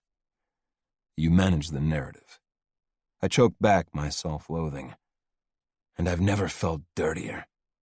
His scowl was full of admonishment. You did what you needed to do to protect your fiancé. Now, how are we going to take him down? I'm working on it, but I'll only do it if I can make sure Violet doesn't get hurt. Do you have a plan? Roman asks. I look from him to Cole, hit with a shot of gratefulness, because my brothers have my back. We need to visit Onyx. An hour later, we've descended on Reed's office. With 4 big men crowded in, the moderate-sized space is almost stifling. "What's going on?" Reed asks. "I never thought the day would come when I'd have 3 billionaires in my office." Cole and Roman sit back while I force myself to repeat Eric's threats. By the end, my hands are shaking with rage. Reed narrows his eyes in thought. "You did the right thing. Going to the police would likely get messy, and it wouldn't guarantee the photos would disappear, or that he wouldn't resort to more extreme measures. If he's really in trouble and thinks he can use her, there's a chance the threats against her could get physical." I give him a jerky nod. I already have a PI looking into him, but I need more. Can you help? Reed's dark eyes glitter with understanding. "I know someone who knows someone who can hack into his accounts and find those photos, as well as anything else he might be hiding." It's illegal as hell, but I don't give a shit. I look at my brothers. I know what I'll see on Cole's face. He'd do anything for Delilah, so I have no doubt he'll back me up. But I have no idea what Roman will think. He's CEO of the King Group, and that's his only priority. But when I turn to assess him, there's an emotion I haven't seen in a long time burning in the icy gray depths of his eyes. It looks an awful lot like protectiveness. He nods, a grim jerk of his head. That's all the confirmation I need. I turn back to Reed. "Do it."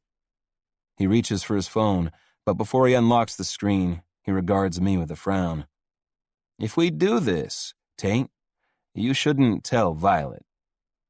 I hang my head and taste the acid burn of defeat at the back of my throat. I've already figured this part out myself. If we get caught paying someone to hack into the accounts of a senator's employee, there will be hell to pay. And the only way to keep Violet from getting caught up in that is to keep her ignorant of it all. I won't implicate her in my illegal actions, and I won't put her in a position where she might have to lie to the police. Reed makes the call, and we set the plan in motion. Then we spend the next few hours talking through various scenarios. But as Jeremy finally drives me home, my sole focus is on Violet. I'm doing this to keep her safe. But at what cost? Keeping her in the dark, lying to her, is for her protection. But it feels an awful lot like betrayal. And I can't help but wonder if she'll ever forgive me for what I have to do next. Chapter 44. Violet. I listened to the message Tate left on my phone an hour ago. "I won't be home until late. Don't wait up." When he called, I was busy cooking, and I've only just noticed the message notification. I shouldn't be disappointed. It's the nature of Tate's job. He has to work late sometimes. But I was looking forward to sitting down to dinner and showing him the finished details of True Brew's first tasting night. Afterward, I hope to celebrate with him in the best possible way. And then I plan to ask him about us, about our future. Instead, I eat alone and try to distract myself with a movie. It's no use. I spend the evening checking my phone and looking at the elevator, hoping to catch the display ticking up to show it's moving. But nothing. It's getting late now and I'm tired. For the first time in weeks, I question if I should sleep in Tate's bed like I have been, or go back to mine. Uncertainty weighs heavily on me, but eventually I decide to sleep in his bed, since he's given me no indication that he doesn't want me to when he's not around. It hits me then exactly how much we've both ignored our situation. How we've let ourselves topple headfirst into this relationship that isn't a relationship, while ignoring all the rules that fell by the wayside and avoiding discussing the potential consequences. Burying my head in the sand seemed like a good idea at the time, but after my talk with Anna today, I'm desperate for some clarity. I need to know the truth of what Tate's feeling, and I need him to know how I feel. I take a shower, hoping it will relax my tense muscles, brush my teeth, then slide into bed. Despite my exhaustion, my mind races and I struggle to fall asleep. Eventually, I must doze off because I'm woken what seems like only a short time later when a body slides into bed behind me. Tate? My voice is thick with sleep. It's so late. What were you doing? I hate how needy that sounds.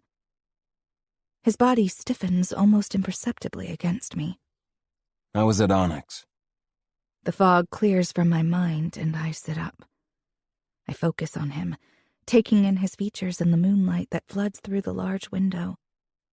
My stomach bottoms out at the thought that he spent the night at his sex club instead of at home with me.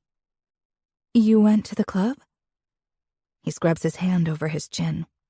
Just to talk to Reed, that's all. Foreboding unfolds in my chest. For weeks, he's made a point to come home and cook dinner with me. He's been affectionate and open.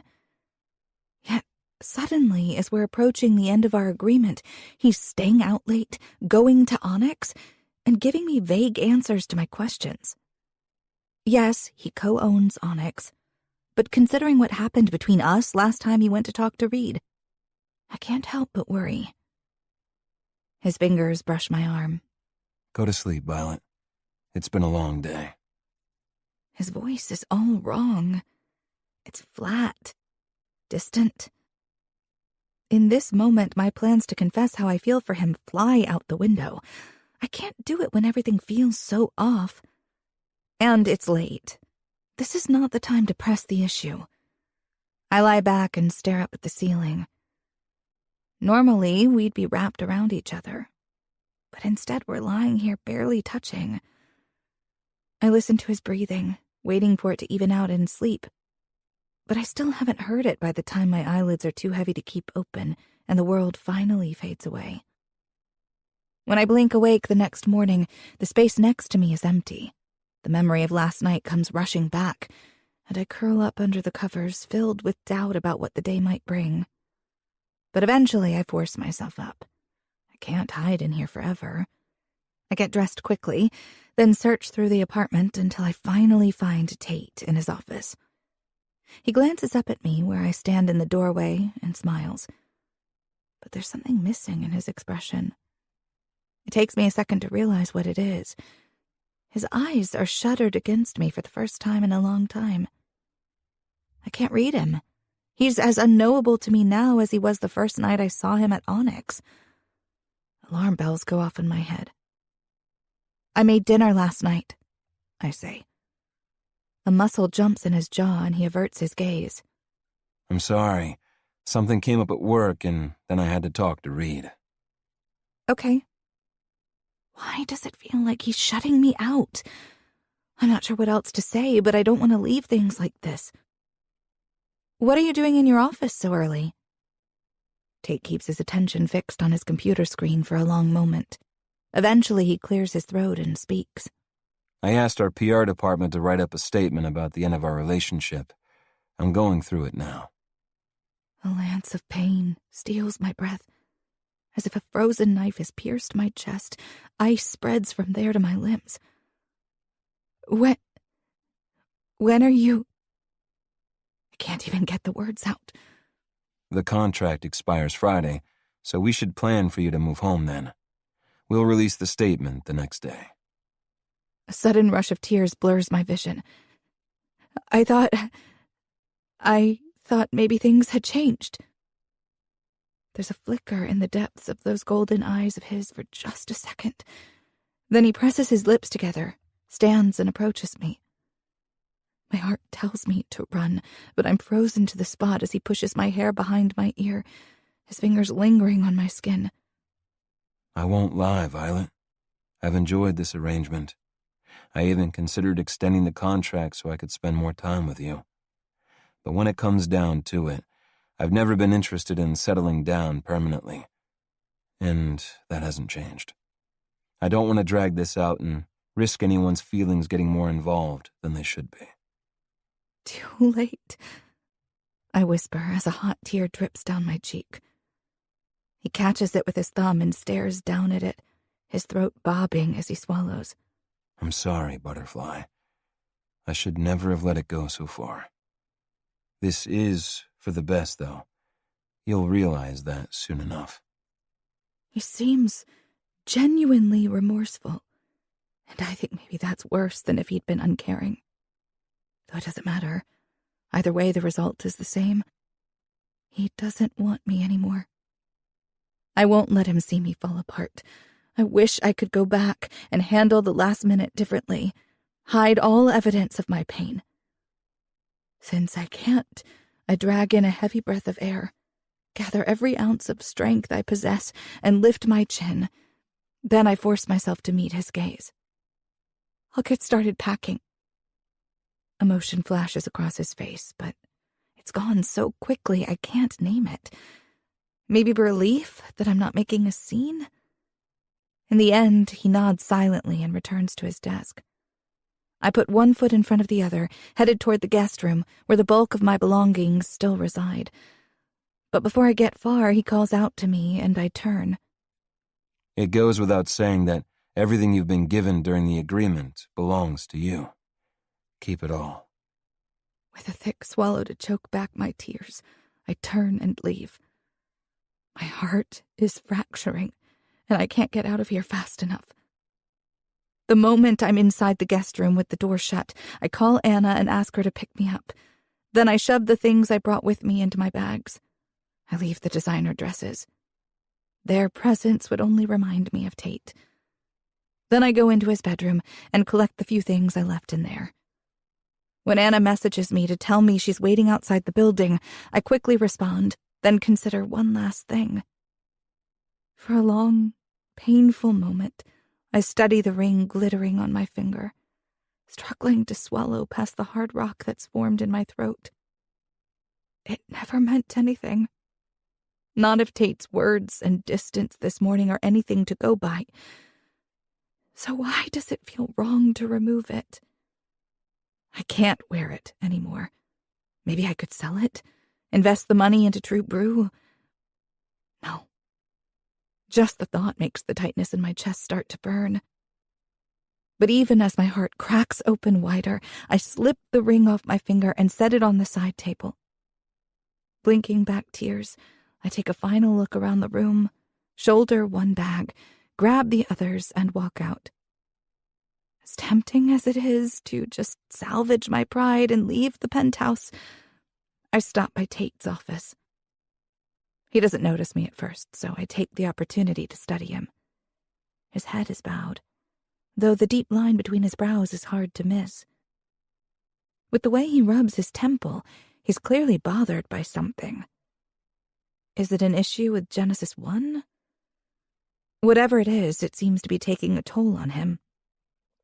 I have to fight the urge to walk in there, smooth my fingers over that crease in his brow, and do what I can to ease his tension. He's made it clear he doesn't need or want that from me anymore. Suddenly, he lifts his head, his eyes clashing with mine. When he spots the bags I'm carrying, he stands in a rush. Where are you going? Home, Tate. I'm going home. I'm too tired, too emotionally wrung out to beat around the bush. You're leaving today? He sounds almost panicked. Yes. I give him a small nod. You don't need me anymore, and I just want to get back to my normal life. He squeezes his eyes shut, and something like pain creases his face. When he looks at me again, the Tate I thought I knew, the real man behind the mask, is gone. He's back to the Tate I never would have fallen for, the careless playboy who lets everything slide off his back. I have to wonder if that's the real him. Maybe all along I've been fooling myself into thinking I knew who he really was. Of course, he says, a practiced smile tilting his lips as he emerges from behind his desk and approaches. You must be looking forward to getting back home. I'll make sure you still have security until any interest in our breakup dies down. His chin dips for the briefest of seconds. I want you to be safe, Violet. Always. I nod. I'm not going to argue with him. The last thing I want is to have reporters or paparazzi in my face when I'm trying to get over this, whatever this was. Thank you. He steps closer and lifts a hand as if to touch my cheek. But I can't. I just can't. I'm too close to crying again as it is. No, I say. He flinches and drops his hand to his side. Maybe he didn't do anything wrong, make me any promises, but I can't handle his touch right now. With an audible swallow, he rakes a hand through his hair. I'll get Jeremy to drive you home. That's okay. Anna is waiting for me downstairs. Can you arrange to have the rest of my things brought to me? Of course. He regards me, his eyes bouncing between mine. When he speaks again, his voice is low. Thank you, Violet, for all of this. Everything. I wish... He clears his throat. I wish things could be different. My throat is so tight I can barely talk. I force out a, "Me too," then turn to leave. Let me take you downstairs, Tate says. I shake my head. Please don't. Let's just end this the way it started, the way it should have stayed. Businesslike. I don't wait for his response. I whirl away and rush to the elevator. As it travels down, I touch the bare skin of my left ring finger. And then the tears come. Chapter 45. Tate. I never knew how fucking empty and soulless this apartment was until Violet filled it with her warmth, then cleared her things out and left. Now that she's gone, being here is almost unbearable. She moved out 3 days ago, and for every minute since, I've argued with myself. Am I doing the right thing? Maybe I should tell her the truth. But if there's even the slightest risk that she could suffer the consequences of what I'm doing, what we're doing, I can't take that chance. With Violet's engagement ring between my fingers, I slump into a dining room chair. I was too broken up when I realized she was leaving early to notice she wasn't wearing it. But when I forced myself to walk into our bedroom, I spotted it immediately, sitting on the side table. I hoped she would keep it, but why would she after I ended things?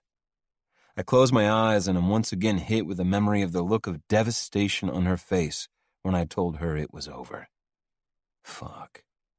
My chest compresses so acutely, it's a struggle to take my next breath. Maybe this is why my parents didn't care about us. Why my biological dad didn't stick around. Love fucking hurts.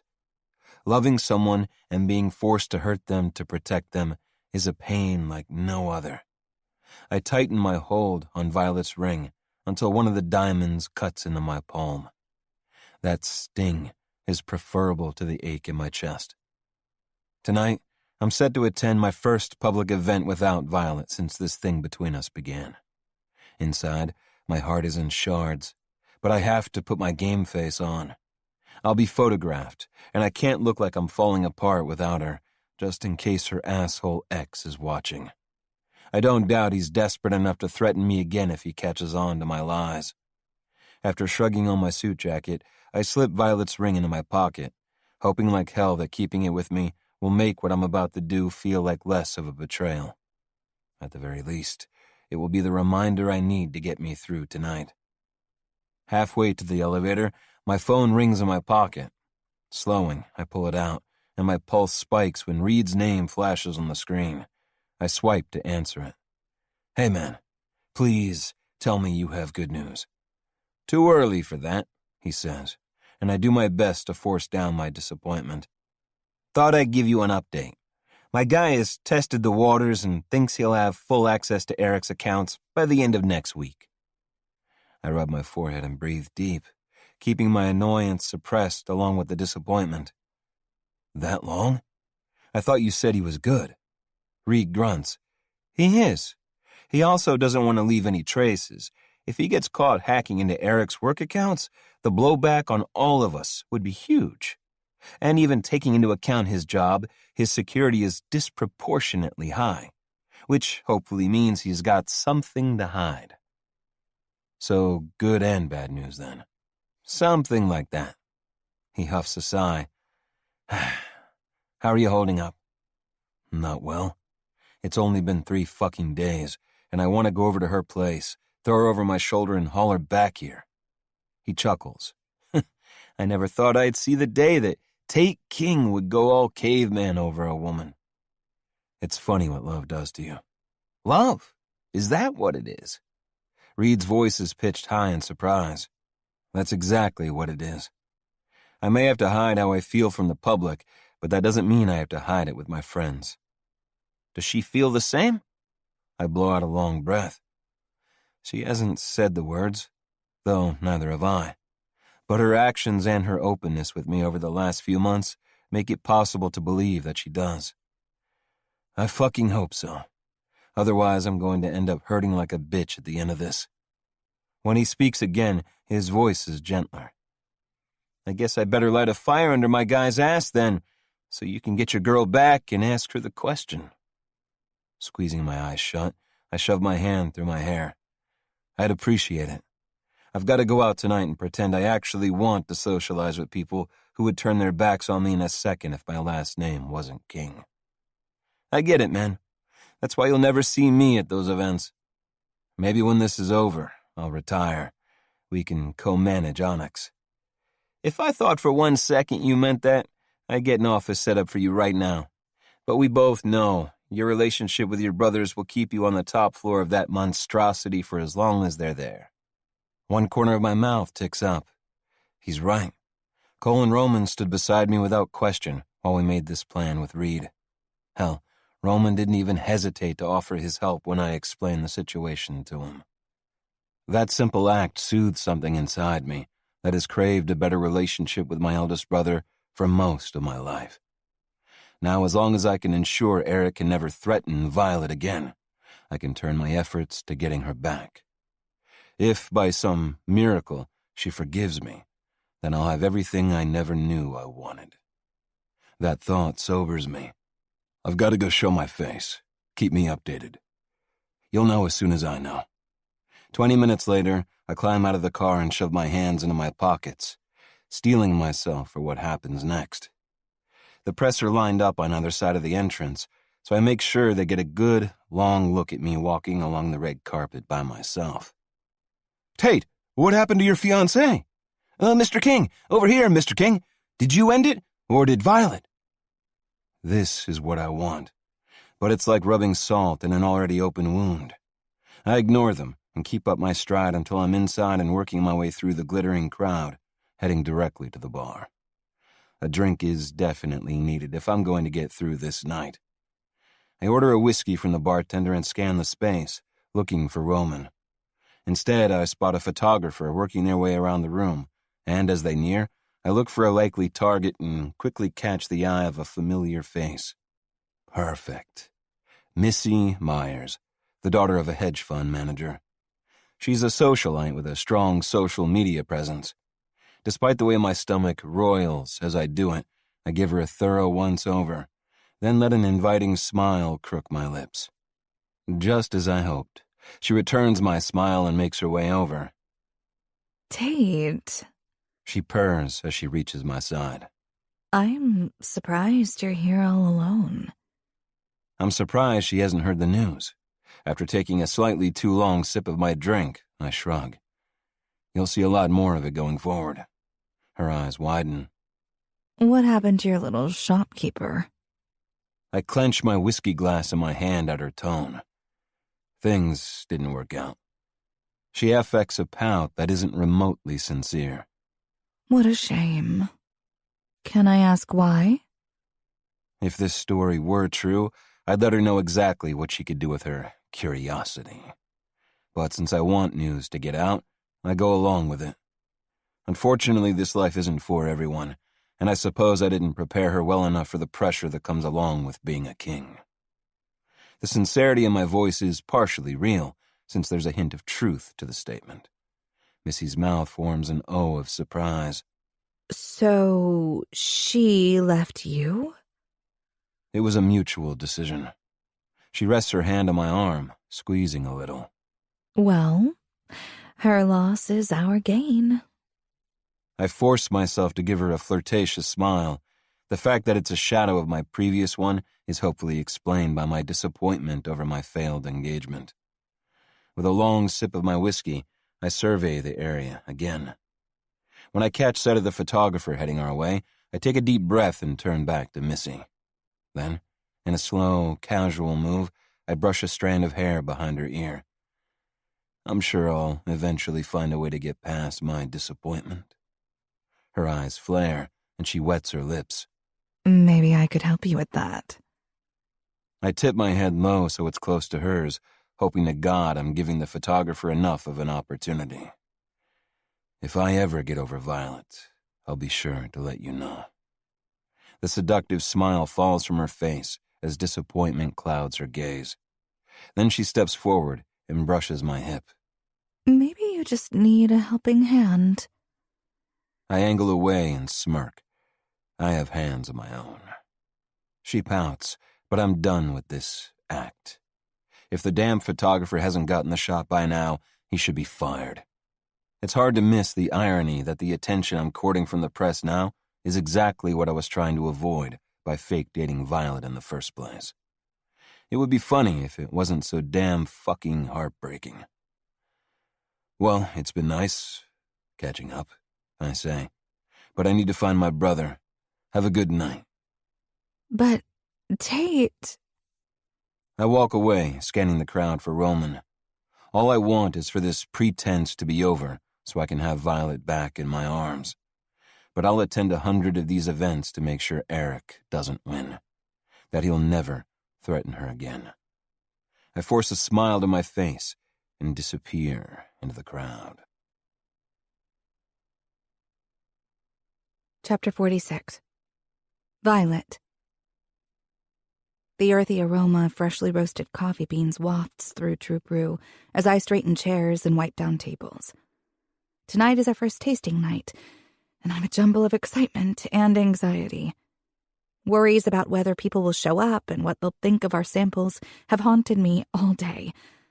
I'll gladly soak in the trickle of panic those concerns bring, because beneath that is a deep well of pain.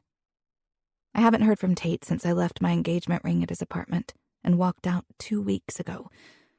Not only that, but I've seen the photos. Tate at various events with beautiful woman after beautiful woman. The last image I was confronted with flashes through my mind. A magazine spread open to the society pages.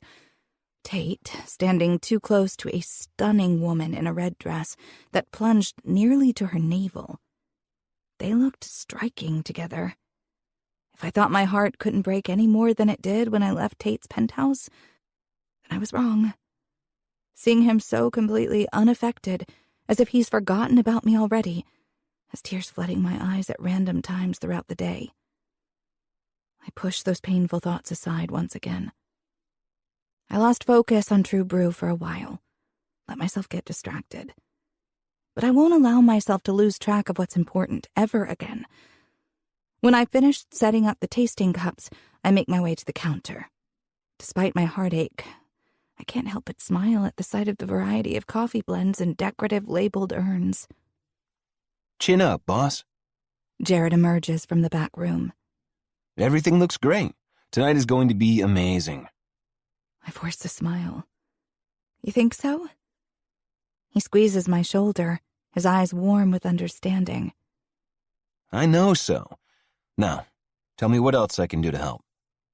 I breathe deep, letting the aroma of coffee and Jared's confidence bolster me. I've worked too hard. We've worked too hard for this night to not be a success. Tate be damned, I'll do my best to enjoy this moment. I'm here! Anna dashes in from the back. Tell me what I can do.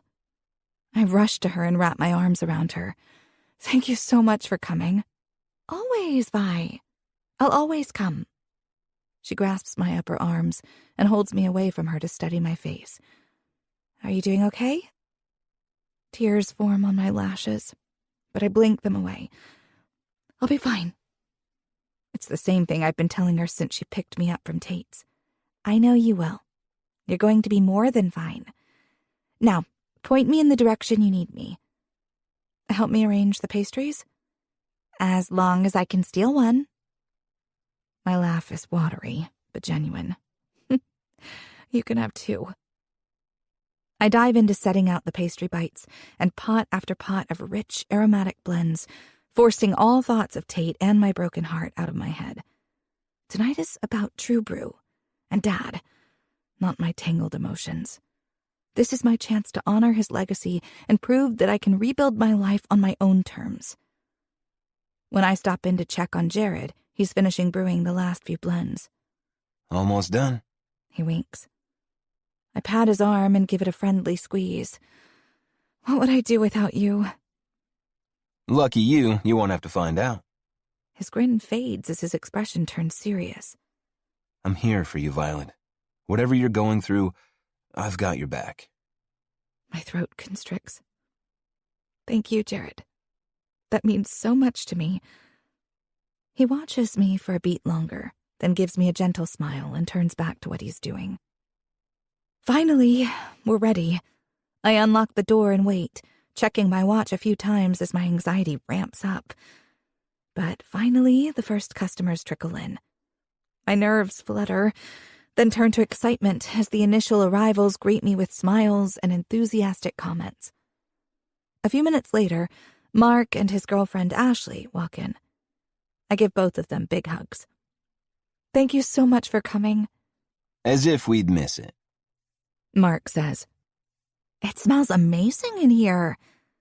Ashley closes her pretty brown eyes as she inhales deeply.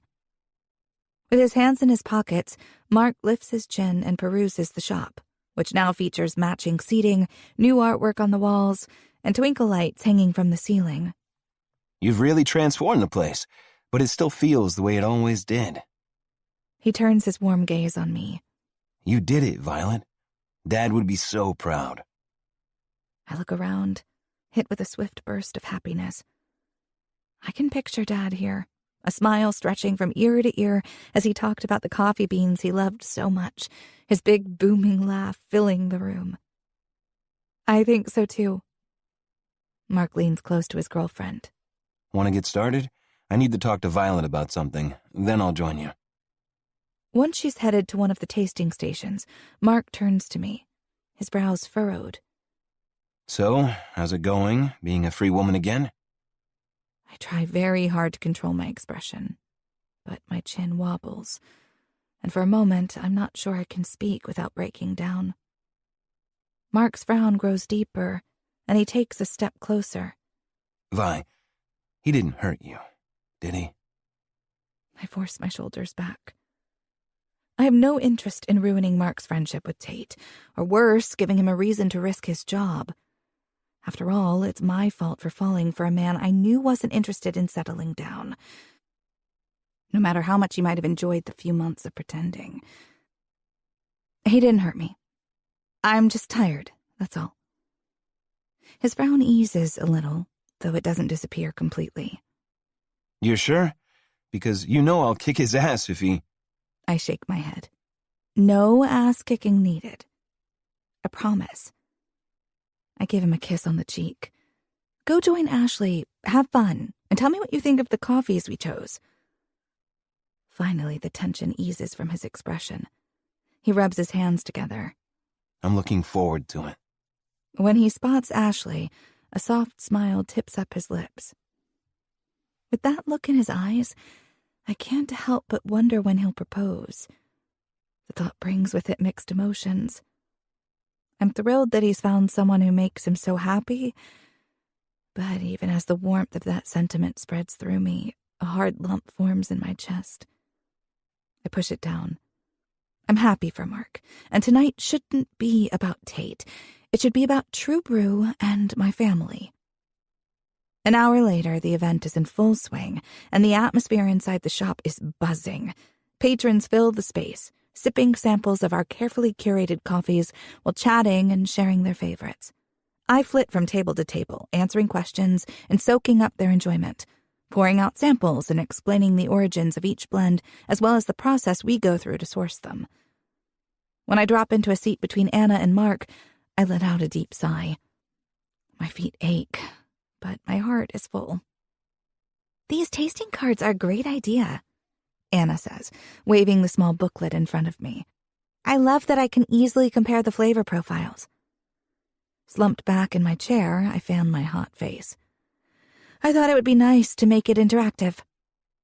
As the earthy fragrance of the coffee tickles my nostrils, I'm filled with genuine contentment, a reminder of the simple joy that True Brew brought to my life, to my whole family.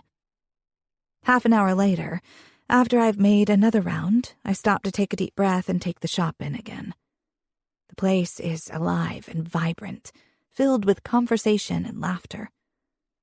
We did it. We made Dad's dream a reality again. I blink rapidly, willing the tears not to fall. He would have been so proud. Tonight is bittersweet, tinged with sorrow and joy in equal measure. I found my purpose in the place he loved most. This is as much a new beginning for me as it is for True Brew. My chest aches with how much I wish Dad could be here to see it.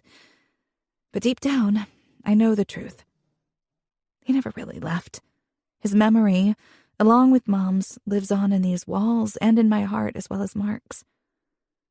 Despite the pride filling me, I can't shake the hollow ache that lies just underneath. For weeks I've envisioned Tate here, sharing this moment with me. Yet, while I'm here pouring everything I have into this place, he's out there, back to living the life of a carefree playboy. The thought makes my stomach churn. Jared catches my eye from behind the counter and gives me an encouraging smile, as if he senses my turbulent emotions. I nod at him, grateful as always for his support, then turn my attention back to the customers eagerly awaiting more samples. Keeping busy will help me get through this. As the night draws to a close, I'm surrounded by the remnants of the successful event. Empty cups, used napkins, and crumbs from the pastries we offered. A feeling of accomplishment washes over me, but it also brings a wave of tiredness. I sag against the counter, exhaustion seeping into my bones. We did it. We did. Jared steps up beside me, bumping my shoulder with his. Your dad would be really proud of you, Violet. I know I am. His words make my nose sting and my chest tighten. Thank you. That means so much to me. He flashes his dimples at me. The turnout was even better than I expected, and the feedback was fantastic. All night, people asked when we were planning the next one. Several customers asked me as well. It's incredible to think they enjoyed the event so much they're already excited for another. With a smile, I survey the now empty shop. What a mess. But oh, so worth it. Thanks again for all your help. I couldn't have pulled this off without you. Jared grabs a damp cloth and gets to work wiping down tables. We're a team, right? I nod, pulling out a garbage bag and clearing the leftovers. As we clean up together, I'm grateful for the easy camaraderie we share. When we're finished, we step out of the shop together and I lock the door behind us. I let out a tired sigh, exhaustion really kicking in now that it's all over. And with the exhaustion comes the pain I've mostly been able to distract myself from for the last few hours. I don't want Jared to see it, though. Not when I should still be on a high from the night. I muster another smile. Thank you again, Jared, for everything. He studies me, his mouth thinning as he sees straight through me.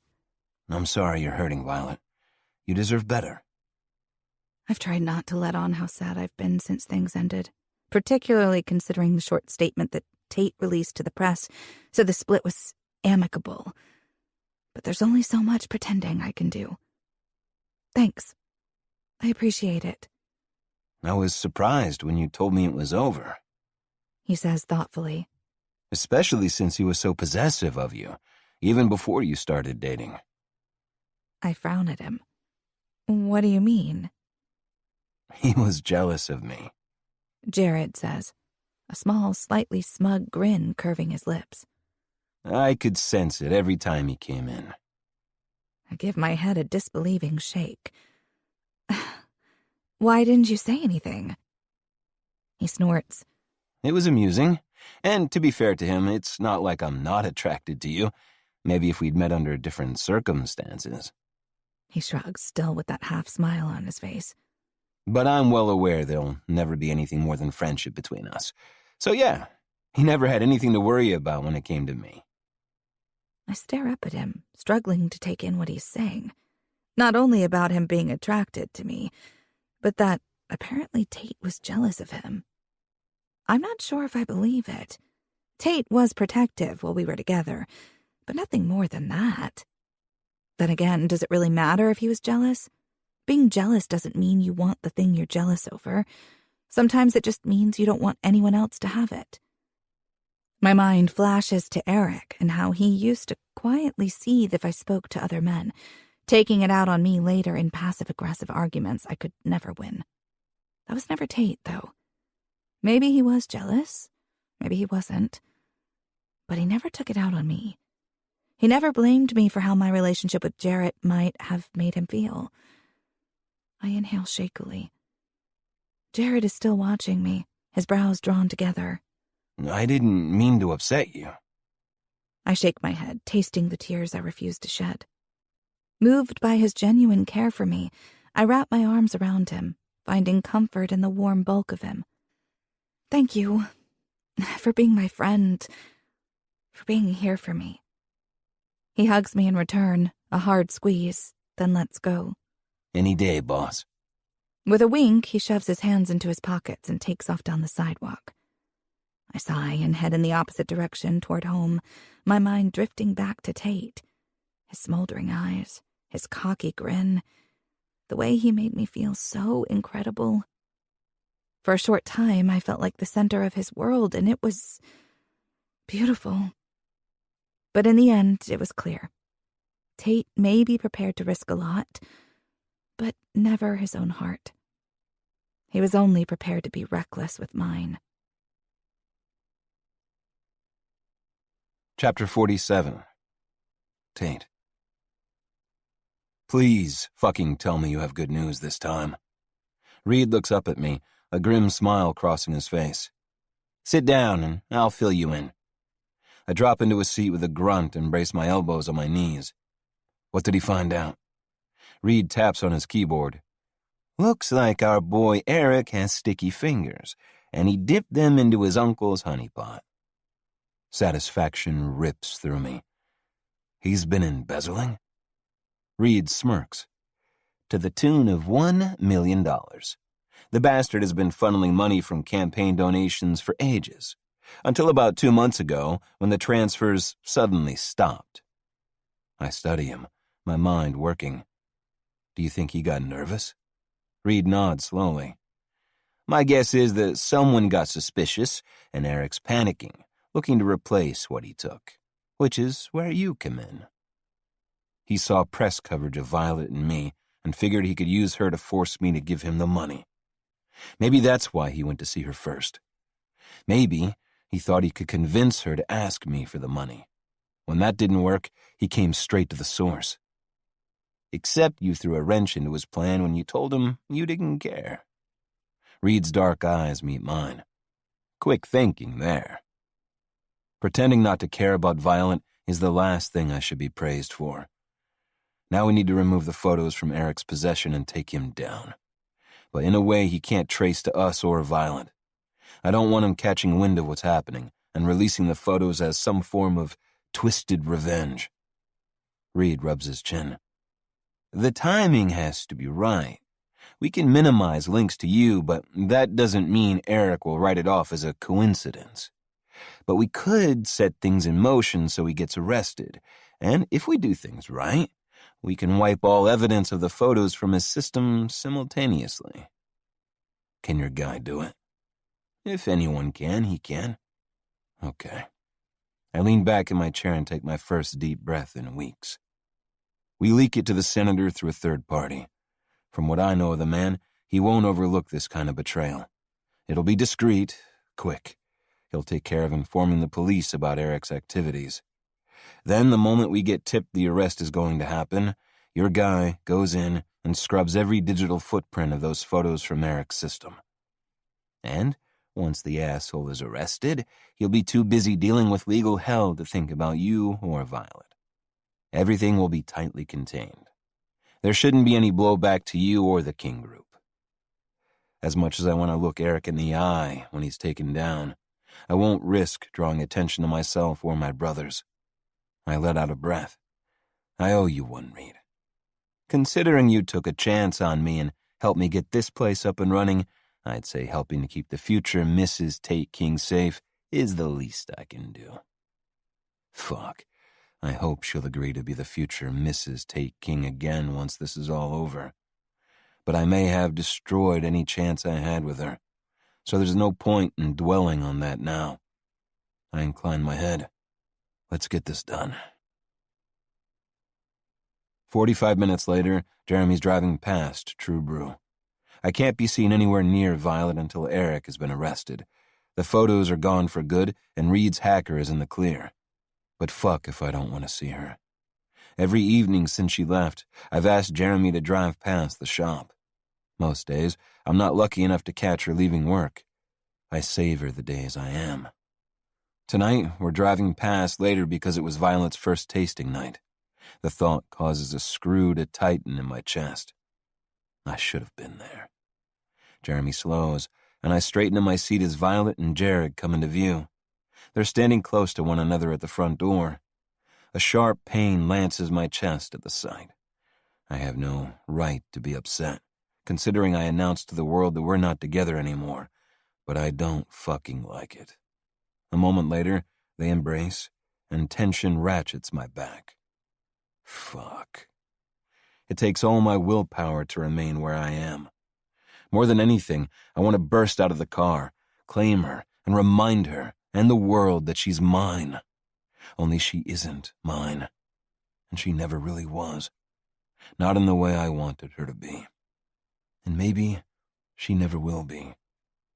Jared gives her a lopsided grin, and Violet tilts her face up to him, expression warm. My fingers curl into fists, even as bands tighten around my chest. She has no idea about the position she's ended up in because of me. I took what I needed and exposed her to the world. My selfishness put her back in the path of a man who already hurt her once and was prepared to do it again to protect himself. Maybe she's realized she's better off with a man like Jared. A man who can work side by side with her. A man who won't take over her life and then crush her. After all, True Brew is thriving now. She doesn't need me anymore.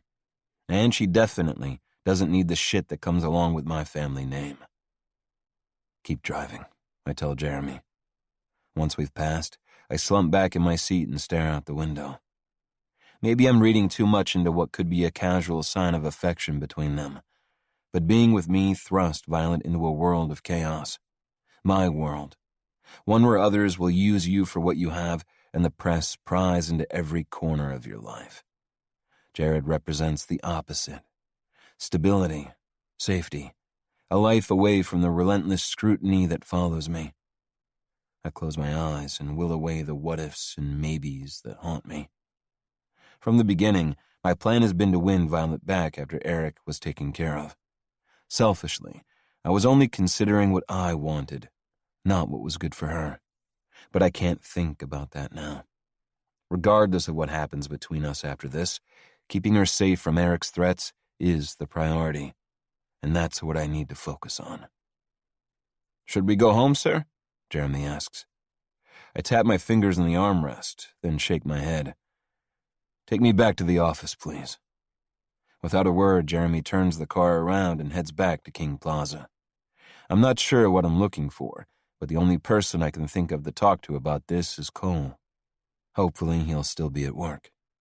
When I step off the elevator on the 53rd floor and mindlessly make my way down the hall, I find Samson at his desk outside Cole's office. "Is my brother in?" I ask him. Samson's brows rise up in surprise. "No, he left early to take Delilah away for the weekend." Damn it. I scrub my hand over my face. If I was thinking straight, I would have called ahead.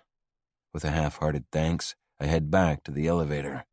As I approach, Roman's voice stops me. "I thought you'd gone for the day."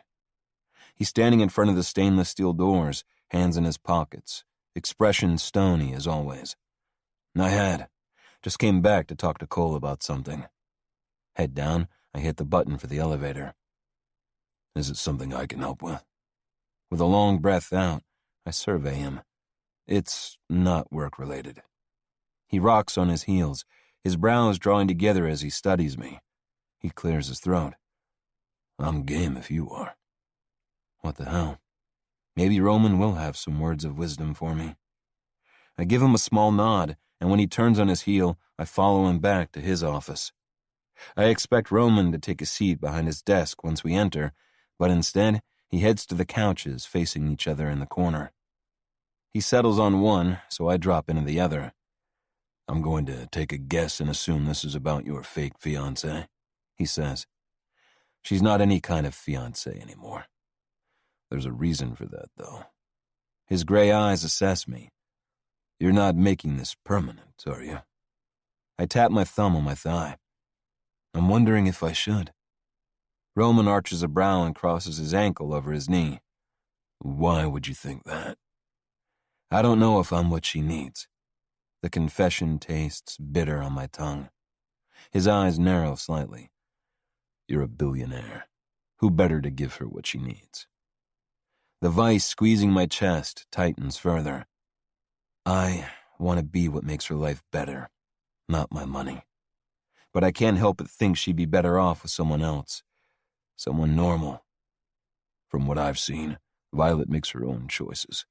And unless I'm misreading what I saw of your interactions when you were together, she chose you, complications and all. Did she really choose, though?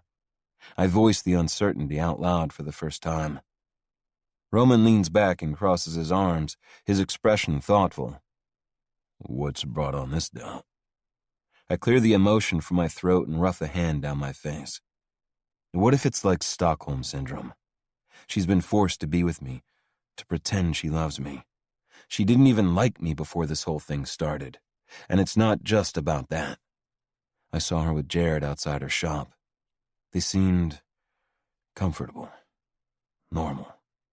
Roman's lips tilt up with the hint of a smirk. So you think she's better off with someone like that? Someone without the king baggage? Isn't she? We're not exactly the poster family for loving relationships and emotional stability. And with Dad, Roman cuts in. Dad's actions are his own. Don't let his actions define you. It's more complicated than that. Complicated because you're making it so. You're a king. You can make things as easy or as complicated as you want them to be. Am I, though? A king, I mean. It comes out more challenging than I meant it to. Roman sits up, a flicker of understanding in his eyes. Ah, so this is about your place here. I wondered if you were ever going to broach the subject. Annoyance sparks in my chest, and I sit straighter as well. And you had no plan to, did you? I've lived with this knowledge hanging over my head for almost all my life, and no one has ever brought it up with me. His brows pull together. You closed yourself off to us, Tate. Stopped sharing the real you. Became this playboy who didn't care. Easier to be the playboy than to risk being unwanted. You've never been unwanted. Not by Cole, and not by me. To us, you've always been our brother. I lean back, swallowing against the tightness in my chest his words trigger. I've spent my life feeling like I was on the outside looking in, trying to live up to a name that I'm not even sure is mine to claim. It's not the name that defines us. It's what we do with it. You're more than just a title, more than Mom's secrets and Dad's resentment. I scrub my hands over my face. But what if I've made that who I am? The playboy, the flirt, the charmer, the one who always walks away. You have the power to redefine yourself.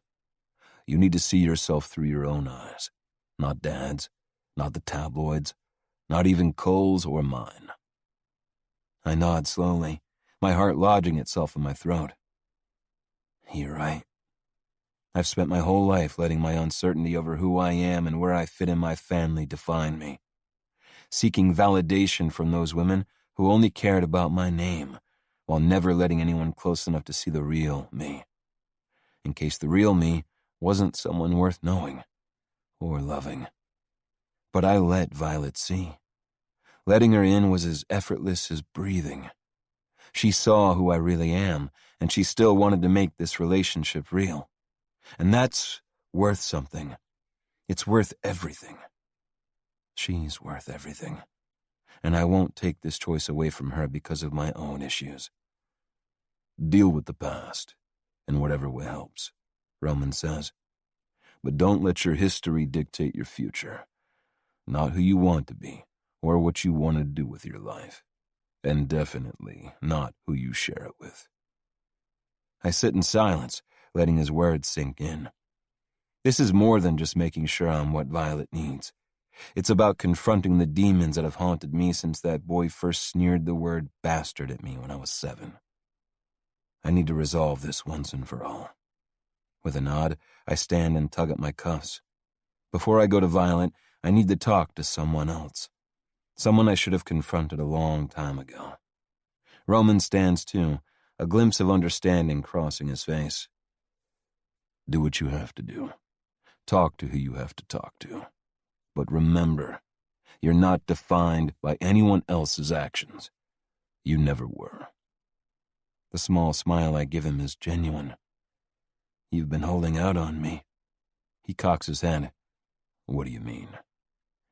You're not bad at this big brother stuff when you put your mind to it. I expect him to brush me off, but instead a faint smile softens the harshness of his usual expression. Maybe I should put my mind to it more often then. Chapter 48. Violet. Another glass? Anna waves the almost empty bottle of champagne at me. I swallow the last of my first glass, the bubbles tickling the back of my nose, and hold it out for a refill. She fills it halfway and drains the dregs into her own glass, then holds it up to me. Cheers to you, Vi, for turning True Brew around and making your family and friends proud. I give her a smile, though it's not as big as it should be. She quirks a brow and brings her champagne to her lips as she waits. I let out a sigh. I'm thrilled with how things are going. But I pick at a loose thread on the couch. It doesn't feel like just my success. It feels like Tate's as well. I couldn't have done it without him. With a frown, Anna gets up on her knees. He may have provided the money for a service, but it was your hard work that brought it back, that got people in the door and reintroduced customers to your amazing coffee. You're right. I firm my spine, willing myself to accept those truths. I'm not going to let a broken heart take away from what I've achieved. Even though it doesn't feel the way it should without Tate here. Even though it feels like something's missing. That's what I like to hear. She's cut off by the sound of her phone pinging. She picks it up to check the notification, and her mouth drops open. What is it? Eric, she says. He's been arrested. What? I snatch the device from her hand and skim the news report. Senator's nephew arrested amongst accusations of embezzling. The headline is accompanied by a photo of Eric, looking smug and arrogant, alongside a photo of his uncle. Underneath are a few paragraphs spelling out the minor details that were discovered about Eric's crimes at the time of publication. I can't believe it, I whisper.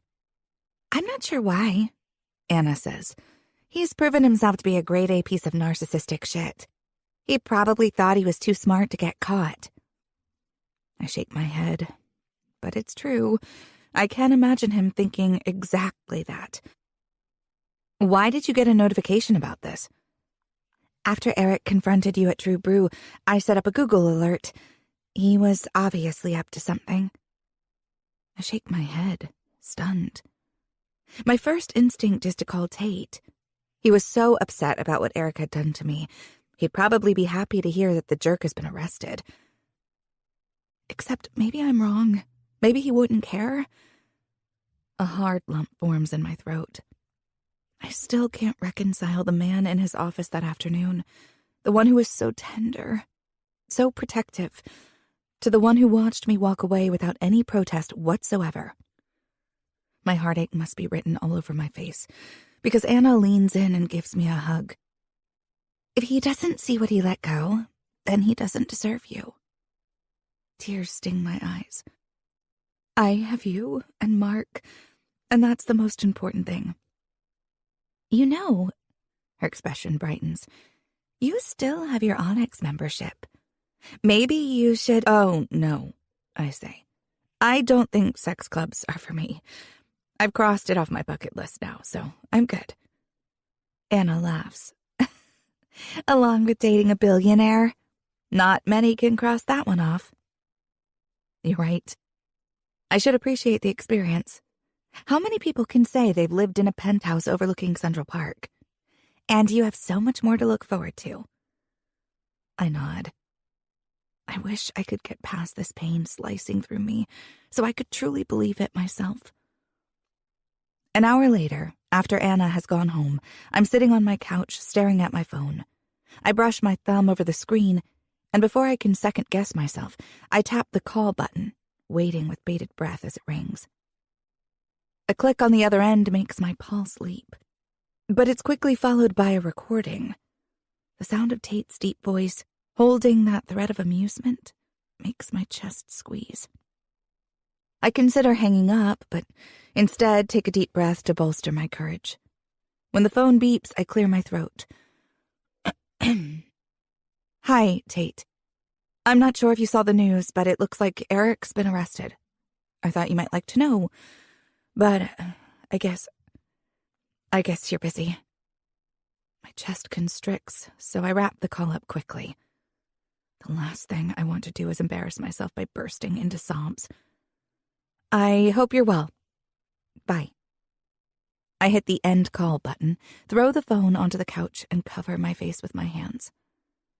God, I probably sound clingy. Like all those women dying for another night with him. I wrap my arms around myself. He's probably with some leggy blonde right now. I lie down, curling myself into a little ball on the couch, and let the tears I can't seem to escape fall once more. Chapter 49. Tate. I pull up outside the house I grew up in, taking in the huge expanse of brick. Roman probably assumed I was planning to confront Dad, but Dad is a cold, petty man who resented having to raise a son who wasn't his, nothing more. If I want answers to my questions about who I am, then there's only one person I can ask. The door swings open before I have a chance to knock, and I'm confronted by the familiar face of the estate's steward. "Good morning, sir," he says, his tone as disapproving as always. I don't take it personally. He sounds that way regardless of who he's talking to. "Morning, Peters. Is my mother in?" He nods and steps back. "She's in the solarium." I pass by him, not bothering with small talk. Peters would find it distasteful. The sound of my footsteps on the marble floor echoes as I make my way through the huge, empty house to the solarium. For the first time, I wonder why Mom still lives here. Now that Dad's in prison, she's all alone except for the staff. I shouldn't care, and maybe I wouldn't have in the past. But loving Violet, being loved by her, has changed things. There's a tinge of sadness that wasn't there before.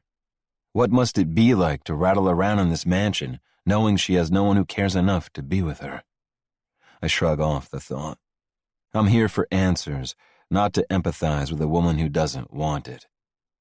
Mom is sitting at the table in the solarium, her ash-blonde hair swept up off her face. She's sipping tea from a delicate bone china cup and staring out through the glass to the flat green grounds of the estate. The sound of my shoes on the 3 steps leading down draws Mom's attention. Her brows arch. Tate? I wasn't expecting you this morning. Apologies for not calling ahead, I say, taking a seat at the table. She puts her cup down and regards me with a small, wary frown. Is she anticipating the questions I'm about to ask her? Has she spent years waiting for this day to come? How have you been the last few weeks? She asks, shocking me. Fine, I say, a little stiffly. Why do you ask? She tilts her head and assesses me with those icy blue eyes. Your normal spirit has been missing. My spirit. Yes.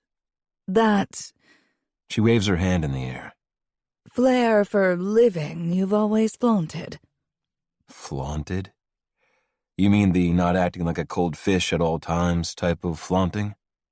The corner of her mouth twitches infinitesimally. Yes. Something like that. I thought it might be related to the end of your arrangement.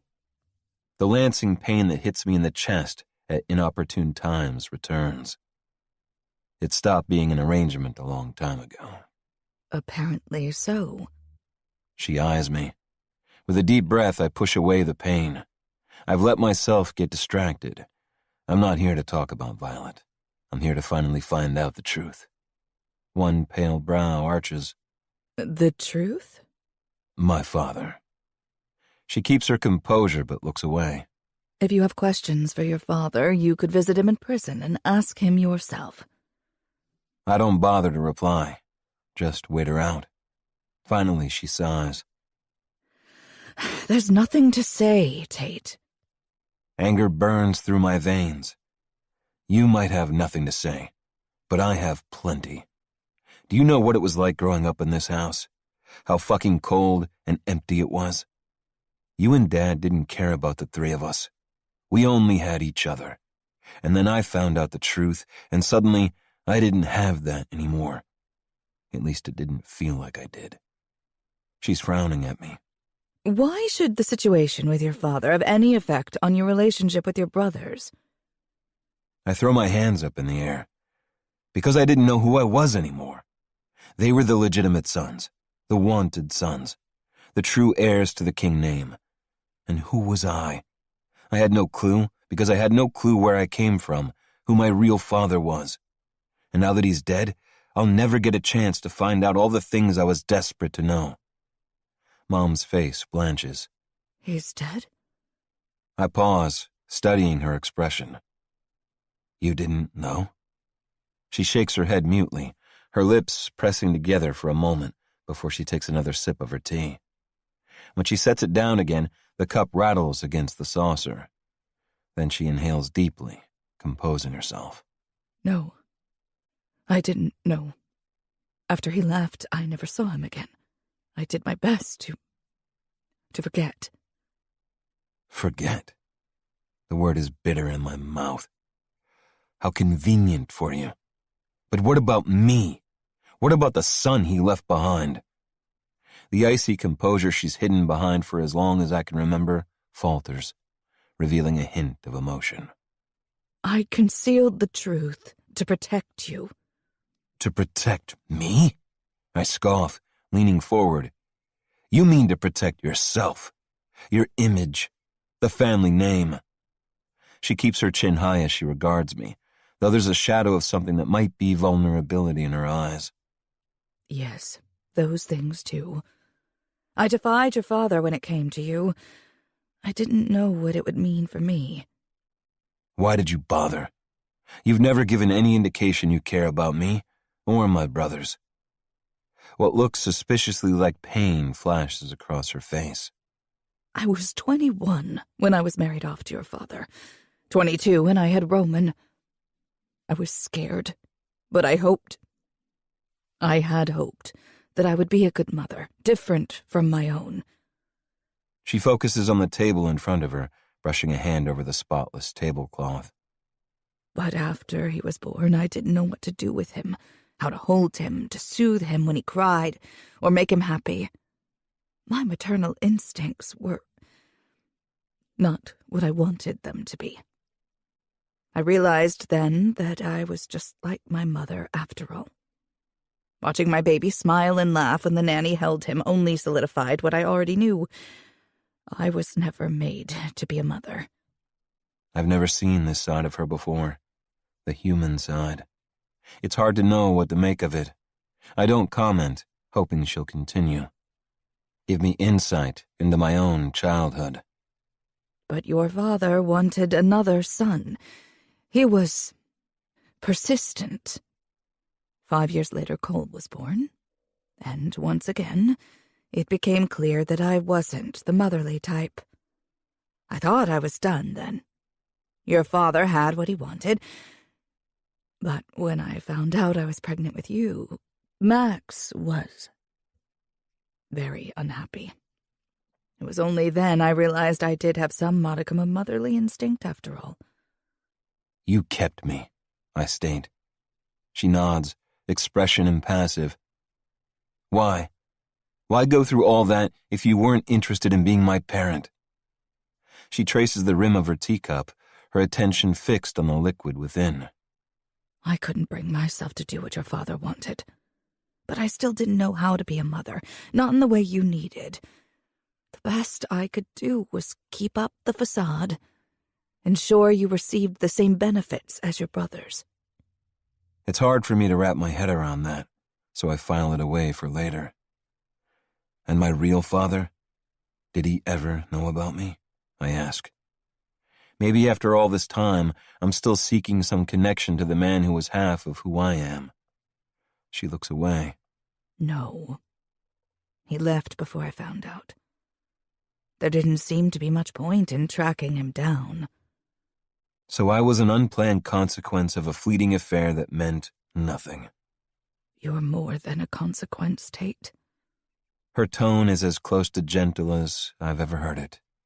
I stare down at my lap, my throat tight, as I pick at an invisible speck on my pants. Can you tell me about him? My father? I don't know much. Christian worked here for a few months, as a gardener, and he was... She looks out the window. Kind. He was kind to me. Polite, even at the start, when I wasn't. A faint smile tilts her lips. And funny. He managed to make me laugh when not many things could. She sighs and meets my gaze, her blue eyes a shade warmer than I'm used to seeing them. You look like him. You have the same smile, the same wit. I wish I could tell you more, but we didn't share many personal details. Why would we? He was passing through and I was married. I nod woodenly, racking my brain for other questions I'd like answered and coming up with nothing. When I arrived, I assumed my mother wouldn't tell me anything. Though what she's told me isn't much, it's enough to loosen a screw in my chest that's been tight for too many years. And maybe that's all I need. I stand and push my fingers through my hair. Thank you. I turn to leave her to her tea, but her next words stop me. I'm sorry, Tate. I wasn't meant to be a mother. I don't have that kind of selflessness. She swallows. I wish that I did. For a moment, I consider that. Consider her. The time when we needed a mom is long gone, but you can still be part of our lives. A real part, if that's what you want. No one's asking you to start baking cookies, but you have a choice. You might not have felt as if you could love us the way a mother should love her sons back then, but nothing's stopping you from caring for us as the men we are now. Because at the end of your life, all of this, I gesture around at the solarium and the estate beyond, isn't going to matter one fucking bit. What will matter is knowing that you cared and were cared for, that your life was well lived, that your family will remember you when you're gone, and all you need to do to have that is to show up for us. Her normally cool gaze is shadowed. Distance has always been my armor. It was how I grew up, how I dealt with your father. She winces. I mean, Max. It's the only way I knew how to make it through. It's hard to get a grip on the emotions that rush through me as I look at her. Resentment, hurt, sympathy. A part of me wonders how things might have turned out for her, for all of us, if Dad had been different. If he'd shown her what it was like to be cared for, rather than treated as a means to an end. After all, look at how I've changed, how Cole's changed, since finding love. For the first time, regret washes over Mom's face. I can't change the past, Tate. But I want you to know that despite how it might have appeared, I am proud of the man you've become. Of the man all three of you have become. Her words, so unexpected, cause an ache deep in my chest and leave me momentarily speechless. I came here wanting answers, perhaps even a confrontation, but instead, I've been given a glimpse into my mother's struggles, her reasons, flawed as they are. While this conversation hasn't healed old wounds, it has helped shed some light on the shadows of my past. And I'm... She clears her throat. I'm glad. About? I'm glad you found someone. Violet seems... kind. You and Cole. I'm glad you have people who... care about you. I bite back the automatic response, that she should have been one of the people who cared about us all along. What's the point? I'm sick of looking back. All I want now is to look to the future, to my future. I don't have Violet. The shadow of a smile touches Mom's lips. If I know anything about you, once your mind is set on something, you'll find a way to do it. And I think perhaps you've set your mind on that young woman. I smile back, perhaps the first genuine smile I've given her in years, then start for the door, determination lengthening my stride. I think you're right. Chapter 50. Violet. With a sigh, I curl my feet up under me on my small but comfy couch. Work was busy once again. While that makes me incredibly happy, coming home to my quiet, empty apartment, which never used to bother me, now just twists the knife in my heart a little harder. I'm in my pajamas and flicking through the channels looking for something to distract me from the hollow that seems to live permanently behind my ribs now, when there's a knock on my door. I sit up, nerves prickling down my spine. Who's visiting this late at night? Anna would message me if she was coming over. After tossing the remote on the cushion, I make my way to the door. When I peer through the peephole, my heart spasms, and I lose my breath. His broad chest and wide shoulders have become as familiar to me as my own reflection. The chiseled jaw I know so well is currently clenched tight, a muscle twitching in it. Instead of opening the door, I take a step back. I'm not sure I'm ready to hear what Tate has to say, whether he's here to reaffirm the current non-state of our relationship, or to maybe tell me he misses me as much as I miss him. I can't allow myself to be vulnerable again. He let me go so easily. What's to say he wouldn't do it again? I know you're in there, Violet. His deep voice comes through the door. I don't blame you for not wanting to talk to me, but you need to hear what I have to say. If you want to kick me out afterward, I'll go, although I can't promise I'll stay gone. With my hands pressed to my chest, I heave in one deep breath, then another, willing my pulse to steady. I realize then that I'm touching the bare skin on my left ring finger and drop my hands in a rush. Violet. His voice is lower now, rougher. Please. The tension in his tone forces me forward. With a shaking hand, I unlock the door and swing it open. For a moment, we stand like that, one on each side of the threshold, staring at each other. Tate's throat moves in a swallow. Can I come in? The nod I give him is jerky, but I step back to allow him to pass. I try not to inhale as he does, but the familiar, fresh, masculine scent of him reaches me anyway. My fingers tighten around the handle, and I close the door a little harder than I intended to. I move around him, not sure where to position myself in the small space where we won't be too close. When I meet his gaze, his golden eyes have darkened to bronze. I left a message for you. The moment I utter the words, I cringe. Why bother reminding us both that he didn't bother to answer or return my call? I know. His muscles bunch as if he wants to move to come closer, but he keeps his feet planted where they are. I needed to make a decision before I let myself speak to you. Let yourself? He nods slowly. I hurt you, Violet, and it killed me to do it. I wanted to make sure I wasn't going to inadvertently do it again. My chest is so tight it's hard for me to speak. So you needed to go back to your old ways to make sure you were really okay with giving that up? His jaw clenches. I never went back to my old ways. There's no going back to that. Not now that I've had you. I cross my arms to fortify myself and hide my trembling hands. I saw you, Tate. I saw the photos of you with those women. They made it very clear that you'd moved on without any difficulty. This time he does step toward me, but I hold up my hand to stop him. Allowing him to get too close is what caused this heartbreak to begin with. He rocks back on his heels and grips the back of his neck. You believing I'd moved on was exactly what I needed. It's what I needed everyone to believe, particularly Eric. Shock reverberates through me, and I drop my arms. What does Eric have to do with this? With a heavy exhale, Tate scrubs his hand over his mouth. You know Eric was arrested for embezzling.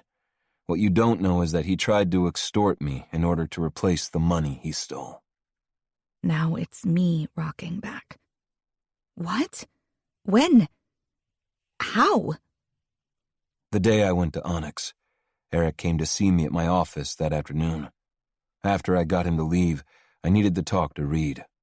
I needed his help handling the situation. I shake my head. But what could he possibly have to hold over your head? You've never even met before. This time, when Tate moves toward me, I'm too shocked to keep space between us. He cups my shoulders, holding me gently in place. There's a line between his brows, and for the first time I notice the shadows under his eyes. What did Eric do?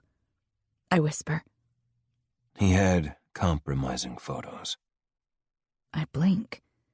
How would he get photos of you? A sudden thought occurs to me, and it's followed by a slow roll of nausea. Were they during our arrangement? Did he catch you with another woman?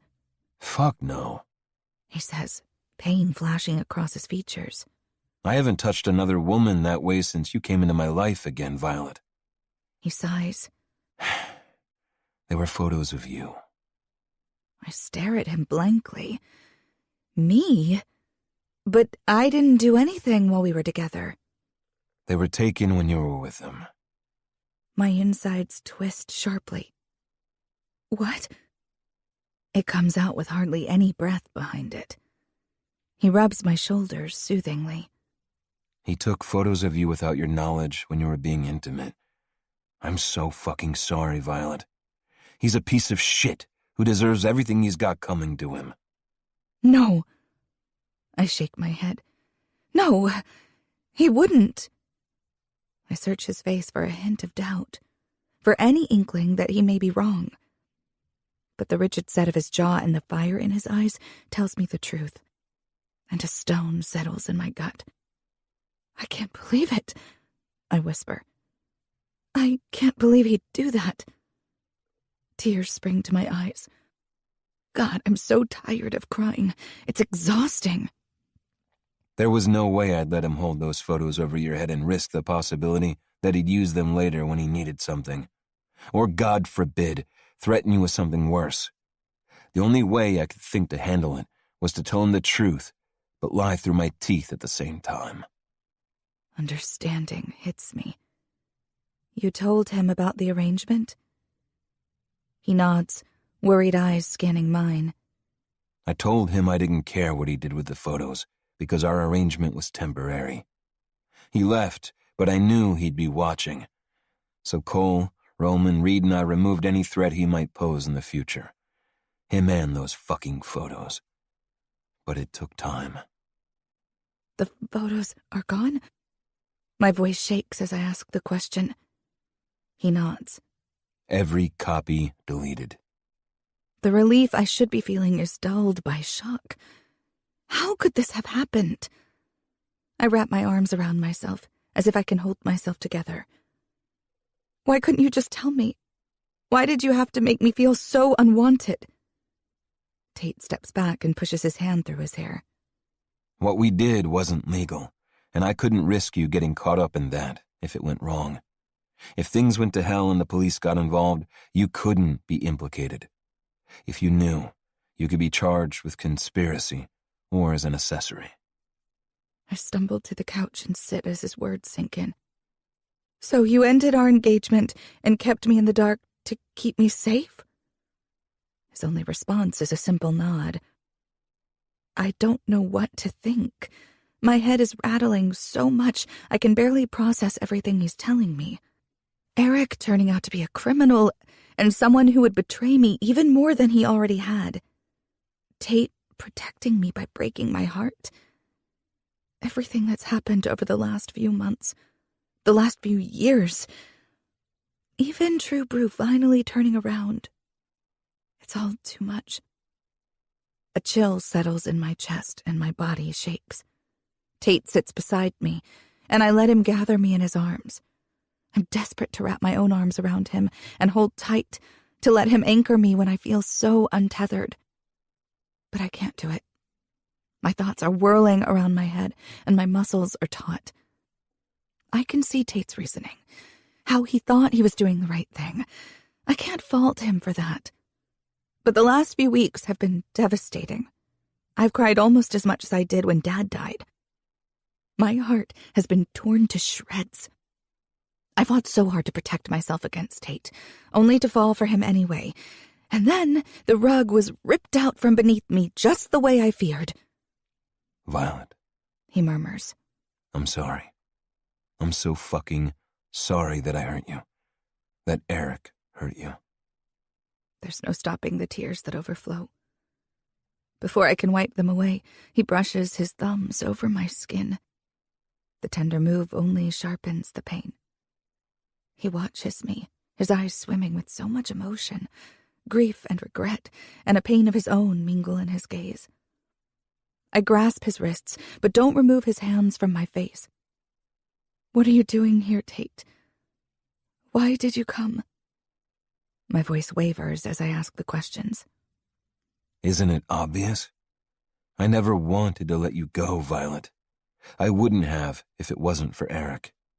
Now that he's out of the picture and there's no risk to you, I want you back. And not a fake relationship this time. I want it to be real. I want you in my apartment, in my bed. I want my ring back on your finger. My heart flip-flops, as if struggling to beat the way it should. What are you saying? I want you to be my fiancé. I want to marry you. Having you, loving you, it's opened my eyes to all I've been missing. Those words should stitch this tattered mess inside my chest back together. I should be throwing myself into his arms right now, but I feel so bruised and so battered that I'm practically numb. I don't know what to do with that. You broke my heart, and now you're telling me you love me and it was all to protect me. All of this has moved so fast. Nothing that's happened between us has been normal. His brows draw down. And is normal what you want? I pull his hands away from my face and press my fingers to my temple. I don't know. I just don't want the rug pulled out from under me again. Dad, Eric, you. Doubt and confusion churn in my mind. How do you know you really want me and not just the first woman you've let yourself get close to? What if we make this real and you realize I'm not actually the right one, I'm just the right now? That it was just this situation that made you feel this way about me? He presses his lips together, but surprisingly, his eyes seem to dance with a hint of amusement. You mean like Stockholm Syndrome? Yes, like that. He smiles softly. It's not Stockholm Syndrome, I promise. And I'm more than happy to show that to you. I understand if it's hard to forgive me, I understand if the idea of a relationship with me, a real one, is overwhelming. If you need time, take it. I'll be here. I won't leave you again, Violet. I won't hide how I feel. Take the time. But I won't let you convince yourself I don't care, that I want anyone but you. With a brush of his fingers over my jaw, he's gone, and I'm left alone with a heart full of too many emotions. I slump back against the couch and close my eyes. The room feels emptier, the silence louder. Tate's words echo in my mind, a chaotic mix of questions I have no answers to. Deep down, I know this isn't about Tate. It's about me. I love him. I do. Seeing him today, it felt like the first time I could take a deep breath since we ended. But I'm paralyzed, frozen somewhere between hope and fear.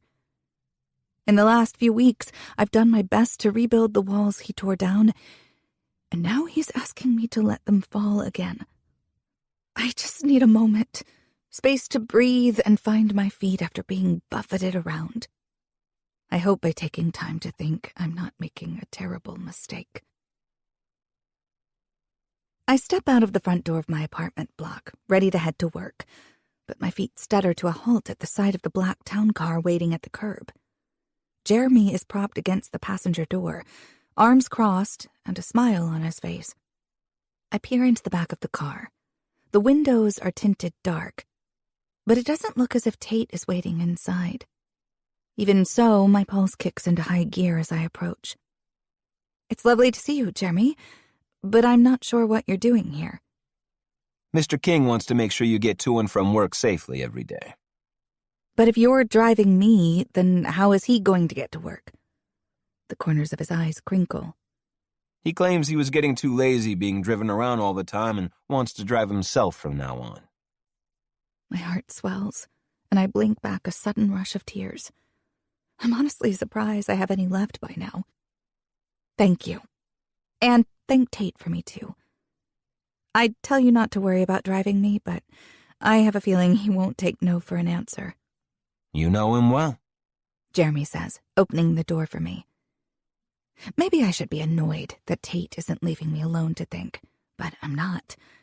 After the last few weeks, and after seeing reports of him with woman after woman, even if I know now it wasn't real, I've been left shaken.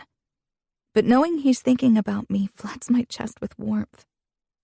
As I slide into the back seat, my hand brushes a folded note lying on the black leather. On top of it is a single violet.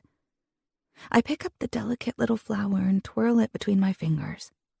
For a moment, I close my eyes and let myself think back to the first time he showed up at my door.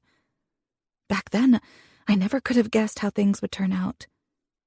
My lips tremble up into a smile, and I tuck the flower behind my ear, like he did that night. As Jeremy starts the car, I unfold the note. Violet, the very first time I saw you, you were eating Cheerios at the breakfast bar in the apartment Mark and I shared. You were wearing a blue tank top that matched the color of your eyes. Trying not to stare at my friend's little sister was damn near impossible. I made a terrible impression on you that day, and you made a lasting one on me. I didn't know then how much you'd change my life. Always yours, Tate. I wipe more tears from my cheeks. I can't believe he remembers what I was wearing the first time we met. Never once did I think I'd made even the tiniest impression on him back then. Clutching the note in my hand, I stare out the window at the people and cars we're passing. When Jeremy lets me out in front of True Brew, I'm still in my own world. As I go about opening the shop, I run through what Tate said last night, and even pull his note back out for a reread. But when I flip the sign on the door to open and customers start to stream in, I push aside my chaotic emotions and confused thoughts and focus on work. But that afternoon, when I step back out of the shop and lock up, Jeremy's there, a smile on his face. I can't help but smile back, my heart lightening. When I slide into the back seat, my pulse flutters at the sight of another folded note, another violet. I pick up the flower, tuck it behind my ear, and open the note. Violet, the third time you visited Mark, my friends had invited me to a party. I turned them down because, even though I wouldn't admit it to myself, I enjoyed verbally sparring with the girl who couldn't stand me. The thought of it was far more appealing than having another meaningless one-night stand. When I sat next to you on the couch to watch a movie, you wrinkled your nose at me, but I couldn't stop thinking about how good you smelled. Always yours, Tate. I press the note to my chest, and once again, tears wet my cheeks. If Tate's trying to prove this isn't a case of him falling for me due to proximity, he's going about it the right way. I had no idea he remembered our earliest interactions at all, let alone in such detail. That night, I lie in bed and run through the last few months. I relive every touch of Tate's hand, every kiss, every whispered secret, the way it felt to be his. With each memory, my worry, my distrust over the unconventional nature of our relationship is dissolving, and little by little, my heart is putting itself back together. The next day, Jeremy is there, and so is another note. Violet, when you and your dad came for Mark's graduation, I watched the three of you and wondered what it would be like to have that kind of close bond with my family. When you hugged your brother after the ceremony, I imagined for just a moment that you might hug me too. Spoiler alert, you didn't. Always yours, Tate. I can't help but laugh, even as my chest constricts at the thought of Tate watching my small but close-knit family from the outside. Regret pierces me that I didn't hug him that day, or all the days between then and now. The note that's waiting for me that evening talks about when he saw me that first time at Onyx. Violet, I'll never forget the moment you walked into Onyx. You weren't just a masked face in the crowd. You were the only person in the room. Maybe I sensed who you were even then. If so, my subconscious was one step ahead of my conscious mind in recognizing who you'd become to me. That night was the start of something I didn't even know I was looking for. Always yours, Tate. On the third day, when I see Jeremy waiting outside, I've already realized I'm being foolish. I've doubted Tate because I've been scared to risk my heart again. But he's risking his. He's risked more than that, and the least I can do is throw myself as recklessly into this relationship as he has. When I slip into the car, I tuck the violet behind my ear and unfold the note. Violet, the night we went to Trios and you told me the truth about Eric is seared into my memory. You trusted me with something deeply personal that night, and all I wanted to do was to feel worthy of that trust. I wanted to be the kind of man who could give you everything you needed. Always yours, Tate. My heart flutters in my chest, and a smile I can't contain breaks over my face. I'm desperate to see Tate, to touch him and tell him how I feel. But I can't leave the shop short-staffed, as much as I'm tempted to, so I force myself to go into work. It isn't until Jared comments on my good mood that I realize I'm smiling and humming as I wipe down the espresso machine Tate bought for me. Tate and I think we're getting back together. He stops what he's doing to scrutinize me, his hazel eyes bouncing between mine. Then he smiles. I'm glad to see you happy again. He just better do right by you this time. Turns out he never did wrong, I say. He arches a brow, curiosity simmering in his gaze, but all he says is, Glad to hear it. The rest of the day doesn't pass quickly enough. I'm desperate to leave work, to see Tate. So when I finally lock up, I rush over to where Jeremy is standing next to the car. Can you take me to him? His smile drops. I can't, Miss Sinclair. He had to fly to L.A. for business. My heart sinks at the news. How long will he be gone for? Until Friday. Oh. I swallow down my disappointment. Okay, Thank you. He opens the car door for me, and I climb in, finding the note I knew would be waiting. I hold it between my fingers for the span of a few heartbeats. If he's not in New York, then he must have written these before he left with instructions for Jeremy to place them in the car. I touch the violet I've tucked into my hair. Did he stockpile these as well? After taking a deep breath, I unfold the paper and read. Violet, the moment I slipped the ring onto your finger, I knew I wouldn't want you to take it off. I already loved that you didn't care who I was or what I had. As soon as you were wearing my ring, I knew I'd never put one on anyone else. I just needed to make sure you felt the same. I'd like to think you do. I'd like to think that, soon, you'll come back to me. I'll be forever grateful you said yes to being my fake fiancé. One day, I hope you'll say yes to me again. Forever yours, Tate. It's hard to believe I have any tears left at this stage. And yet I'm still forced to wipe away the strays that trickle over. Anticipation floods through me in a rush. I just have to get through the rest of the week without losing my mind, and then I'll ask Jeremy to take me to Tate. Because what I need to say to him has to be said in person. I sit back in my seat and close my eyes as I imagine being back in his arms, where I should have stayed, and finally telling him how I feel. Chapter 51. Violet. My alarm goes off what feels like only a couple of hours after I fell asleep. I blink awake to the hazy gray of early morning. Too early. I push my hair out of my face and reach for my alarm, wondering why it's gone off, when I realize it wasn't my alarm that woke me up. It was my ringtone. Rubbing my eyes, I fumble for my phone, my pulse racing when I see Tate's name flashing on the screen. I stab the answer button. Hello? Butterfly, you need to let me in. My stomach free falls at the sound of his deep, husky tone. You're here? I ask, even as I'm pushing my covers off and climbing out of bed.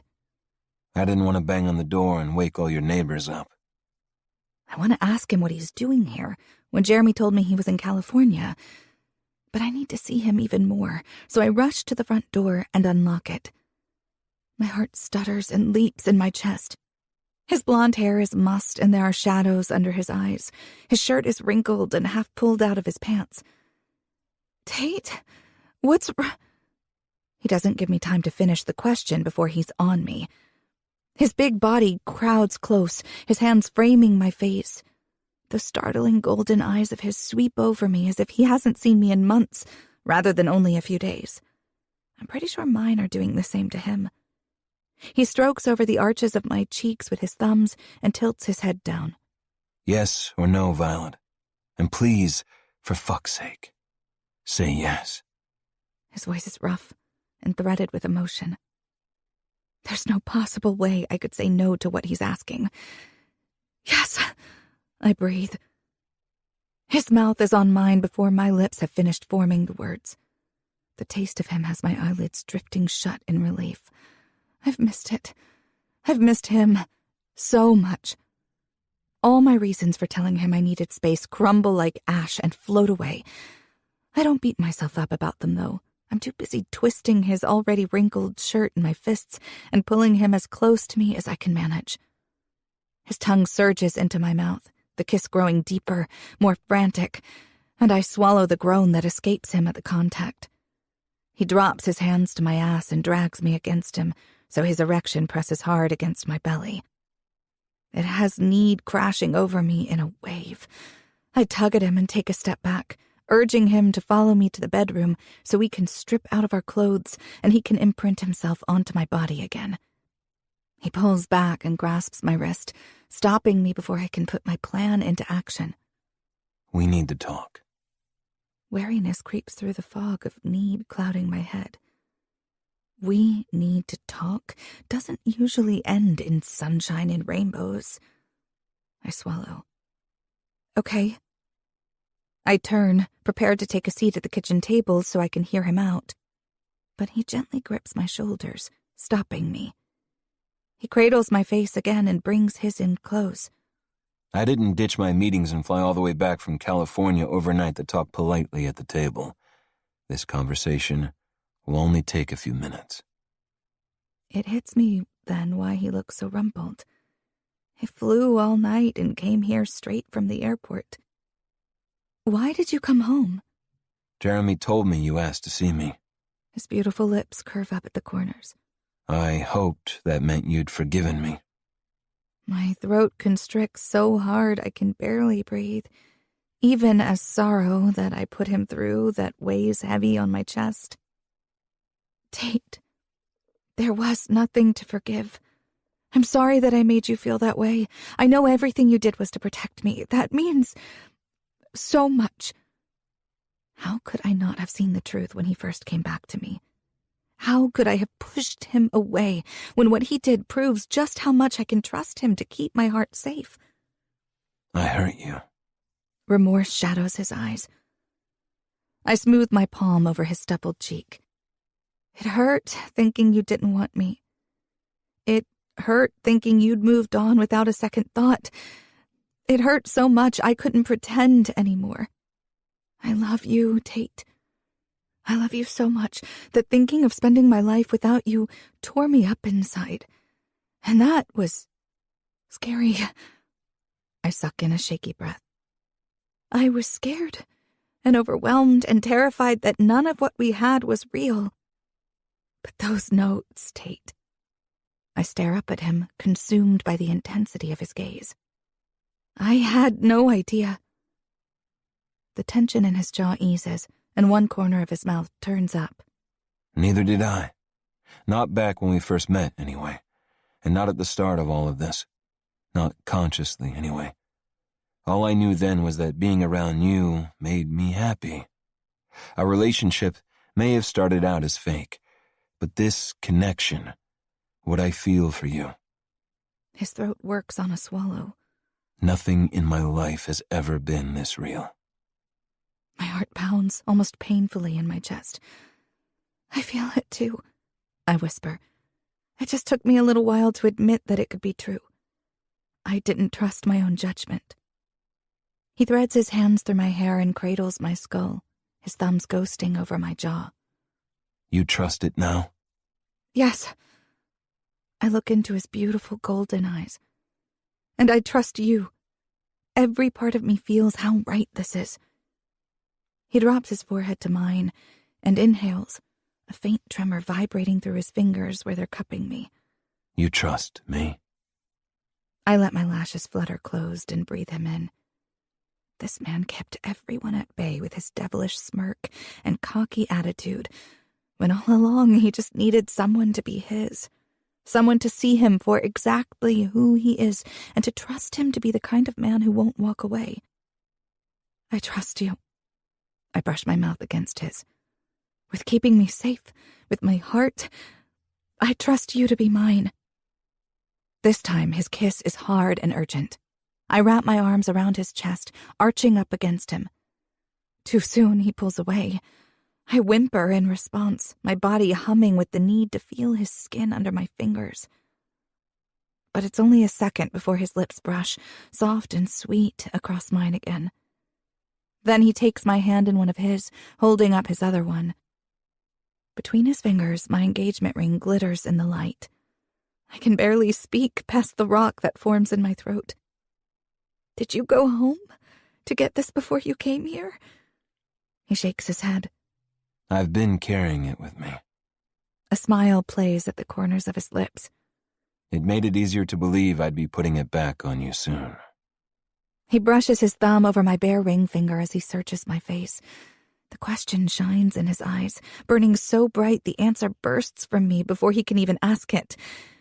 Yes, Tate, yes. All the yeses.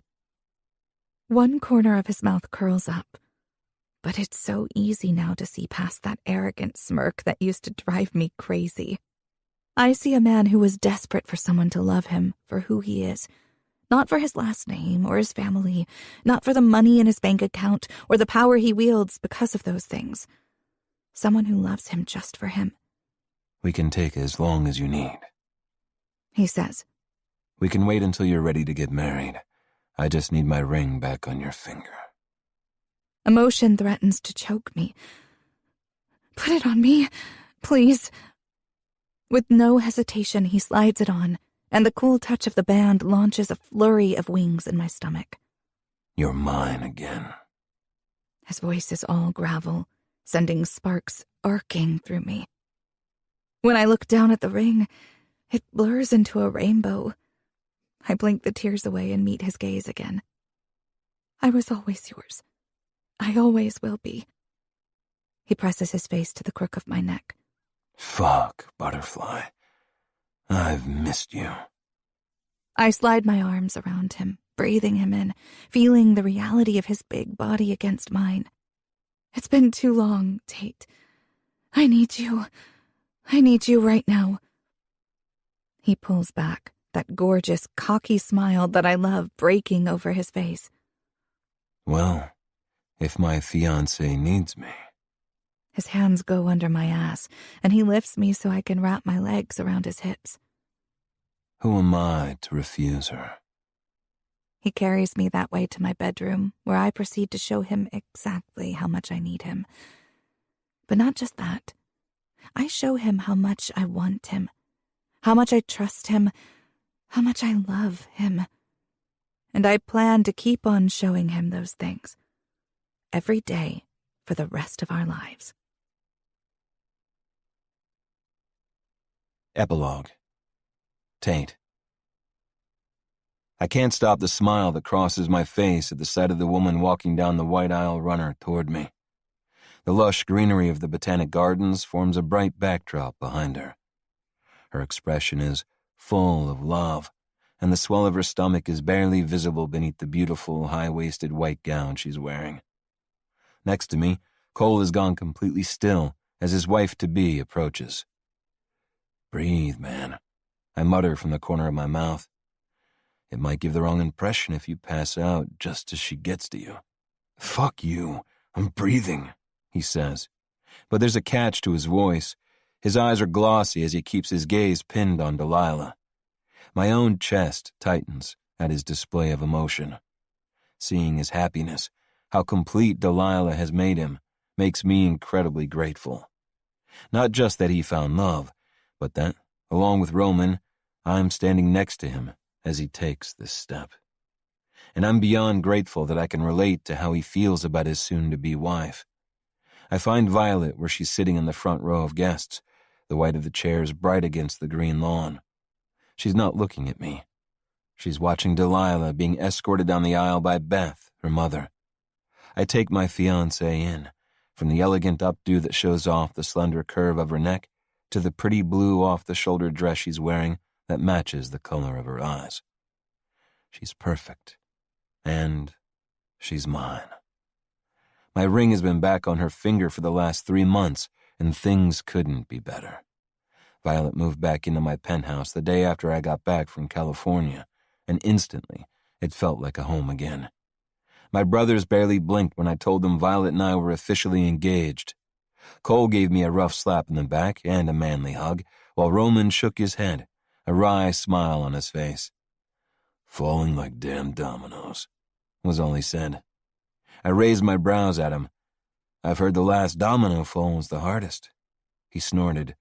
I've been down that road before. I have no desire to repeat the experience. Cole and I shared a look but didn't comment further. Call me a romantic, and I can guarantee no one ever has. But I'd like to think there's a woman out there who will be up for turning my brother's world upside down. Delilah reaches us, gives her mom a kiss on the cheek and hands off her bouquet.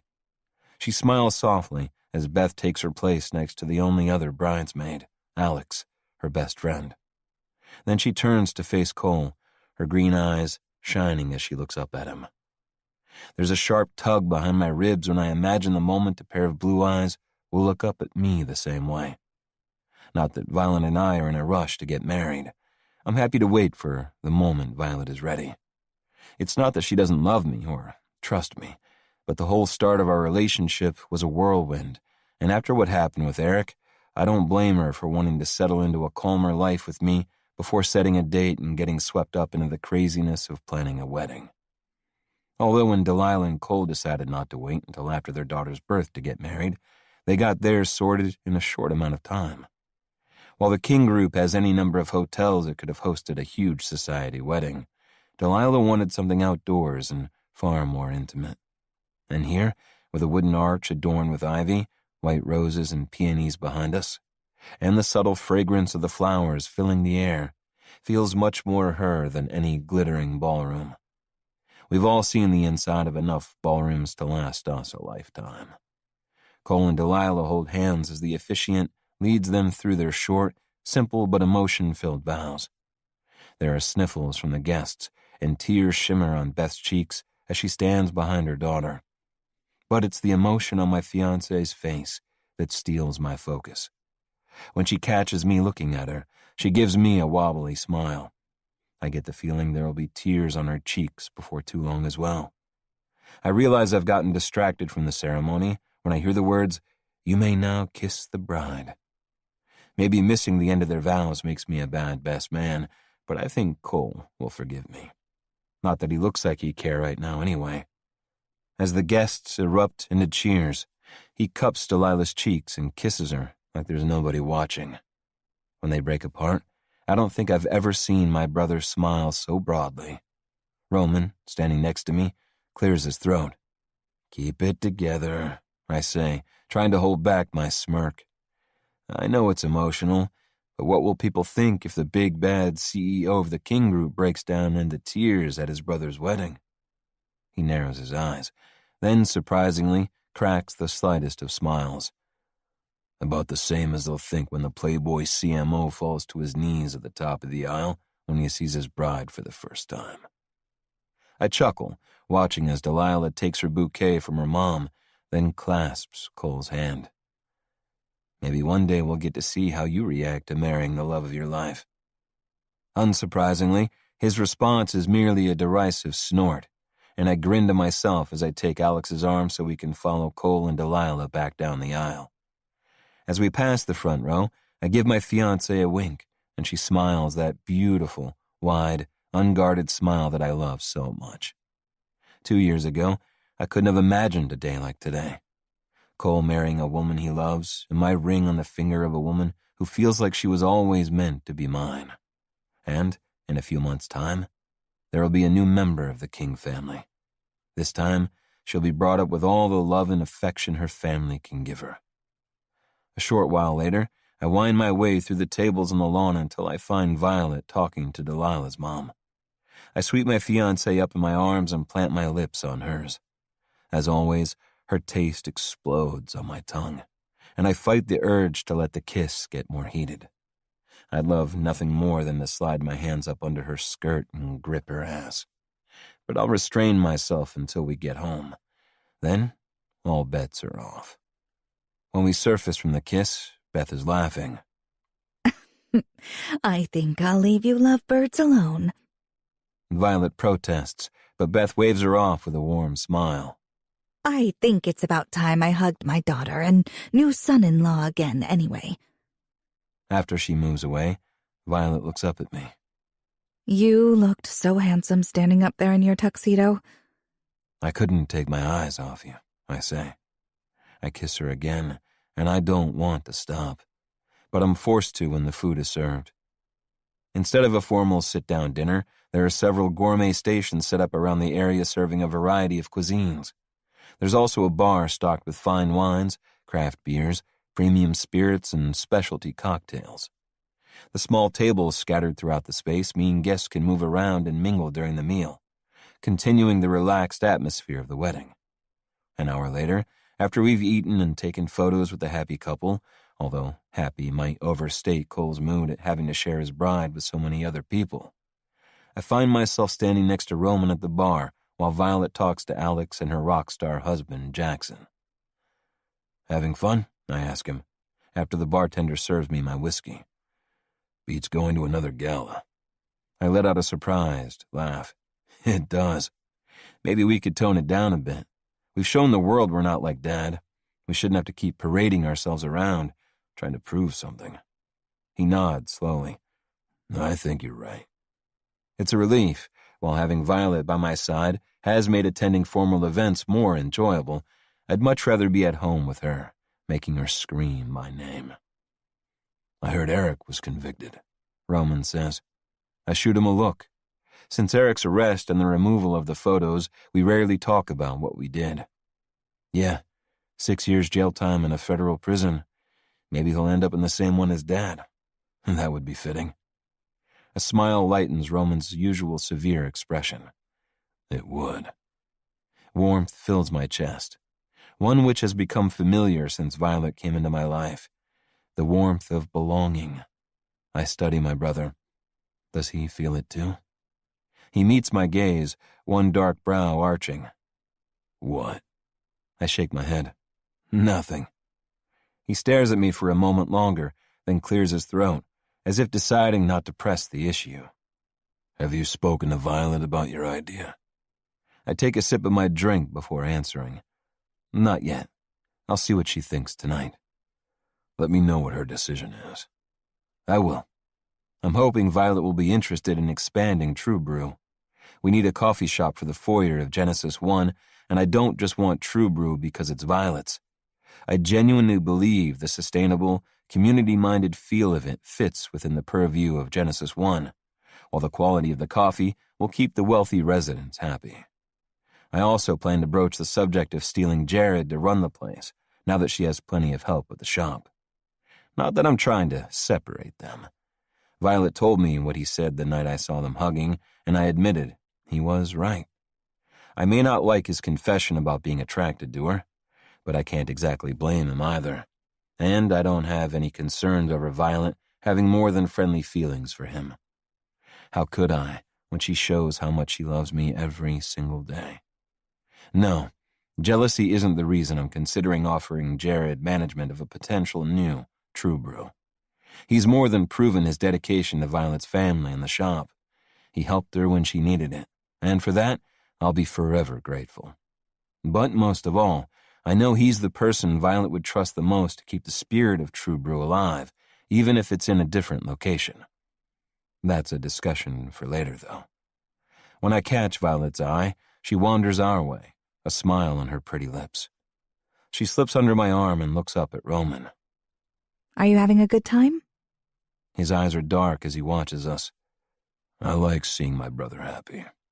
Then he gives her the ghost of a smile. Both of them. He downs the rest of his drink and puts the glass down on the bar. Have a good night, you two. And then he's gone, wandering off with his hands in his pockets.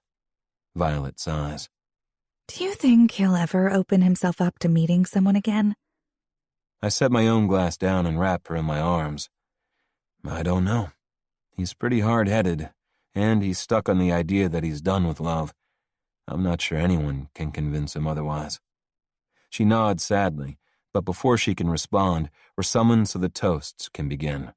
After mine, where I only subtly emphasize my role in Cole and Delilah's current happiness, it's time for the couple's first dance. Strangely enough, Violet and I end up standing next to Mom as we watch the newly married couple float around the small wooden dance floor set up on the lawn. I'm surprised to hear a quiet sniff from beside me, and not from the side Violet's standing on. I turn just in time to see Mom blink away a faint sheen from her eyes. She catches me looking and pulls her shoulders back. I told Cole he should consider an indoor wedding. So much dust and pollen floating around outside. I can't stifle the laugh that escapes me. Mom, you know the old must have gotten some dust in my eye excuse doesn't fool anyone, right? Her lips purse, but a moment later the tension seems to leave her. Yes, well. She looks back at where Cole is staring down at his bride with so much adoration it's almost painful, and her cool expression softens. Just a fraction. It's a beautiful wedding. Much lovelier than mine. Next to me, Violet squeezes my hand. I know what she's telling me. I could let this moment slide, make a smart-ass comment and walk away.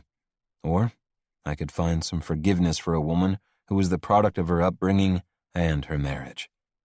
A woman who I hope may be beginning to learn the value of love and family. You have plenty of time, Mom. Maybe one day you could have a wedding of your own like this. She shoots me a startled look, and I grin back. I've been shocking her my entire life, but this suggestion seems to have taken her by surprise, more than most of the things I've said over the years. When she turns back to where Cole is kissing Delilah, I think she's going to ignore me. Then the corners of her mouth turn up just a bit. If I do, I hope it will be with a man who makes me laugh. Then, with a tight, self-conscious smile at Violet and me, she glides off, her posture as stiff as always. I watch my mother's retreating back, then shoot Violet a bemused look. Her gaze is warm. I joined Team Leopards Can Change Their Spots a while ago. I pull her to me and nuzzle my nose into her hair. Would you like to dance, Butterfly? I'd love to. I lead her to the dance floor, then pull her against me. Your mom is right. It is a beautiful wedding. She says, "It is. They did a good job of pulling it together so quickly." She lifts her chin and assesses me, the love in her eyes making my chest squeeze tight. Do you think we could do a good job of it too? I cradle her cheeks and search her face as my heart beats wildly in my chest.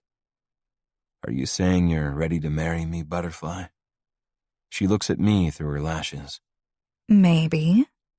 I lightly grip her hair and tug until her chin tips up a little higher.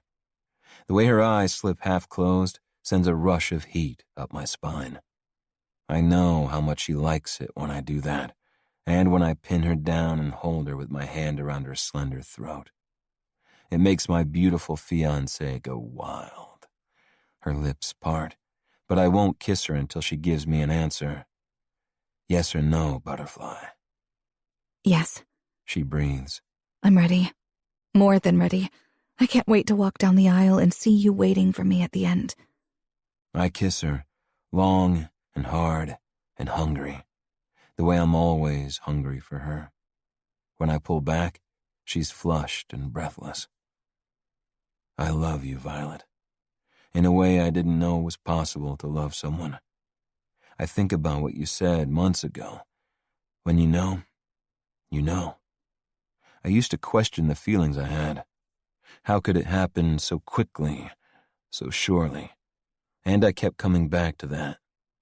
Deep down, I knew from the moment I saw you at Onyx that the whole trajectory of my life was going to change. Tears glisten in her eyes. I love you too, Tate. So much. My parents would be proud that we've made True Brew successful again, but they'd be even happier knowing I have you to spend the rest of my life with. I'm so grateful you asked me to be your fake girlfriend. She grins then. I'm even grateful you were my brother's roommate. A laugh escapes me. I'll forever hate the impression I first made on her, but she doesn't hold it against me anymore. She understands more than anyone the headspace I was in that night, and for so much of my life. I brush my lips across hers. Our journey to get here might be anything but conventional, but it was what we both needed to get past the barriers we had in place. And soon, I'll get to call her mine forever. I kiss her then, holding her to me, the softness of her body molding to mine. When I come up for air, I lift her up in a hug. I can't wait to call you my wife. Tired of calling me your future wife already? Just looking forward to dropping the future part. I press my nose to the crook of her neck and breathe in her peaches and cream scent. When I pull back and look at her, a smile breaks across my face. I wasn't joking about looking forward to calling her my wife. We'd already had the kids' discussion, and she wants them too.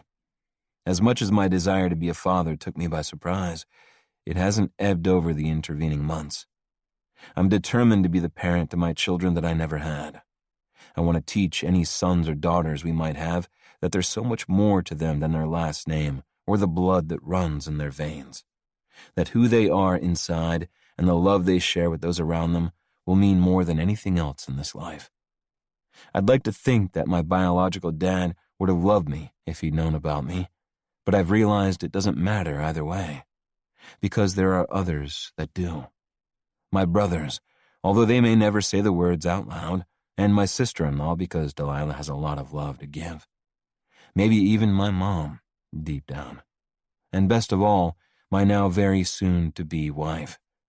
Violet's love is strong and bright enough to fill the rest of my days.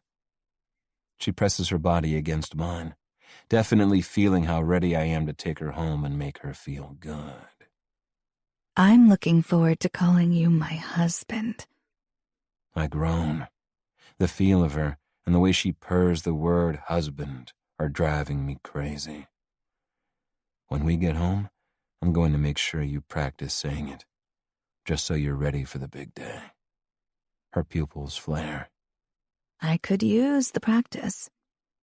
How much longer do you think we need to stay? I ask. She laughs. We're going to stay right to the very end. But if you want, I can tell you exactly what I want you to do to me when we get home. I growl, then kiss her again.